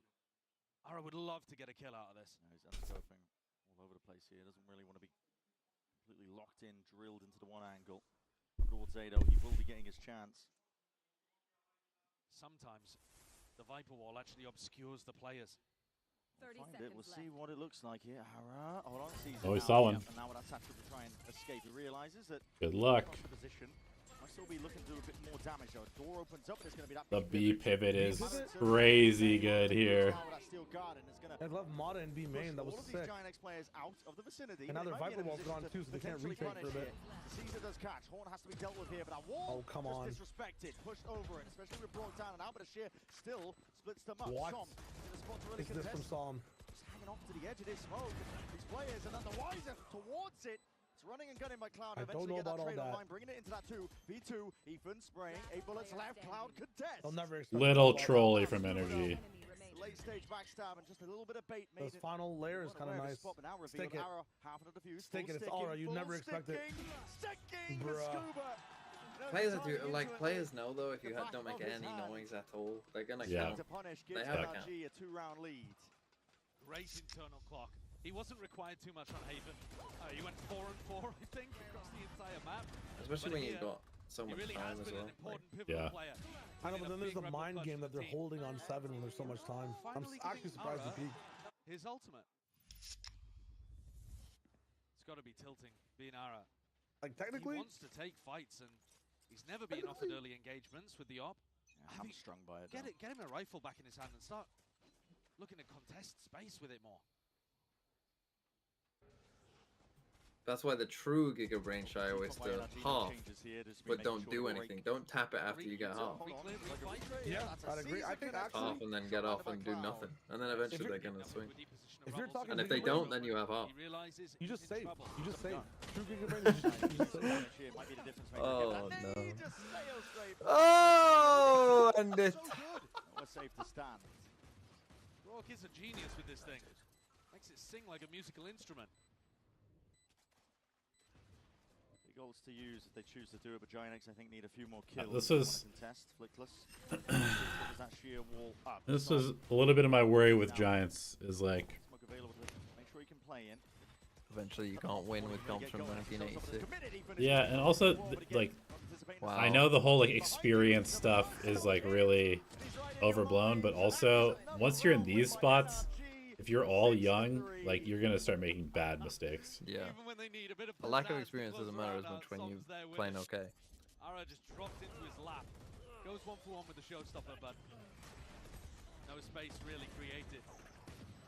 What a play. Seized up as well, so no audio cues. Yeah, we're doing match plays. Yeah, we're doing match plays.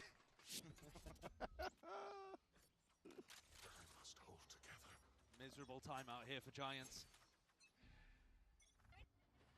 Still trying to find a way back in here. This is a very aggro play. Caesar's going to be definitely avoided. That's a deep push out towards it, but how do you trade out the Odin? Brock locks down the avenue. There will be no fight in them. Cloud still holds his ground down towards it, but again, it just You think Som retires after this year? aggro squeeze play called for by GIANTX. And If they win, no. They fucking win champs. As soon as that Cypher roll In gets fact, popped, it's more likely he retires if they win than if they come second, I think. I think so too. slightly here, though. I feel like playing with this team is maybe gonna make him sort of like rediscover his love for competing. Westside is actually in a position to win this round. Yeah, like if you come second or third in champs with this team, like you're gonna believe like, oh shit, we can Sitting at 10 and 7.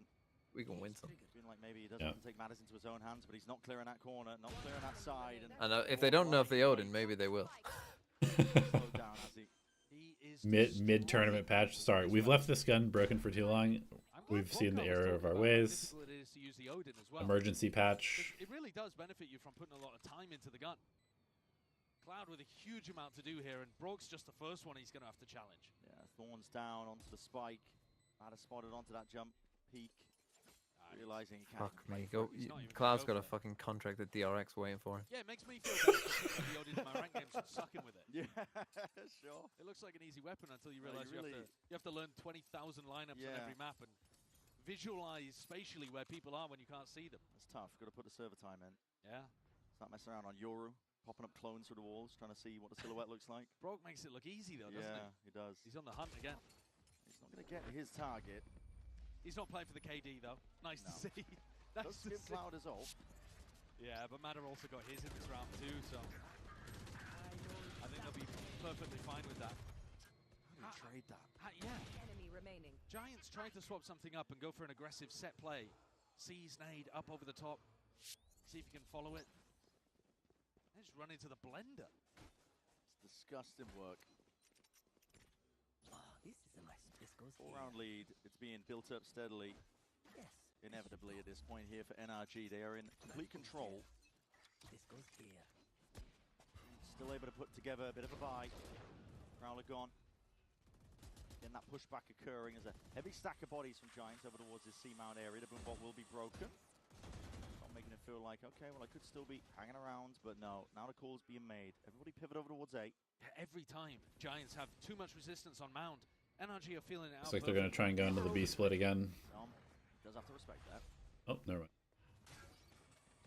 Giants are moving players into the right position here. With the Tramwise, maybe you can slow them down. Nightfall now going to be used, committed, off to the side. Try and make some moves, but that's an all committed on either side. Matter with that showstopper, looking for targets. Sees no bodies. Flickless is forward, but doesn't anticipate Som's position. Got a handle on absolutely everything here. Adjusting in time. And Odin spray down. Literally Jover. Rubinho packing. Biden blast. Oh, pretender to the crown. Jover. You haven't put in the hours that Brock. No, just I mean, listen, it's hard. It's hard to hold down Mouse 1 in that spot. It's not the most skilled matchup in the world, the Odin versus Odin, is it? But it's fun to watch. Yeah.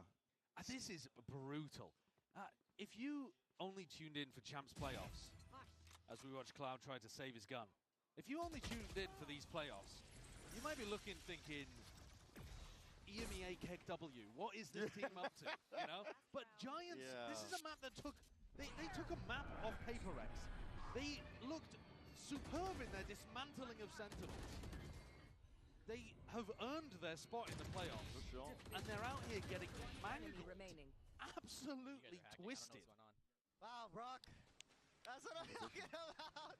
It's competition's getting heightened. And it's way too easy out there for NRG. It is, yeah. I mean, we're seeing this as well, Evan. I was wondering when this GIANTX train was going to stop really rolling, I guess, because at this point, I was on board with them. I was like, okay, well, as much as they've got new players, I'm familiar with the really biggest stage. Yeah, unlucky for Giants. Yeah. They're putting up the results. They made it through groups. They had really. They're about to play Heretics. That's your first time out. But here, seems like the pressure of that stage. Bro, they won pistol. Realize, and it's a little bit too much. It's over. It does and they almost lost the second round. They're going they to won the two 1v1s in the first 2 rounds. They've won 1 round since, and this is our first time out. This is DRX. That X in the middle is the DRX X. Giants RX. They've run into a brick wall today, and it's not. I mean, this is it. Oh my no, god. Yeah, wait till round 12 for us to take a timeout after losing 8 out of 9 rounds. Into the team fights that GIANTX want to take.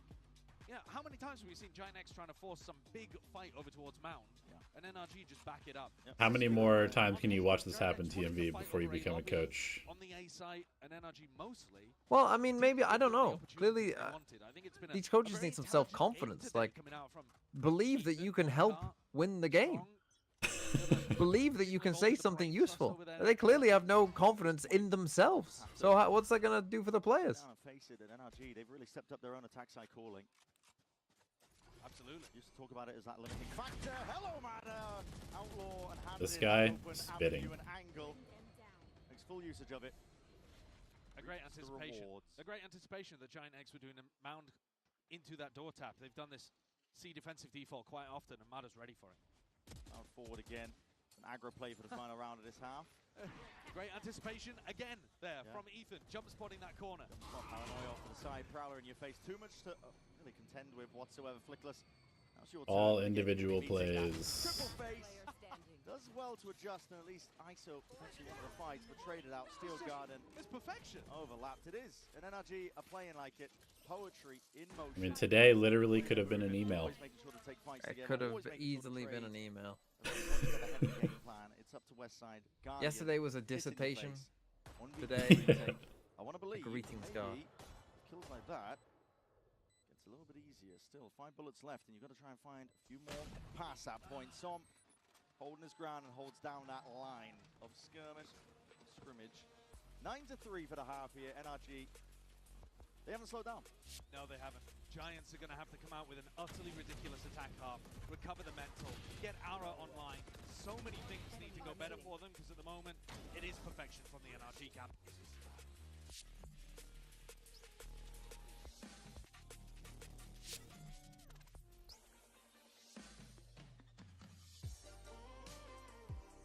Imagine we're in a world where G2 and Sentinels are out and the top two America's teams are NRG and MIBR. I mean, yeah, insane. Well, one of them is going to be in the top 3. Yep.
Let's get back to it then. Here at the half, 9-3 for NRG, and 2 of the rounds that Giants to get. On the back of the pistol and the follow-up. Well, they're going to need another one of those, aren't they? But they also just need a complete shift. And I felt like they came into this map with that shift. They came in aggressive, taking fights. Yeah. Looking like they weren't phased by the 13-1 loss. But I think it's so, I mean, look at here, the Coinbase Econ report, and look at Ara at 18. That's because he was just sat there with an op the whole for time. half of his rounds at least, having to save. And of course, Brock on the other side, who we're going to highlight. Take another look. Yeah, because it's, number is big. I mean, he's getting worse though from map to map, isn't he? He keeps well, getting worse. Bombardilo. If they make it to the finals, he might be paying. Crocodilo. This oh shit, I'm not not muted. what to worry about. Compared to what he did on Hayes, this is some crap. Yeah. No, it's, obviously he has just been. Is this what you do all the time? Just fucking sing? Utterly dominant game. Yeah, I just got back to the desk. I was in the bathroom. Round 13. See, Aura is doing the classic Aura thing where he carried them against XLG. Saying it really at this point. And then now he's just shitting the bed. He's just a coin flip player. Nah, man, he's a bullet. You can't blame the bullet if he doesn't get shot by the gun. Be real. Take their foot off the gas. Who's the gun? Flickless. Okay, not going to be getting away with the same funny business on. So you're blaming Flickless? He's playing Viper on this map. What the hell's he going to set up a fucking raise on Viper? Aura has 6 kills today? Yeah, it's tough. They should just run breach on every map, to be fucking honest. This guy needs to be enabled. Aura needs to be enabled. Making sure he doesn't get spammed down in the process. Players arriving now towards it. I just don't know what enables him on this map. He doesn't have a second dual support output. He doesn't have a hard initiator. It's shambles. They're both very low. So much damage done to these Giants players. Chewed down to barely anything at all. Single bullet and a swift breeze is enough to do them in at this point. Saw himself low. Everybody low. Could come down to these heroic. Scribinio finds it, and one shot surely will do him in. Scuba. Ooh. 3 bullets left. Try. Drifting around, trying to hunt down those Empty side try. lines, spotting where the players are. Again, either side is weak, and it comes down to the individuals. Time ticking, though, on that spike. And Scuba has to get a move on, and GIANTX in control of it. So, not done yet. The first of many necessary rounds on the board there for GIANTX. Maybe today's just a gift because of how long yesterday was. Proc instantly, who was choosing a very aggressive way of defending. I would prefer if, you know, we had normal, reasonable days. Yeah. And also, I want closer games. I think Giants have got good ideas. I'll let him know. Cheers. But NRG were constantly avoiding getting caught by them when NRG were attacking. Now, they have to defend the site, right? In some sense, they do have to. Also, Stroud, by the way, if you're saying that Aura is only good when he's perfectly set up, aren't you calling him kind of shit? Play on the eco. Spotted out there by GIANTX. They want nothing to do with it. The orb is going to be given up in But what if I said he was like the best out of all the people that get set up as well? You know, like he really works well with the. He's good at capitalizing off of team utility. Yes, like he's the best, I think, in the world in doing that. It'll be a tough one. GIANTX Okay, okay, good save, good save. But he's not an individual creator of space. Yeah, I think in a comp like this, at least he needs like a distraction or something else, man. Like solo Raze aura, I just don't have as much confidence in. I'm sorry. He's not got that. You don't have hops like that, Madden. They're lining up enormously on the staircase to try to punish somebody who might be coming back around. Yeah. It's so nerdy. The quadruple high-low. Don't see that much. Well, I think you can be fairly confident it's not going back into a B pivot now. And so... And his Raze has been his worst duelist He can start stacking a bit more. for the entire year. It's so teamish. He needs a neon or like a waylay. Spell it out, play spoiler towards him. Plus might be contesting early here. We'll see how this one goes. Flooding with the classics. No, no way. Glocks. Damn. Damn. Damn. You can't be getting away with it, NRG. They just got squad rushed. I'm watching SK from Counter-Strike, man. What is this? This is crazy. They don't. NRG, they follow Beating. the sound cues. They win the fights out just with pistols. There's a wry smile on Cloud's face because he knows that this one's just gone horrible. Get out of here. And honestly, the kills could not have gone to a worse player as well if you're Giants. Yeah, Mardo's one away from Showstopper on the defense side. That's horrendous. Everything's gone wrong. Everything has gone wrong. Today is just not Giants' day. What are you guys doing? What are you guys doing? I do like the way that NRG played that though. The quad stuff towards B, you don't see any player B main. That's no tough. one's finishing A, and they come out and are forced to fights together, playing off each other. Aura has 6 total kills today. What is he? Holding down the ground with the bullets. All right, it's the comedy show. I have to respect that one though. With the over towards tree. Get out the voice modulators. Start the lower bracket already. Yeah. 2 and 11. He's had a nightmare of a game. Can I get an Aura with an uwu voice? I only do that if he plays well. Okay. So that's a reward. Dude, what was that Raze passing though? What was he trying to do with that? No one's even in line to help you. Like, there's the all turn. Mort spots it, reveals them all up and beamed. That was just a... Okay, guys, let's go back to the basics of Lotus. We need a control. Dinner reservation. No further plan. Somewhere in a city. Might take a while to get there. How many people, after watching Americas recently, had NRG MIBR be in an upper semi-final? Now that is bizarre. Certainly bizarre. My bracket though was broken immediately. Well, of course. But yeah, today, both of the EMEA teams that we've been watching just haven't been able to find their footing whatsoever. I think Aura might be on for a -3 in this game. Every disaster. That's tough. That's insane. He's 2 and 11 right now, so... Showcase some grit now. Yeah. Real resilience. Armada didn't even have to use a showstopper in the previous round. No. Up against the buy now, GIANTX. It could be exactly what they ordered. He's definitely on Pie Watch. They've already taken a rubble fight, fully cleared B main, and they've got a triple stack on C. Fully following the sound cues. Ara's up and above, but again, he won't get anything done, and that shows Bruh. Short work. They're so uncoordinated right now, too. It is immaculate from NRG. Good night. Isn't this a record for this ties MIBR for the worst series ever, right? Different parts of the map there. They're just chasing them around the map off the sound cues. Yeah. Oh yeah, what is the record? Okay, well, I've got Oh, the yeah, they go 13-1, one more. 13-4? No, Fury only got 4 against them. At international. Oh, at an international though? Yeah, that's one good. Yeah. I'm sure that, like, maybe, like, Crazy Raccoon, like, way back in the day, like, Masters Copenhagen or something. I mean, again. Yeah, maybe. Crazy game down in the lowers Can't as keep well. any caveats in. Like this, And it was the morning. One of the EMEA teams And I had eggs and toast for breakfast. Giants, they just They ain't saving. all today. It would be Oh, they're saving. Save. Savers. Savers. And we've seen Like, some why massive though? Save. Like, why are you saving? They're saving for tomorrow. It's 11-4, man. They're saving They got for a 1% tomorrow. chance to win the round. Try the 1%. They're saving for tomorrow against Heretics. This is an extraction shooter now. You get to keep your gear. No shot. That's funny. defending with his showstopper. Wait, is and way you ahead get of double Giants, negative making points if he's your decisions IGL, with, right? Yeah. Read on the way to So try and Aura kind of currently play has this. minus Giants 10. feeling frustrated.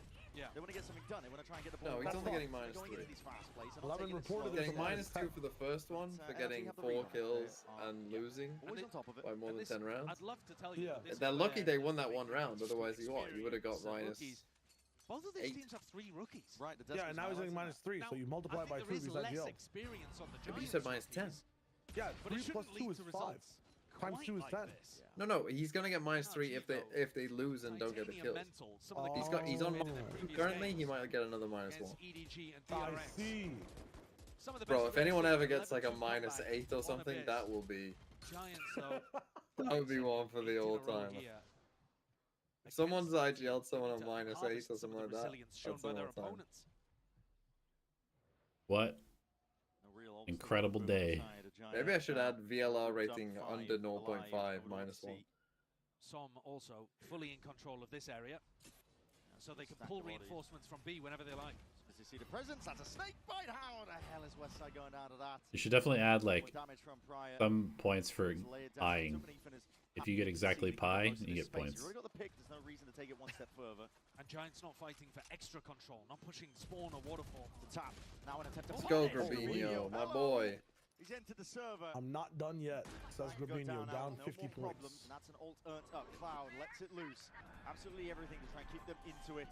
Nightfall scatters just the one tag. Stomp forwards now. Spraying them down. And looking for the reposition as that door opens up. I mean, they gotta play 10 perfect rounds of Valorant here. There. That Paranoia also sweeping, and Giants have got their backs against the wall. The shots And seem to it be starts landing on now. that, but they A will. Garbino 4K, that's a +1. Let's go. Like this keeps Let's this team go. alive and active. Forcing those fights over towards Waterfall. Here's that kill as it happened. Westside already low. Takes the decay, dies to the snake bite. But it's these couple from Grabinho that make the difference.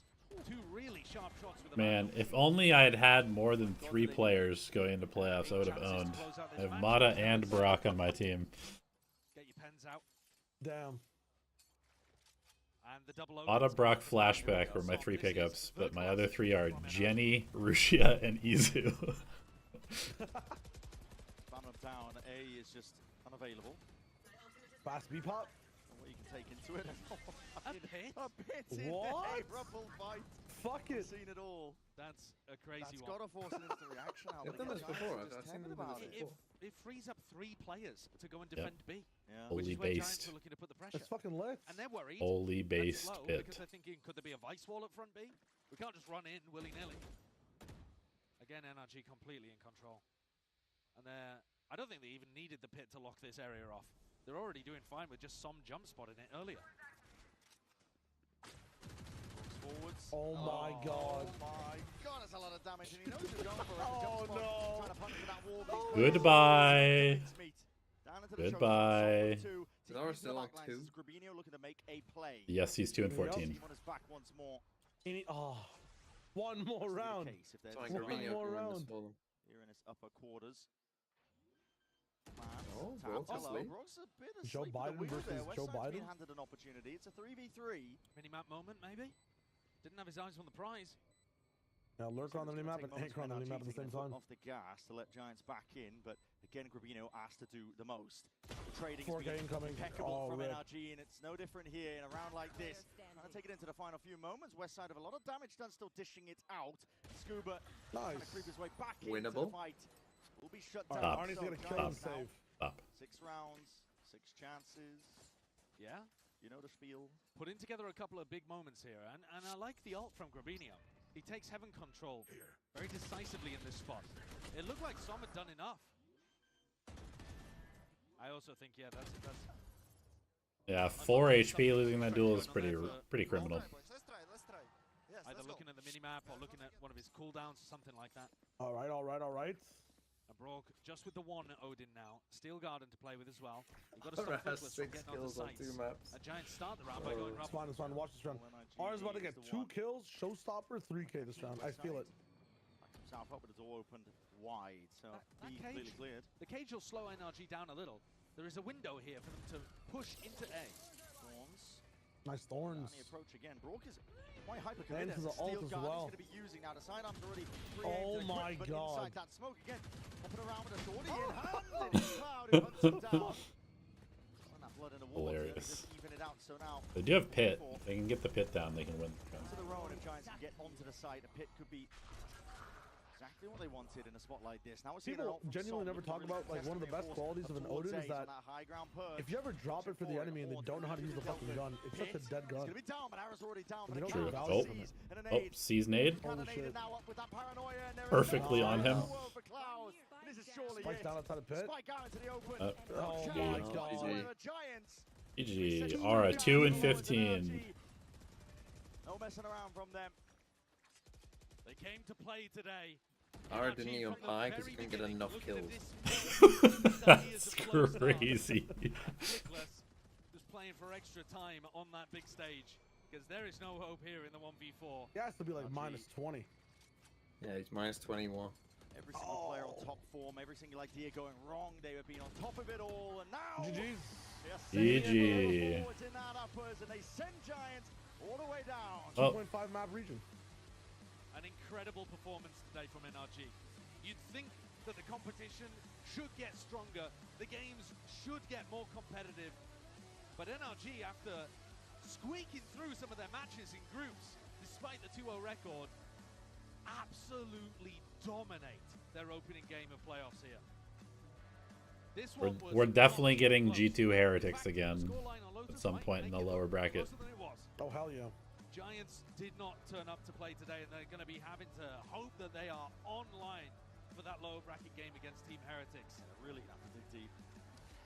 EMEA teams facing off in the lowers, while the American teams face off in the uppers. Both MIBR and NRG really turning up when it matters most.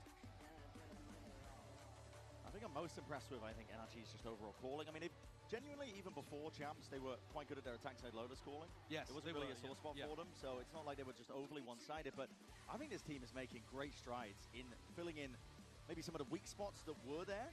At this point, they're looking like a strong contender. For now, though, we're going to send it down to the floor. Lou's standing by for that Verizon post-match interview. Take it away. 0.17 rating. 41 ADR across the two maps. Jeez. Stop, he's already dead. For a quick interview, the first question I wanted to ask you is, for as long as I remember NRG in Valorant, I feel like you've Alright, boys. always been a See you tomorrow. You saw different rosters, Okay, goodbye. teammates and stuff, so what makes these ones so special? Because you guys are looking stronger than ever. Alright, chat. Thanks again for watching. Will there be changes to the GE lineup? I don't know, man. Can't talk about the roster until the champs is over. Really love within the team, and we can see that. But yep, thanks for watching. We'll see you guys tomorrow. G2 Heretics trying to fight off elimination. Should be